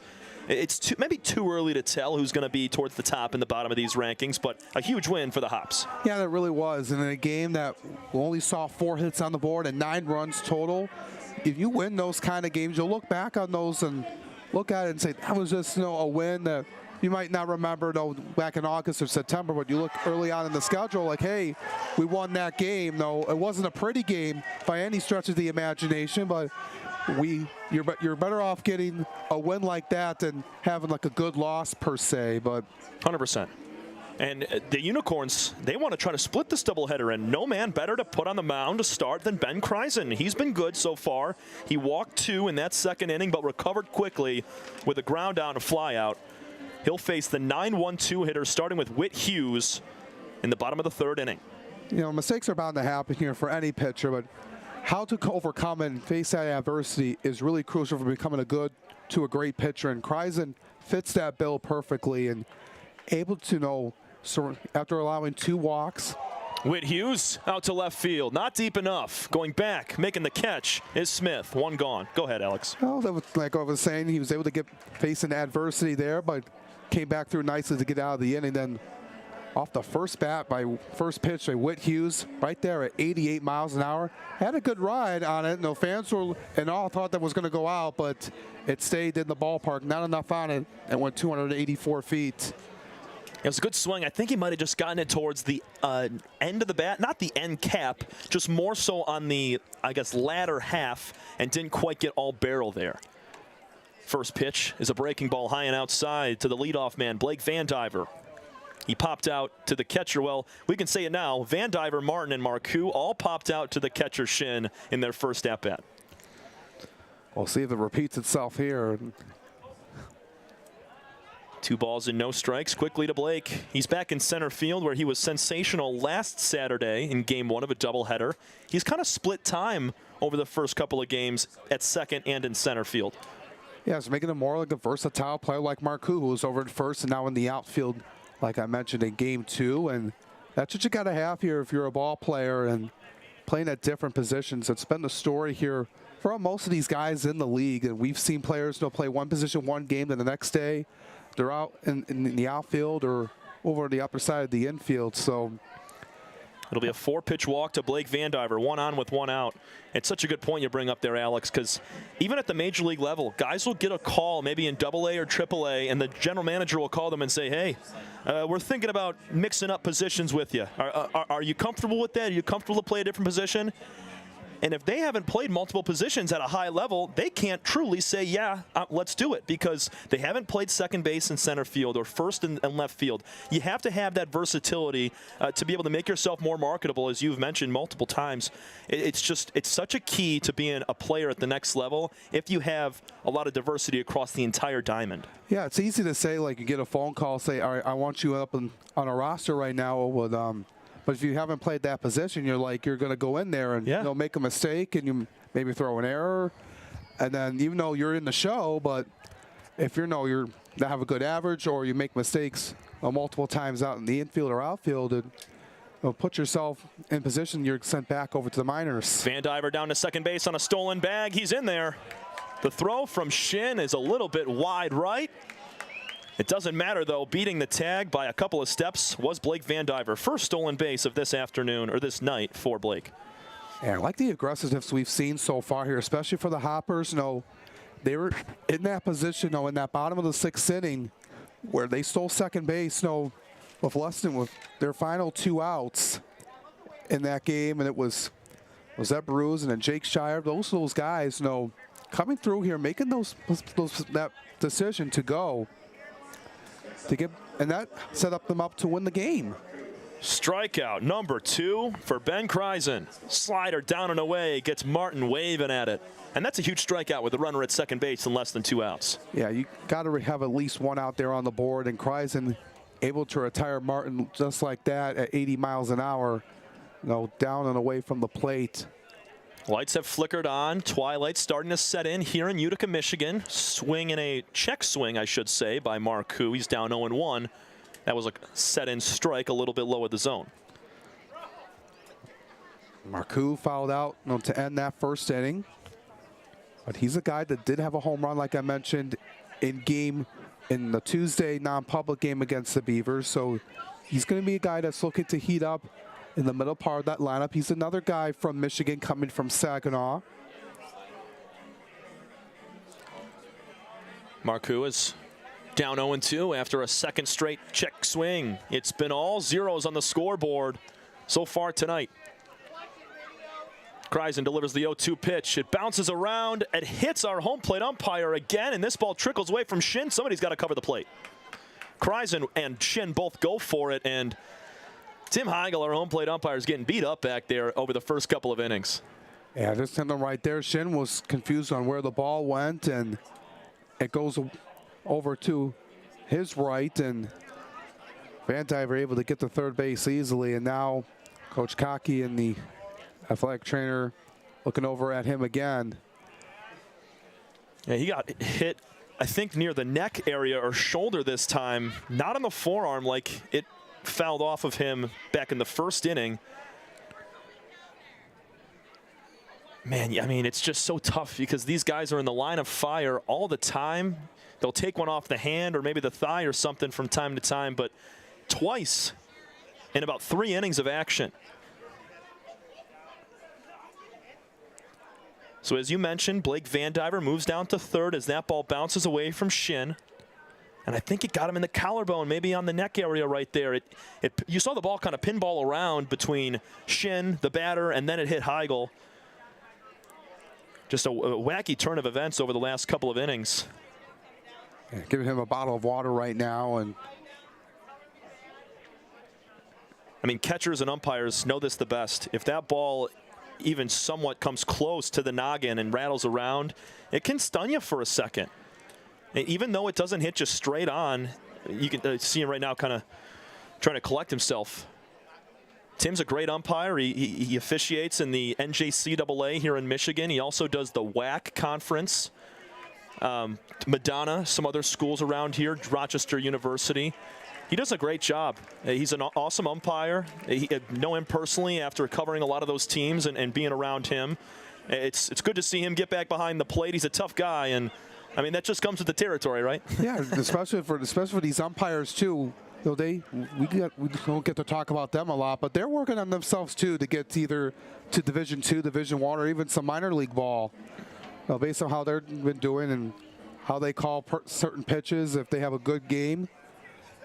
You know, we've seen that a lot in the major leagues, so they have people do like the umpire scorecards on how accurate they umpires call balls and strikes.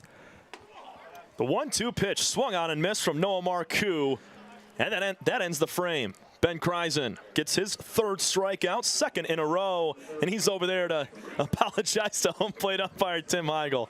It's been a thrilling first 3 innings of play. We still don't have a run scored. We go to the 4th.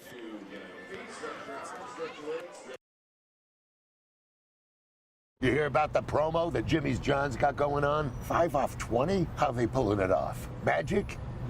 You got David's Copperfields in there? Show yourself, Copperfields! Jimmy John's. $5 off orders of 20 or more.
Fans sticking around for the latter half of our afternoon here at Jimmy John's Field. No score as we head into the 4th inning. 6-inning ball games for our doubleheader between the Unicorns and the Diamond Hoppers. Alongside Alex Johnson, I'm Tom Cavanaugh. Alex, we've seen some remarkable stuff today. 9 runs scored on 4 hits. We've seen our home plate umpire get banged up a couple of times. We saw the Unicorns catcher catch 3 straight pop-ups. I mean, what else are we going to get today, man? I'm just looking forward to see what happens here in the second half of this second game here. We've seen a lot over here in this here today, and I'm looking to see if we get any more crazier here right now. And both pitchers are dueling right now, and it's been good to watch. And like we've seen throughout here the early part of the season, the pitchers have really controlled and had the edge over the hitters here in these first few days here in this season. Yeah, this was a long-awaited matchup between these two pitchers. Slow grab all to second base, forehand for Martin. He flips over to first, 1 up, 1 down. In the top of the 4th inning, Pierce Banks has now retired 10 straight to start the game. And that's exactly what you wanted to see here for Banks, as a guy hasn't pitched in over a week, and it's around a certain time like I was about to say, it's about around the same time where he kind of struggled a bit in his last start against the Beavers. So hopefully he doesn't have that same hiccup again, even though he did get the job done and got the win last time out. Joe Smith taps one fouled on the third baseline. Had a defensive swing to first base for a 3 unassisted his first time up, did Smith. Made a nice catch out in left field early in this ball game. Or sorry, that was back in game 1. It was Marcoux here in game 2 for the Hoppers that made a diving catch. We've seen too many diving catches out in center and left field over the course of the last couple of days. Yeah, or last couple of games, I should say. Yeah, it's been fun to watch. You know, it's been an incredible weekend. A good top 10 candidate play yesterday of Nick Pastor of the Mammoths. As we got another punch out for Pierce Banks. He has been dealing here today, Tom, and that's 5 now. Keep the tally up. As Pierce is just, I mean, he's being very effective. We speak back to that ball game where he pitched 4 2/3 and recorded 2 strikeouts. Everything else was weak contact, and today he's not getting much contact at all. We have 3 lineouts and 3 groundouts, and that's been it. A couple hard hit balls off the bat of these Unicorn hitters, with D Triplett coming up and taking a ball inside, but nothing to show for it on either side right now because Ben Kreisen is also shoving for the Unicorns. Yeah, and especially because when you're seeing a new set of guys, you know, for the first time this season, you get a feel of how you're going to throw to them or pitch them, and it takes time for hitters to adjust. And sometimes they get like a weak ground ball out like they did in the last game like the Beavers did, or other times it's either strikeouts or fly balls. So it's not really a consistent pattern or trend you get to see. Ground ball to first, picked up by Gehrig on a couple of bounces. He touches first, and another clean 1-2-3 inning for Pierce Banks and the Hoppers. He's recorded all 12 outs in 12 batters over the first 4 innings. We go bottom 4. Utica 0, Eastside 0. This is your home for USPBL baseball. First State Bank is a locally owned and operated business. We're part of your community. At fsbcares.com, you'll find ways that we're making a difference by featuring locally owned and operated businesses, providing access to helpful financial resources, and engaging with community. fsbcares.com is part of our commitment to the neighborhood, because strong neighbors mean stronger communities. Where good neighbors do great things. Member FDIC and Equal Housing Lender. The Dave & Buster's method is designed to help you unlearn adulthood and discover the funner you hidden within you. The you that doesn't think about adult things and stuff. Ashley, I don't want to hear anything about your car registration when we're at Dave & Buster's. Okay. The you want to be. Let the Dave & Buster's method illuminate you. Begin the method today with 5 free games. You know you want to.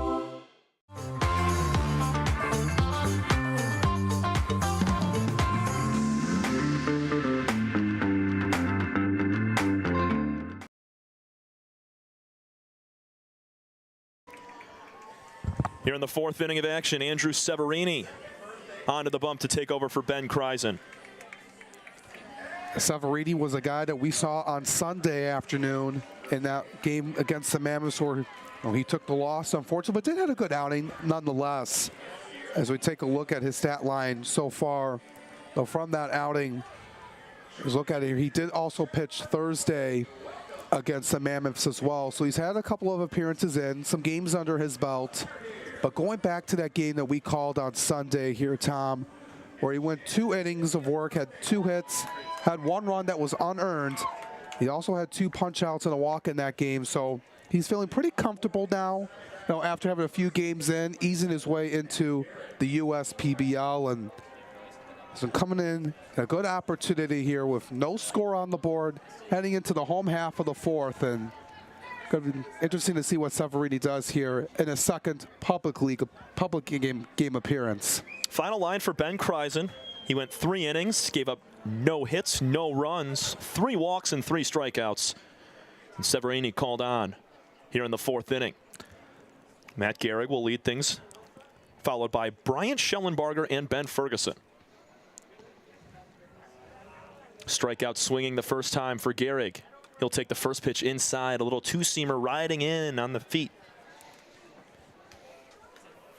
We talked about it back in game 1. Gehrig has been, if not the best hitter in this entire league with 2 homers and 8 RBIs over the course of the first couple games. Yeah, he's been making himself known here as one of the newcomers on this league, right up there with Anthony Sharkis before the Mammoths. He's right there, was right behind him, right there for Player of the Week. So, yeah, Gehrig is making himself known, came in hitting over 450 to start the doubleheader here today, and hasn't had a whole lot here in this doubleheader today, but no, it's bound to happen. No, early on you'll get a couple off games here and there, but looking to get back on track. He does have an RBI today back in game 1. He's sitting on a 2-1 pitch. That's called for a strike at the letters. Severini notching at about 91, 92 miles an hour on his fastball, dipping down into the low 80s with his slider.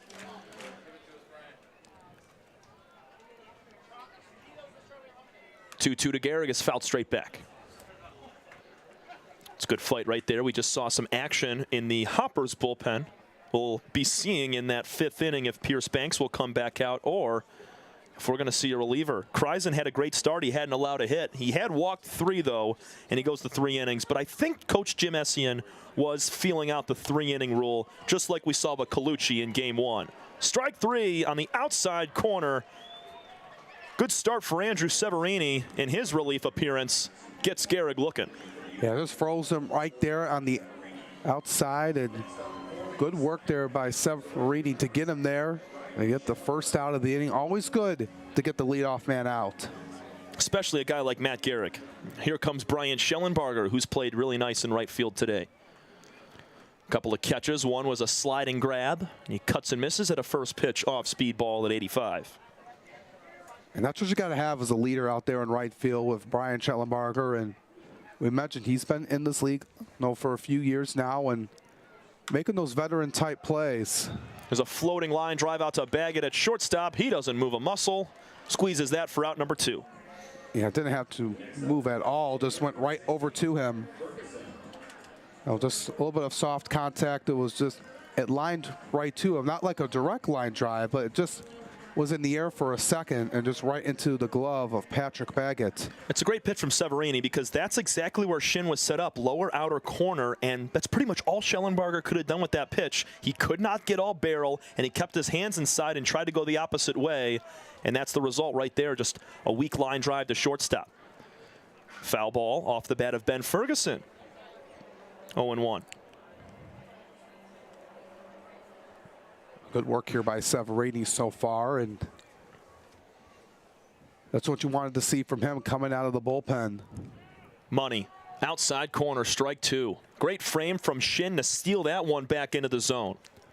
Yeah, if he didn't do that, it would have been a ball by the home plate umpire. And you got to get, if you're able to hold it on for just enough and you're for Shin, you're going to get that call every time. 0-2 to Ferguson, low and inside. And you're right. I mean, the difference between a good catcher and a great one is the ability to obviously block the ball up and throw runners out, but stealing strikes. If guys are able to frame that pitch and make it look like it's in the zone and fool those umpires, you are so valuable as a catcher. Like that one right there, he just brought it up into the zone, could not get the call. We're going to push to 2-2. But if you're looking at how Shin is receiving these pitches, he's moving his glove up and through the zone, working out, and trying to get a ball back into the zone if it's off. 3-2 now. And that's what you got to do as a catcher, to communicate with your pitcher and where you want to throw it and able to set it up perfectly so you can get that call from the home plate umpire. You might not get it every time, but if you get it in the right spot, it'll take away a strike. The 3-2 with 2 outs is lined into center field. It'll drop for a base hit in front of Seth Gurgley. 2-out knock. That is the first hit of this entire game between both teams in the 4th inning.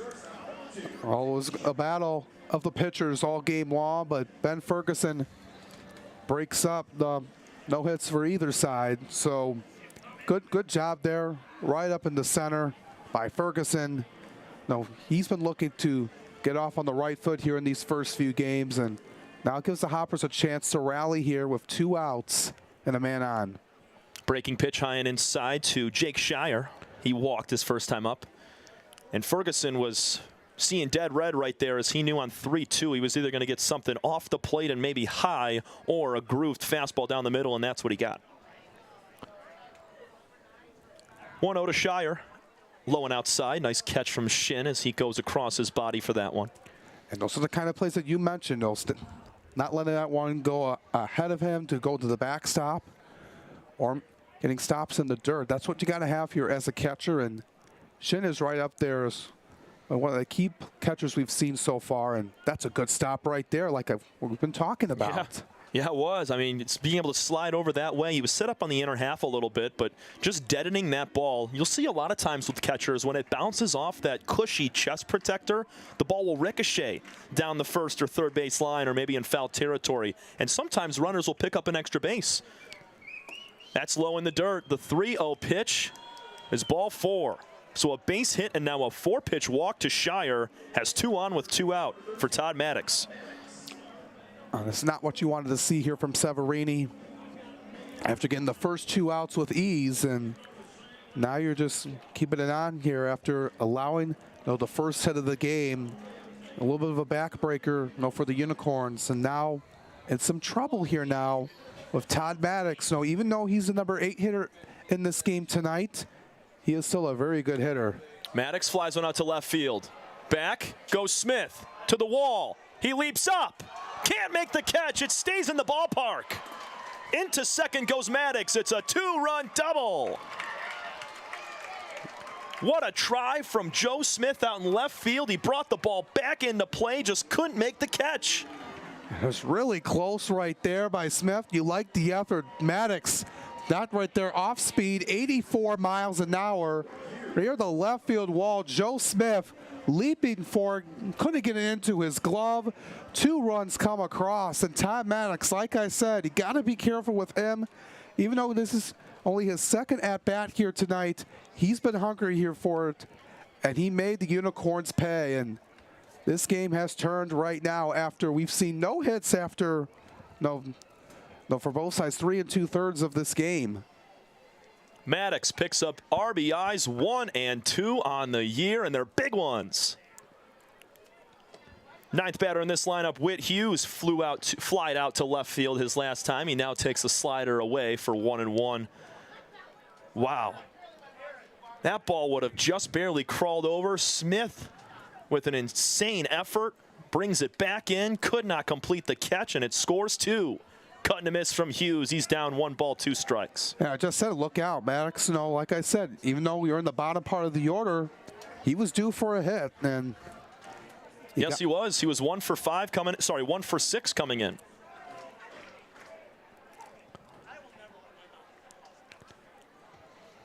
Deep breath from Severini on the mound. The 1-2 down and outside. We're going to level up at 2-2. Now you just got to get out of this inning if you're Severini. That 2-out rally that you caused here, you given the Hoppers the lead, and you thought you were in good rhythm. The 2-ball, 2-strike, 2-out pitch is low and outside. We're going to push to full. It was a strikeout and a line-out to start on just 5 pitches. And then you go base hit from Ferguson on the 3-2, a 4-pitch walk to Shire, and a double from Todd Maddox. Whit Hughes goes down looking. 2 strikeouts for Severini, but the damage is done. Todd Maddox drills one off the wall in left field. Joe Smith almost made the catch for Utica. It results in a 2-run double. We go to the 5th inning of play. 2-0 Eastside on top of the Unicorns here from Jimmy John's Field. There are many things you can rely on in this world, like a sunny day brightening your mood, your mom baking the world's best apple pie, and never a dull moment in running your business. And when it comes to time-consuming HR tasks, you can rely on Tryon. Tryon can handle payroll and taxes, employee benefits, and more, so you can stay focused on attracting and retaining the best talent. With Tryon, you don't have to grow it alone. Visit RelyOnTryon.com. You can always rely on Tryon. Fifth Third Bank. Yeah, it's a quirky name. But here's the thing. 5/3 equals 166.7%. So we put 166.7% into everything we do.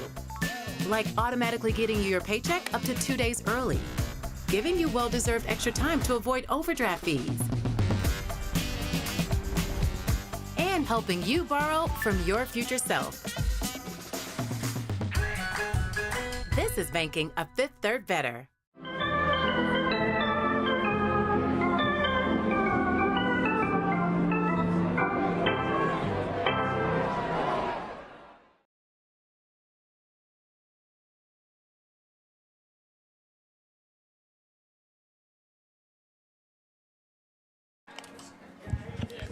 Pierce Banks is back out for another inning of action. He's retired all 12 hitters that he has faced, and he has a 2-0 lead after Todd Maddox put one off the wall in left field.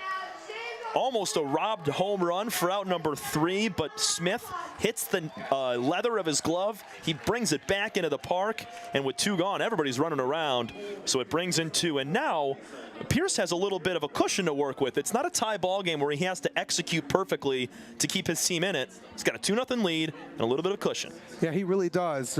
Thanks to Todd Maddox, there was that 2-out rally nonetheless for the Hoppers, but he should be able to just stay focused here.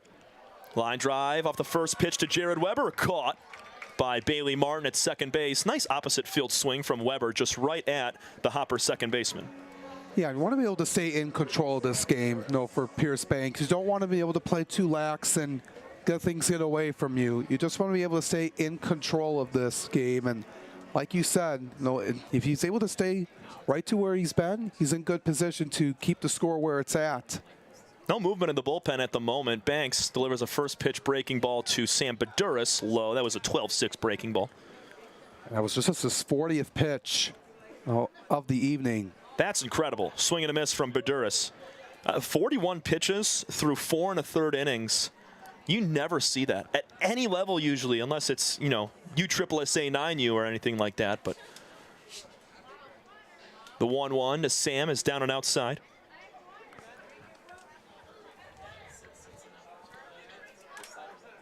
Baduras with just 1 hit so far this year.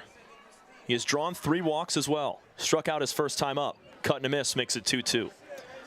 Banks is overpowering with that fastball, but also his off-speed is working well. We've seen a few hard-hit balls, more so on the off-speed than the fastball from these Unicorn hitters. And those secondary pitches are what makes you really marketable. That one's just really good by Banks. He paints the lower outside corner. Another strikeout. Make it 6 now for Pierce Banks on the mound. He's feeling it, clicking on all cylinders right now. This is some eyebrow-raising stuff right now on the mound for the Hoppers. Yeah, and they are just really happy to have him have this game like this and just coming out with all fire and blaze right now. It's just he has been tough to stop, and the Unicorns haven't had an answer for him. Breaking ball called strike on the lower outer corner. It's Patrick Baggett's turn. He lined out to right field sharply his first time. Takes an off speed, high and away. So Pierce Banks' last public outing in front of fans, he went 4 2/3 innings. That's where we stand right now. He gave up 3 hits and 2 strikeouts. He now has 6 strikeouts and a 1-2 count on Baggett, looking for number 7 right here to finish the frame. He's looking to do so here and able to make some adjustments and using more of that secondary pitch down and away, making hitters chase. Baggett fights it off. Stays 1-2 now. He's getting the chase pitches, but also when he throws it for a strike, he can let these guys know, hey, I'm throwing you a strike. A lot of them still can't hit it right now just because of Banks' dominance, mixing in and sequencing the off-speed and the fastball. Good take from Patrick. It's now 2 balls and 2 strikes. Yeah, he's had a good balance of that and keeping the hitters on their toes and not becoming too predictable. And that's something you got to have to be successful in this league. And Banks, who's been signed by the Twins before, and does that perfectly. Strike 3 on the lower outer corner. Pierce Banks is on fire. Back-to-back strikeouts to end the 5th inning. He now has 7. He's retired 15 straight batters since the beginning of the game. We go to the 6th. Sorry, we go to the bottom of the 5th inning. 2-0. Eastside looking to score more. They lead it 2-0 over the Utica Unicorns here on the USPBL Network. We're for people, the pioneers, the underdogs, the players, and the slow and steadies. We're for people, for who they are and who they could become. Yes, we're a bank, and some say our business is all about money, but that's an old idea. Because look past the money, and you'll see real human lives. We see it, because we're for people. Huntington, welcome. Slide into a new home. Work with a local mortgage pro who works for you. Get a cheaper, faster, easier home loan. Find a mortgage broker near you today at findamortgagebroker.com.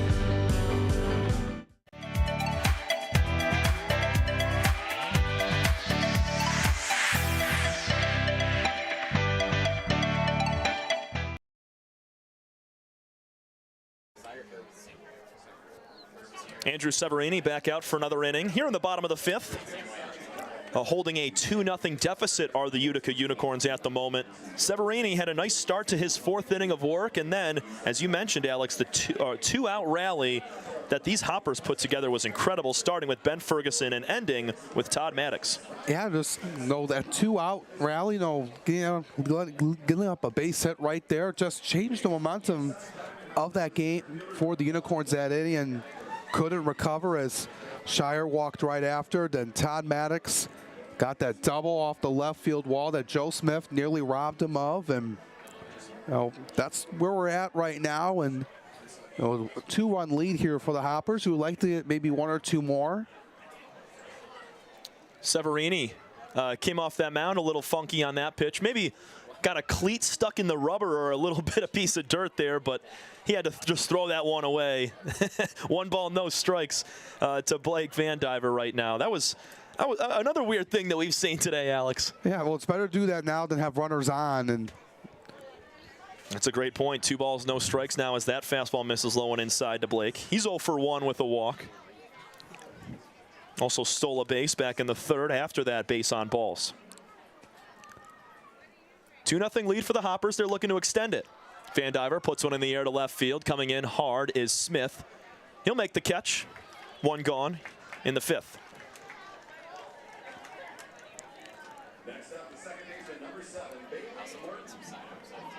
Severini right now just trying to keep it a 2-0 game, and hopefully the Unicorns in the 6th inning can do a little damage and get some runs or some hits on the board right now, because right now they've been held to nothing. Yeah, it's just been really nothing for them here today. And even though they got 4 runs in that first game, they only had 1 hit on the board. And this was something that they wanted to do here to improve offensively. So I mentioned, not the best start to them where they wanted to go. And nice catch in center field by Seth Gurgley as he drops to a knee and puts a nice divot into center field there.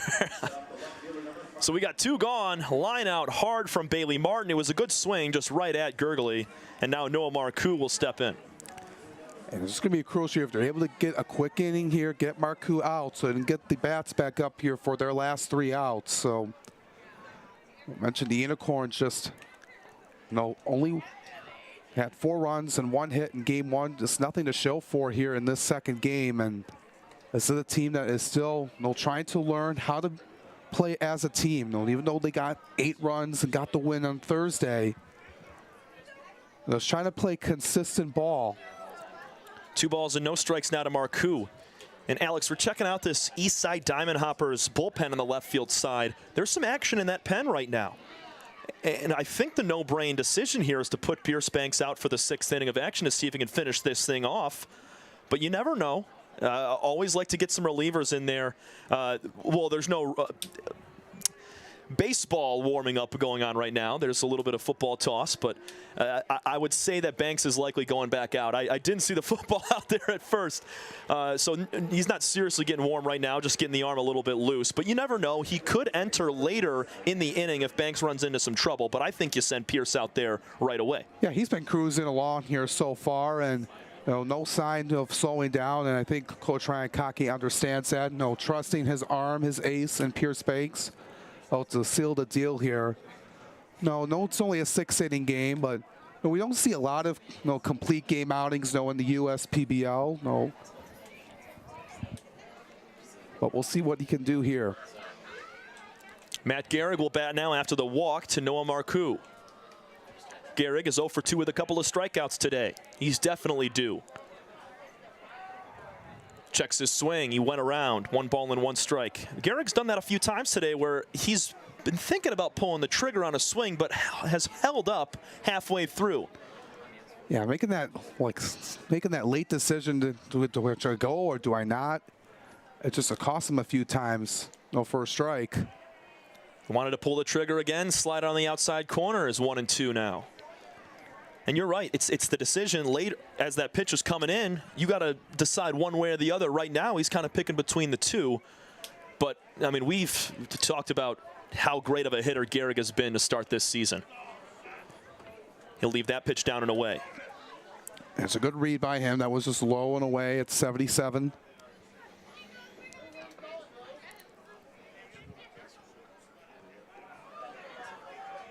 Two balls, 2 strikes, 2 outs. Severini trying to keep it a 2-0 game. Strike 3 on the outside corner. Gehrig goes down looking. We head to the 6th. Pierce Banks has grabbed the glove, and he's back out of the mound for the 6th inning of action to try to finish this thing off. 2-0 lead on 2 hits for the Diamond Hoppers over Utica. This is your home for USPBL baseball.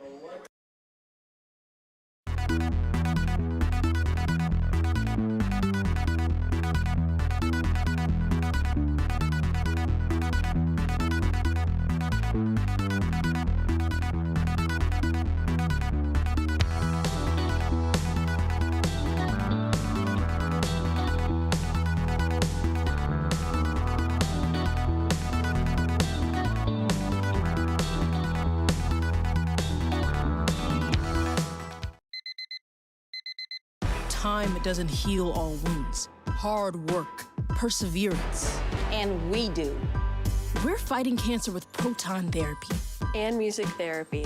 We're turning back the clock on Parkinson's and outsmarting blood clots in seconds. Instead of days. Because this is her time. His time, your time. And it's time to show we can. Corewell Health.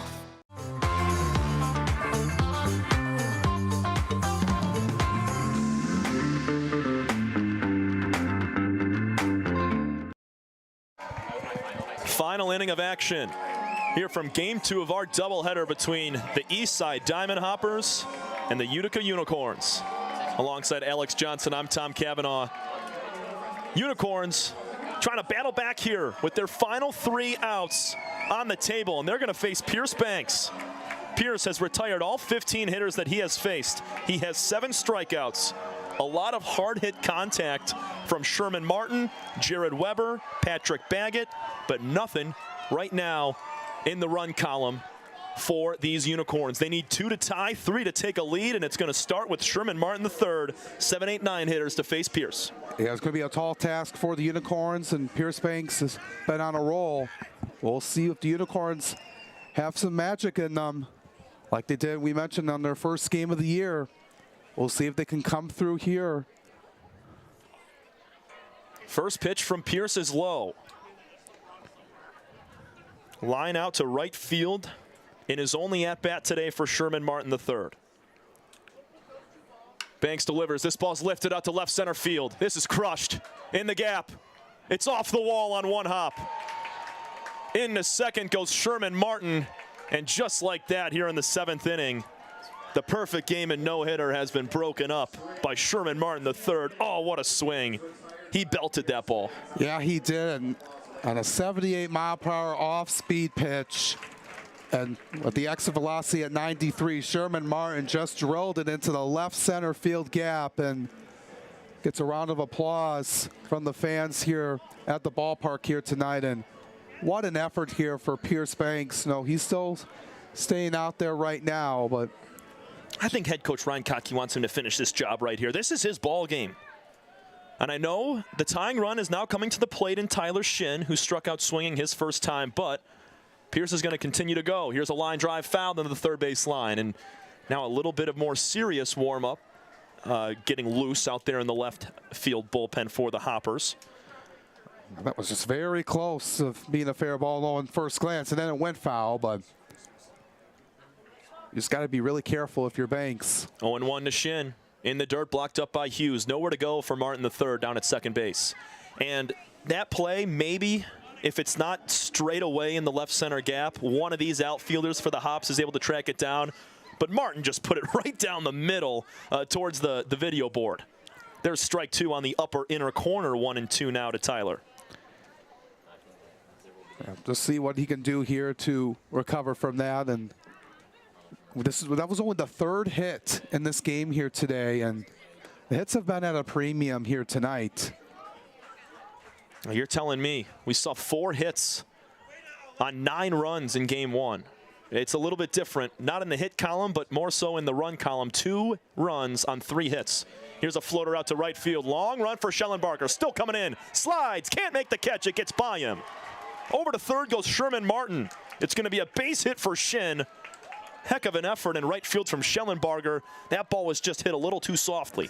Yeah, that was just up there a little too long, and Schellenbarger just not able to make the play, and it was a good job by Martin. He had to stay a moment in case he did make the catch, and then he advanced over to third. So now, pinch runner situation for the Unicorns. See if we can get a number right there. It's going to be C.J. Mervelis. First time we've seen him here tonight. CJ getting the pinch run opportunity with runners on first and third. Tying run at first base. The go-ahead at home plate in Alex Crump. He grounded out to third base back in the 3rd inning. Quick pick over to first. Mervelis back standing up. The Unicorns bringing some life here now. After the first 5 innings, retired in order, and well, this is new life for them, and with nobody out and 2 runners on, one swing the bat, they could tie the game right up. Another pick over to first. This one a little bit closer. Safe as Mervelis, just by a hand's length. Oh, now you got to be careful here. If you throw it off here again, it will result in the box. So got to be mindful of that if you're Banks. The 0-1 to Crump is inside and high. In and out of the glove of Hughes behind the dish. Runners will stay at their bases. Yeah, not too far for anybody to advance. So just got to stay put there in that situation.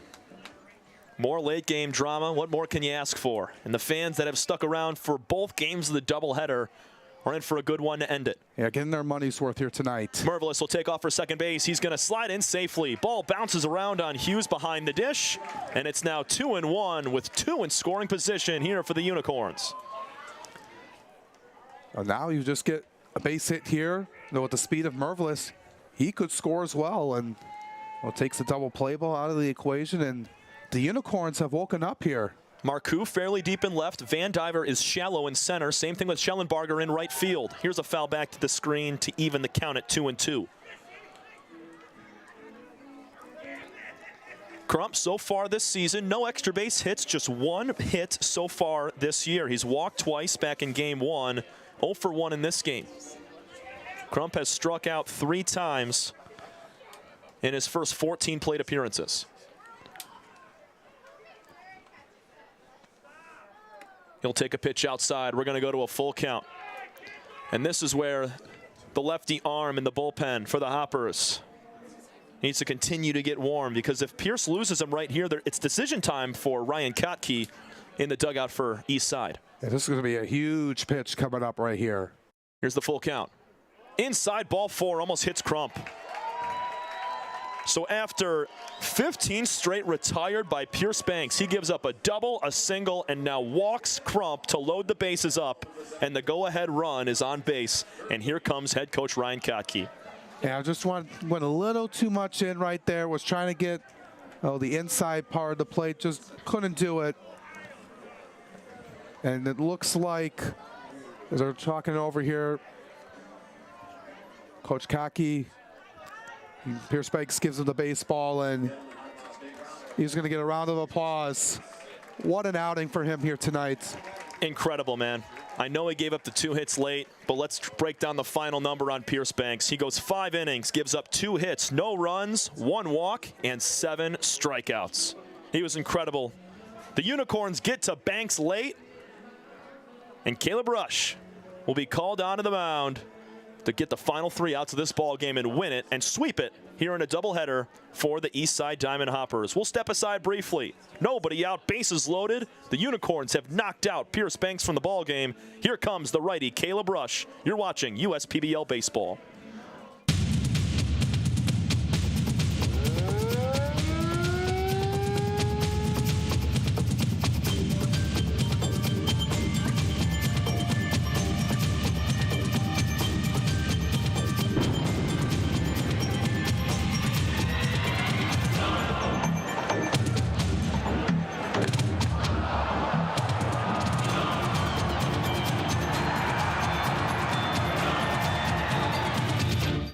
What are the odds that we're neighbors, we've known each other our whole lives, and both tear the exact same things in this exact same knee? So an ACL tear is an injury to the main stabilizing structure of the knee. You want a good team around you because then you know that what you're doing is going to help you in the long run. My message to everyone who's helped me, thank you so much because you guys helped me progress so much. Also hearing it from a friend that's went through the exact same thing, I think sort of helps that know that there's a bright side at the end.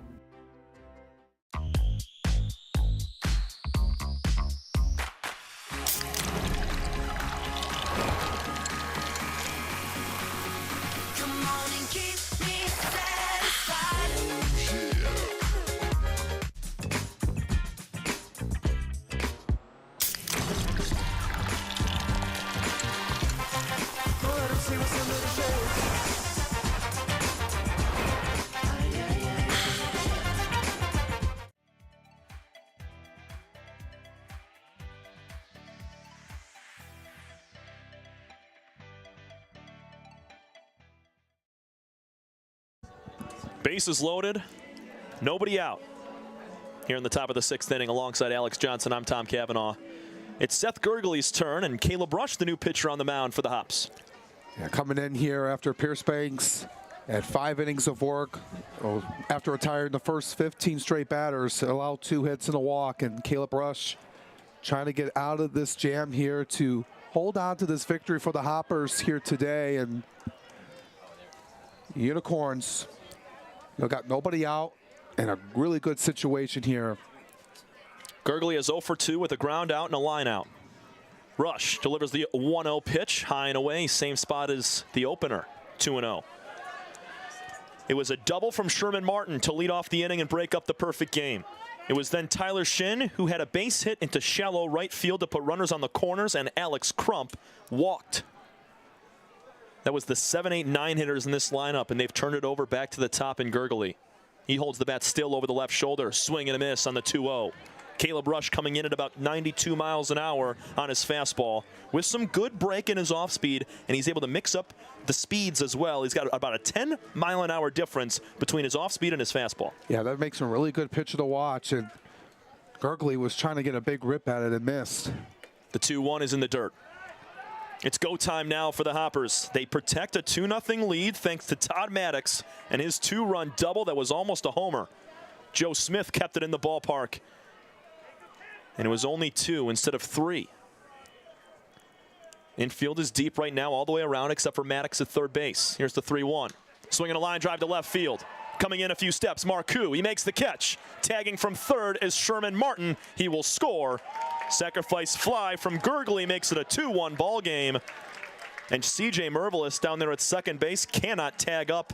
He'll stay at second there, and cutting the lead in half are the Unicorns. Well done in this inning. Yeah, you're sacrificing out. No, you would like to get, wanted to tie the game up there, but at least you get 1 away there. But still got 2 outs to work with.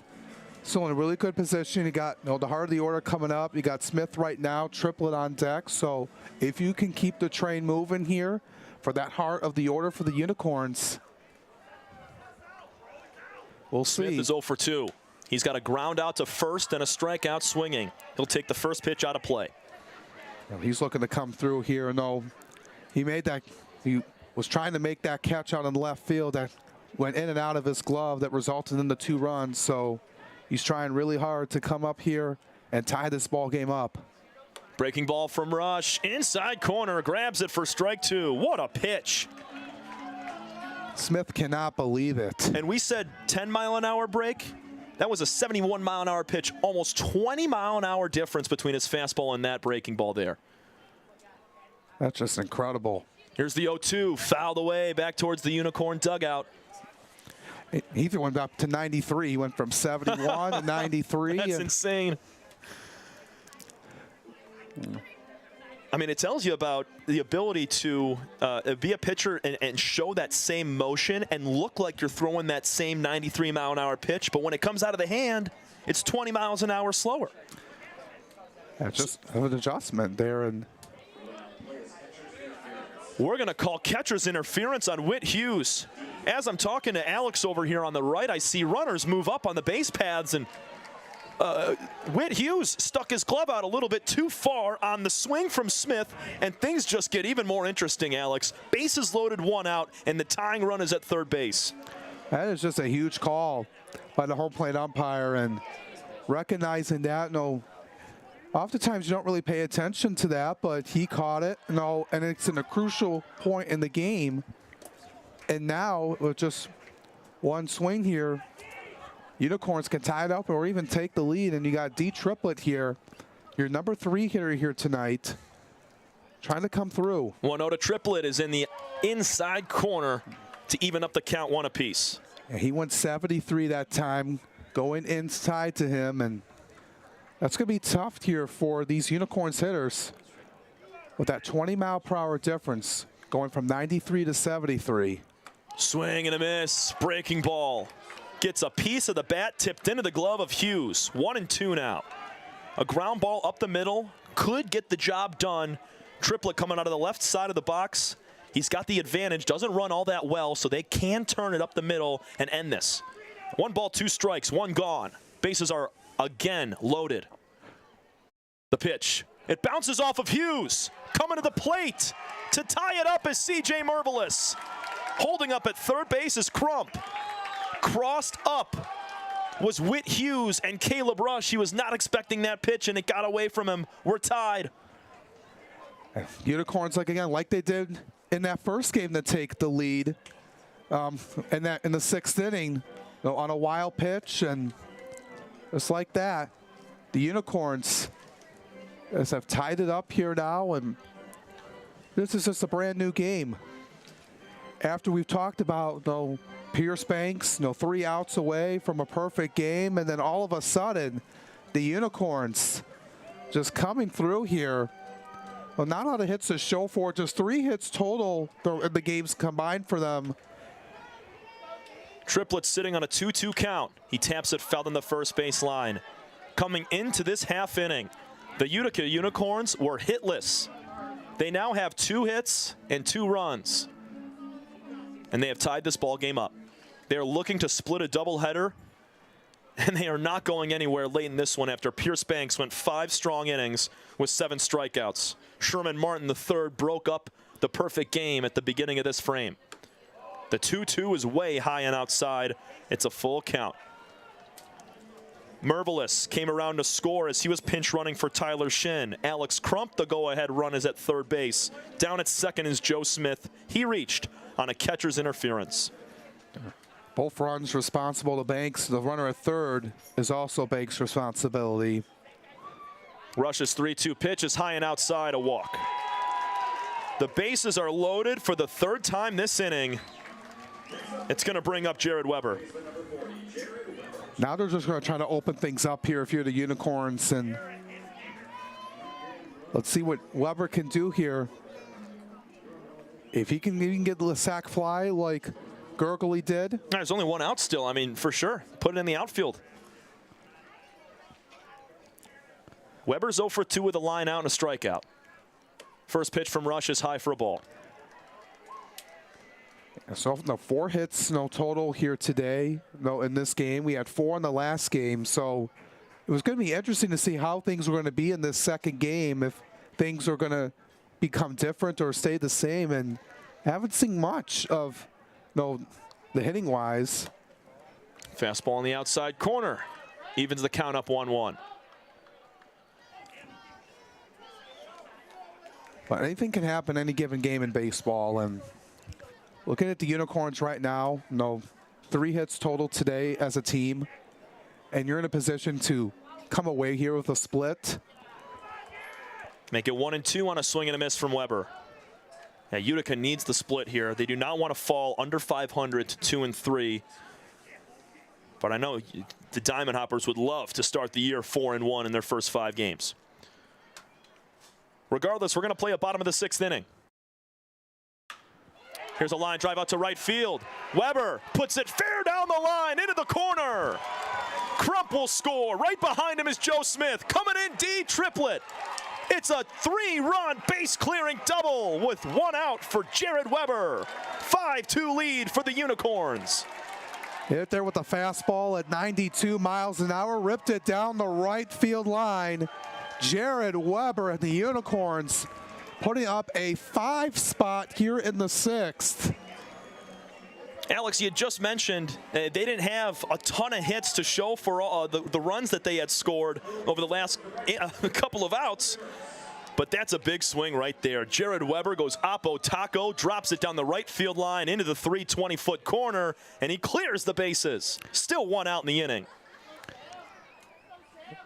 This is just incredible here for the Unicorns. No, they looked like, no, they were just going to come out of here, no, maybe get a hit on the board late, no, take the loss, but game's not over till it's over, and you got to like what Coach Jim Essien and Pat Adams has done with this team.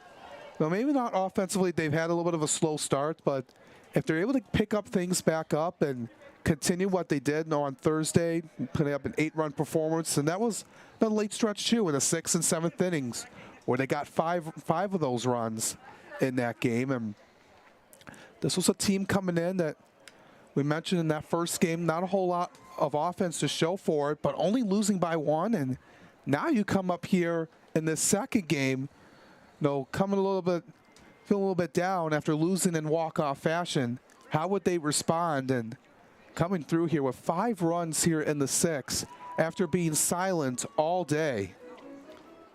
I mean, Utica was staring down 12 innings of full baseball today with just 1 hit coming into this inning. And they said, oh, no. Oh, we're going to have ourselves an inning. Sam Baduras is now the 8th hitter of this frame. 5 runs on 3 hits for Utica here in the 6th. Baduras swings and misses for out number 2. Now that's just huge right there for Rush after what has just happened. Getting Baduras out, and now you just got to get out of this inning if you're the Hoppers, and things have been really changed. Now, the Unicorns, spoiling Pierce Banks' performance and now getting overlooked by this explosion by the Utica Unicorns here in this second game. Baggett looking to widen the lead even farther. Breaking ball set in for strike 1. The 9th hitter of the inning. 0 for 2 with a line out sharply to right field, and he struck out looking. Jared Weber just gave his team a 5-2 lead on a 3-run double to right field into the corner. You can't take things for granted as well. No, you were cruising along, and it's not, you were thinking, oh, these guys are just going to pack their bags and get ready to go home for the weekend, but not so fast as the Unicorns. And playing all 18 outs here in this game, in this 6th inning game. So they knew what was at stake here, what was on the line here in this last inning coming up, and with 3 outs against them and their backs against the wall. You like the fight, you like the intensity that this team has shown here today. Baggett grounds one up the middle. It's going to be a tough play. Shire boots it. It trickles away all the way down the first base line. Coming around to score is Weber. Let's see if they give Baggett a base hit there. I don't know if Shire would have made that play regardless. It's 6-2 now. Yeah, that was just a really difficult play. It took a little bit of a funny hop and off the cleat there of Shire, and it just bounced into the outfield, and he would have stayed at third. Weber on that play, but they're going to award Baggett a hit there. RBI single for Patrick. 10th batter of the inning. Sherman Martin III doubled off the wall to start things. He broke up the perfect game from Pierce Banks. Shin then followed up with a base hit. A walk to Crump knocked Banks out of the game. Gurgley had a sac fly to make it 2-1.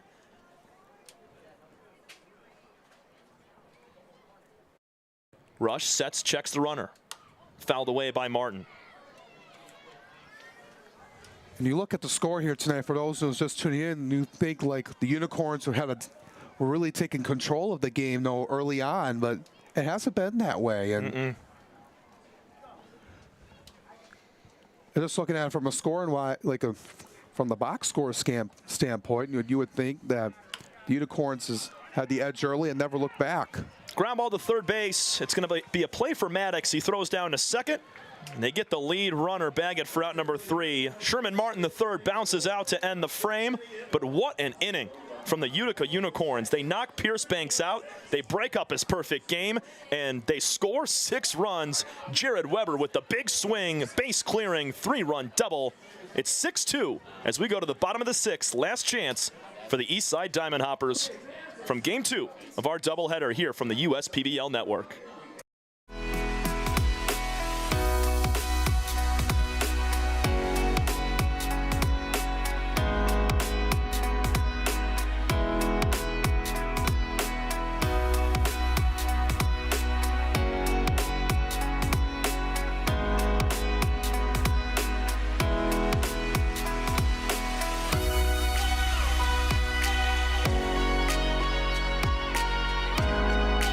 Throughout your life, from big moments to ones well-earned, we're your financial guardian angel. Alliance Catholic Credit Union.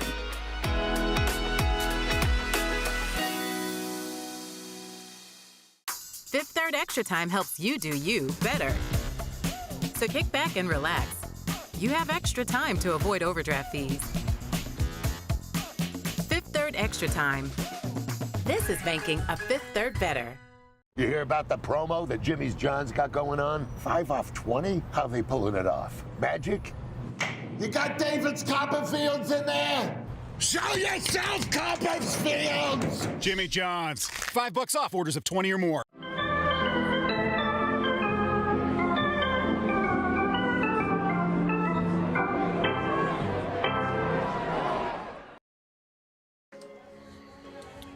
Back here in the bottom of the 6th inning, last chance for the Diamond Hoppers. They had a 2-0 lead going into the top of the 6th. They now trail 6-2. Jace Bauman on the mound to try to get the final 3 outs, starting with Brian Schellenbarger.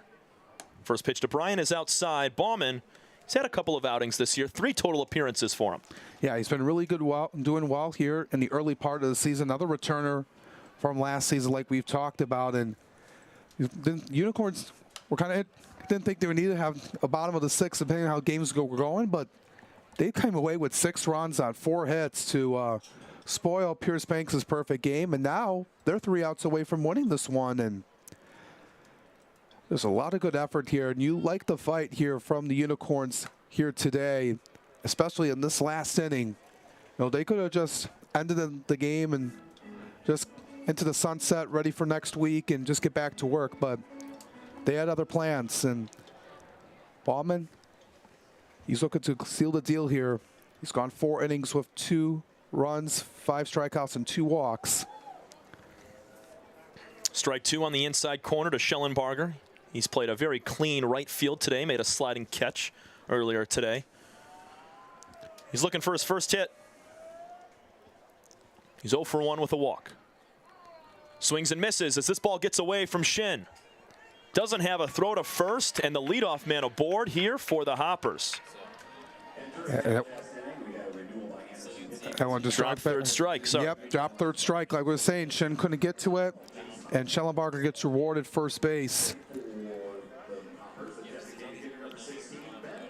Something that's been plaguing both of these teams throughout both games of our header today is we've seen a fair share amount of walks. We've seen a lot of pass balls and wild pitches that have come from both of these catchers behind the plate over the course of the last couple of innings and games. But you get Schellenbarger aboard, who struck out on a fastball way high and outside, and Shin's not able to corral it. And it's just yet another base runner that's aboard without recording a hit.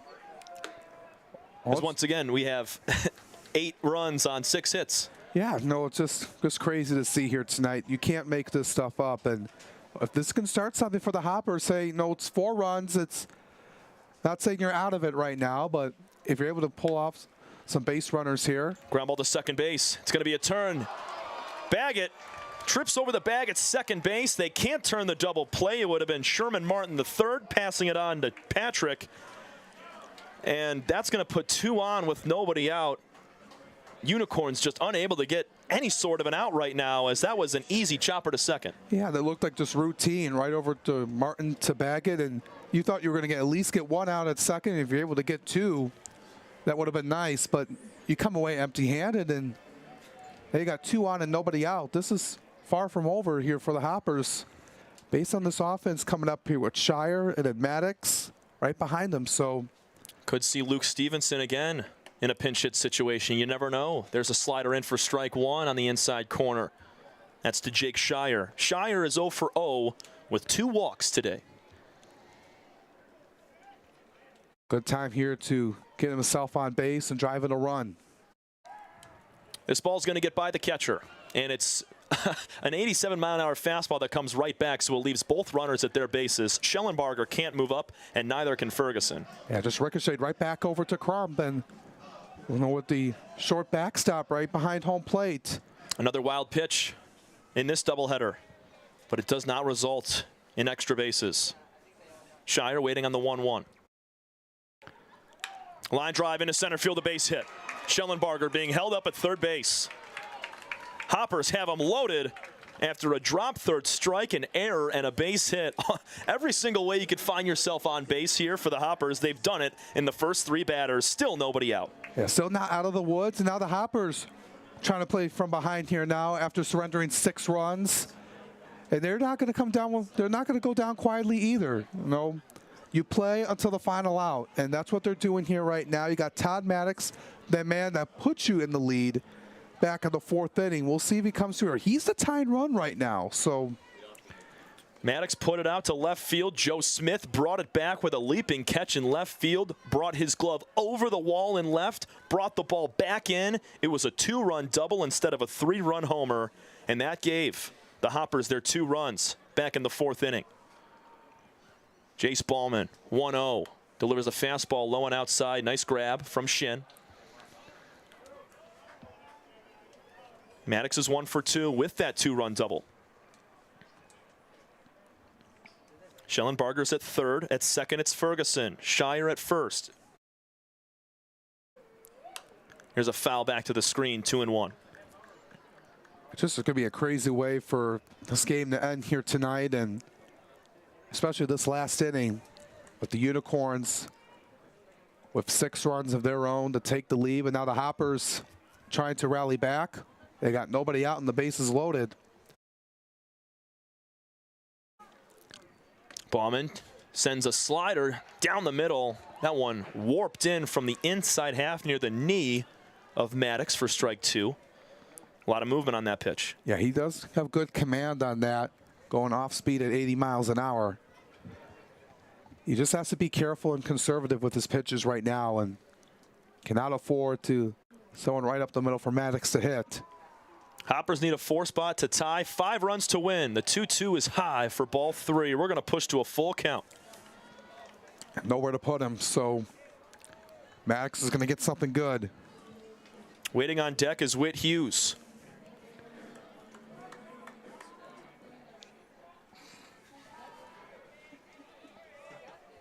Here's the full count pitch. Low and outside, ball 4. Jace Bauman can't believe it.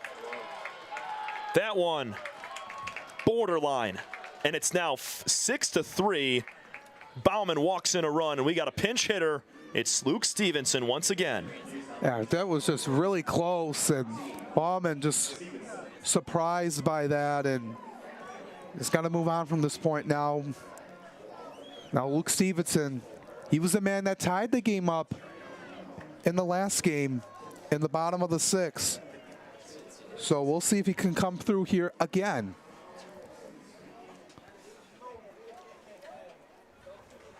First pitch to Luke is off the plate inside. Not missing by much on the lower half of the zone. 6-3 is your score. 6 runs in the top of the 6th for the Unicorns. They're clinging to a 3-run lead right now after Bauman just walked in a run. The 1-0 pitch is fouled away. And still nobody out as well, so. I mean, they've used every single way to get on base here. A drop third strike to start, an error, a base hit, and now a walk. I can't think of any other way to get on base between all four of those ways right there. A hit by pitch, I guess, but that's also a free base like a walk. The 1-1, swing and a miss. What a slider from Bauman. Yeah, outside the zone. Stevenson went after it. That was just really nasty by Jace Ballman right there. And you really need this out here. You would like 2, but if you can get at least 1 here. Stevenson flicks this one foul out of play again, hanging tough on 1 and 2. The tying run is over at first base. And Todd Maddox. Whit Hughes, his day is done behind the dish. If we get to that point in the top of the 7th inning, remember it's just a 6-inning ball game. This is the final chance here for the Hoppers. Stevenson, swing and a miss. Bauman drops that one right off the table for out number 1. That's just a huge strikeout right there. Going off speed at 78 on the gun. Luke Stevenson took a bite, but got nothing. It goes back up to the top of the order. You still got 2 outs to work with. So if you're able to get right there with Van Dyther, then you got Martin and Marcoux and Garrick. Just want to keep it moving here. Get a couple runs in here. First pitch to Blake Van Dyver is fouled away, back out of play towards the Cars. 0 for 2 with a walk and a stolen base today for Blake Van Dyver. Flied out to left field his last time. 6 runs, 4 hits, 1 error for Utica. 3 runs on 3 hits with no errors for Eastside. That pitch is in the dirt, 1-1. You gotta like how both teams have finished out this game. But the Unicorns in the last inning, now the Hoppers here. Just trying to play out as much of baseball as they can. Like we mentioned, this is the only day that both teams are playing this week, and with the Memorial Day weekend. And you gotta like this fight. I love it, man. Well, 2 teams battling late into the night on a Saturday, a Memorial Day weekend, and a foul ball right there makes it 1-2. But what do you know? It grabs a piece of home plate umpire Tim Heigl, and he's just getting beat up like Rocky Balboa back there against Apollo Creed. Here's the 1-2 from Bauman. Swinging a line drive to left center field. Coming over is Smith. He's going to make the catch. Faking the tag at third base is Ferguson. And the bases will stay loaded with 2 gone. Diver just didn't hit it far enough out there in the left. Yeah, no chance to score. Right there was Ferguson. He had to stay put. Coach Ryan Cockey made the smart choice. You didn't want to run yourself into an out at home to end the game, so you leave it up to Bailey Martin. Martin has swung it well today. Flew out deep to center field his last time. Struck out earlier in the contest. Had a nice sharp line drive to left field that was caught back in game 1. So he's put the barrel on the ball as he check swings for strike 1. 6-run top of the 6th inning for Utica. An unbelievable comeback for them. They're trying to complete it here. They just need 1 more out. Martin leaves a slider high.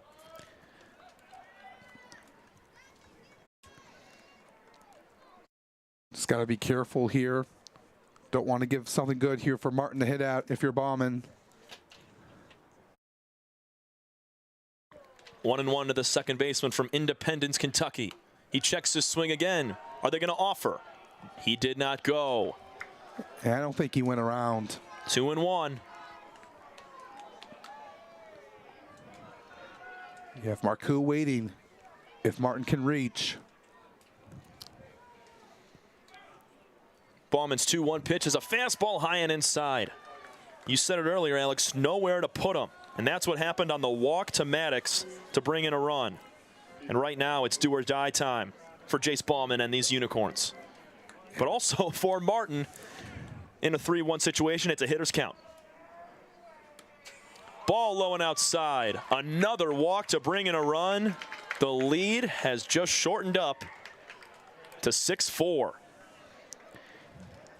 Yeah, not what Bauman wanted to do there, and now brings up Noah Marcoux, and there's no 0 for 2 in this game here tonight, but you just got to be careful with him based on what he's done in the past in these kind of situations. Time is called as assistant coach Pat Adams jogs out to the field to talk with Bauman. So the bases are still loaded after back-to-back walks. Well, not back-to-back. There was 2 outs recorded between those walks, but Maddox walked to bring in a run. And so did Martin just a minute ago. It's now a 6-4 ball game, and the tying run stands at second base. The winning run stands at first. Yeah, just Coach Pat Adams was talking over with him. Just got to just calm him down here right now. No, after Unicorns got up got 6 runs there, you thought there was going to be enough to get the win easily, but the Hoppers, no, they're not coming down quietly either. So you like this, and just both teams just reeling things in and calling it a night. Unicorns are 1 out away from splitting the doubleheader. There's strike 1 on the upper outer corner to Noah Marcoux. A walk, a strikeout, and a pop out to the catcher.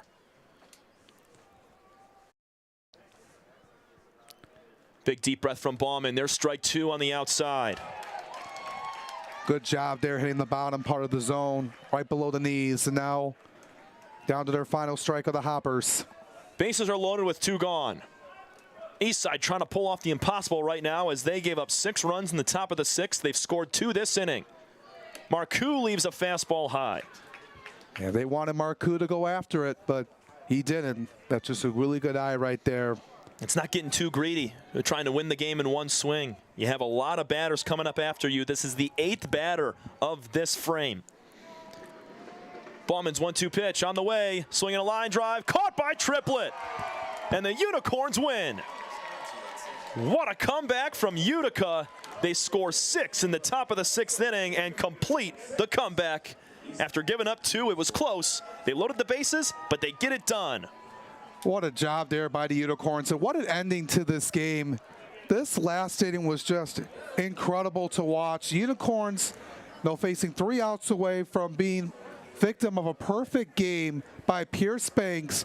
They spoil it, and they go on a 6-run stretch here to go up 4 heading into the bottom half of the 6th. And the Hoppers tried to come back but fall just short. You got to like it here. Both teams will still be in first place heading into next weekend. And what a great way to end week 2 of the USPBL season. And 2 great games throughout. And you got to be happy if you're the Unicorns right now after spoiling that perfect game and coming away here 1-1 after 2 games here today. Andrew Severini moves to 1-1 on the year. Pierce Banks is now 1-1 as well as he gets the loss here. Pierce was incredible for Eastside, Alex. Let's talk about it. 5 innings pitched. He gave up 2 hits, both of those coming in the 6th inning, 7 strikeouts. I mean, it's tough for him to get the loss there, but it was all on those Utica hitters to battle back and score those 6 runs. It was incredible. And I think our player of the game has got to be Jared Weber. That 3-run base clearing doubled on the right field line to break the 2-2 tie in the 6th. That was the catalyst. Yeah, he was. And Pierce Banks, despite taking the loss today, you got to give him credit for what he did early on in the game. His 5+ innings of work, 15 straight retired to start the game for Banks. He's still going to be a great pitcher to look out for here in this league. But give credit to the Unicorns for staying strong here with their final 3 outs. And Jared Weber just giving the Unicorns the lead with that extra base hit and clearing the bases. And it's just really good to watch here for the Unicorns. And you got to feel happy for your coaches, Jim Essien and Pat Adams, for getting that hard-fought win and come from behind fashion, with their backs against the wall. Yes, sir. So the Unicorns, they improved to 3-2 on the year. They just avoid falling under 500 at 2-3. And then you look at the Hoppers, they were looking to go 4-1 and be atop those USPBL standings. And yet they give up runs late, and now they're 3-2, tied once again at the top with the Utica Unicorns. Yeah, you got to like that here early on in the season. We have no clear-cut team right now in that first place spot, so it's still up for grabs. And you still got the Beavers and Mammoth still right behind them. So it's still anybody's game here, early on here in the season. You got to like that. That's going to do it for us here from Jimmy John's Field. A 6-4 victory for the Utica Unicorns in a comeback fashion win over the Eastside Diamond Hoppers. Want to give a big thank you to everybody involved today, our entire production crew. Also, Devin Wiles, he's over on the baseball analytics intern. He's our lead baseball analytics intern, giving us all the stats. Big thanks to Christian Jackson, Dom Minchella, Jackson Bickers, Alex Siegel, Audrey Purcell, and the rest of our fantastic crew here from the USPBL. Alongside Alex Johnson, I'm Tom Cavanaugh saying so long. We will see you next week for more baseball from the USPBL at Jimmy John's Field. We thank you so much for listening. Have a great rest of your night, everybody. Take care.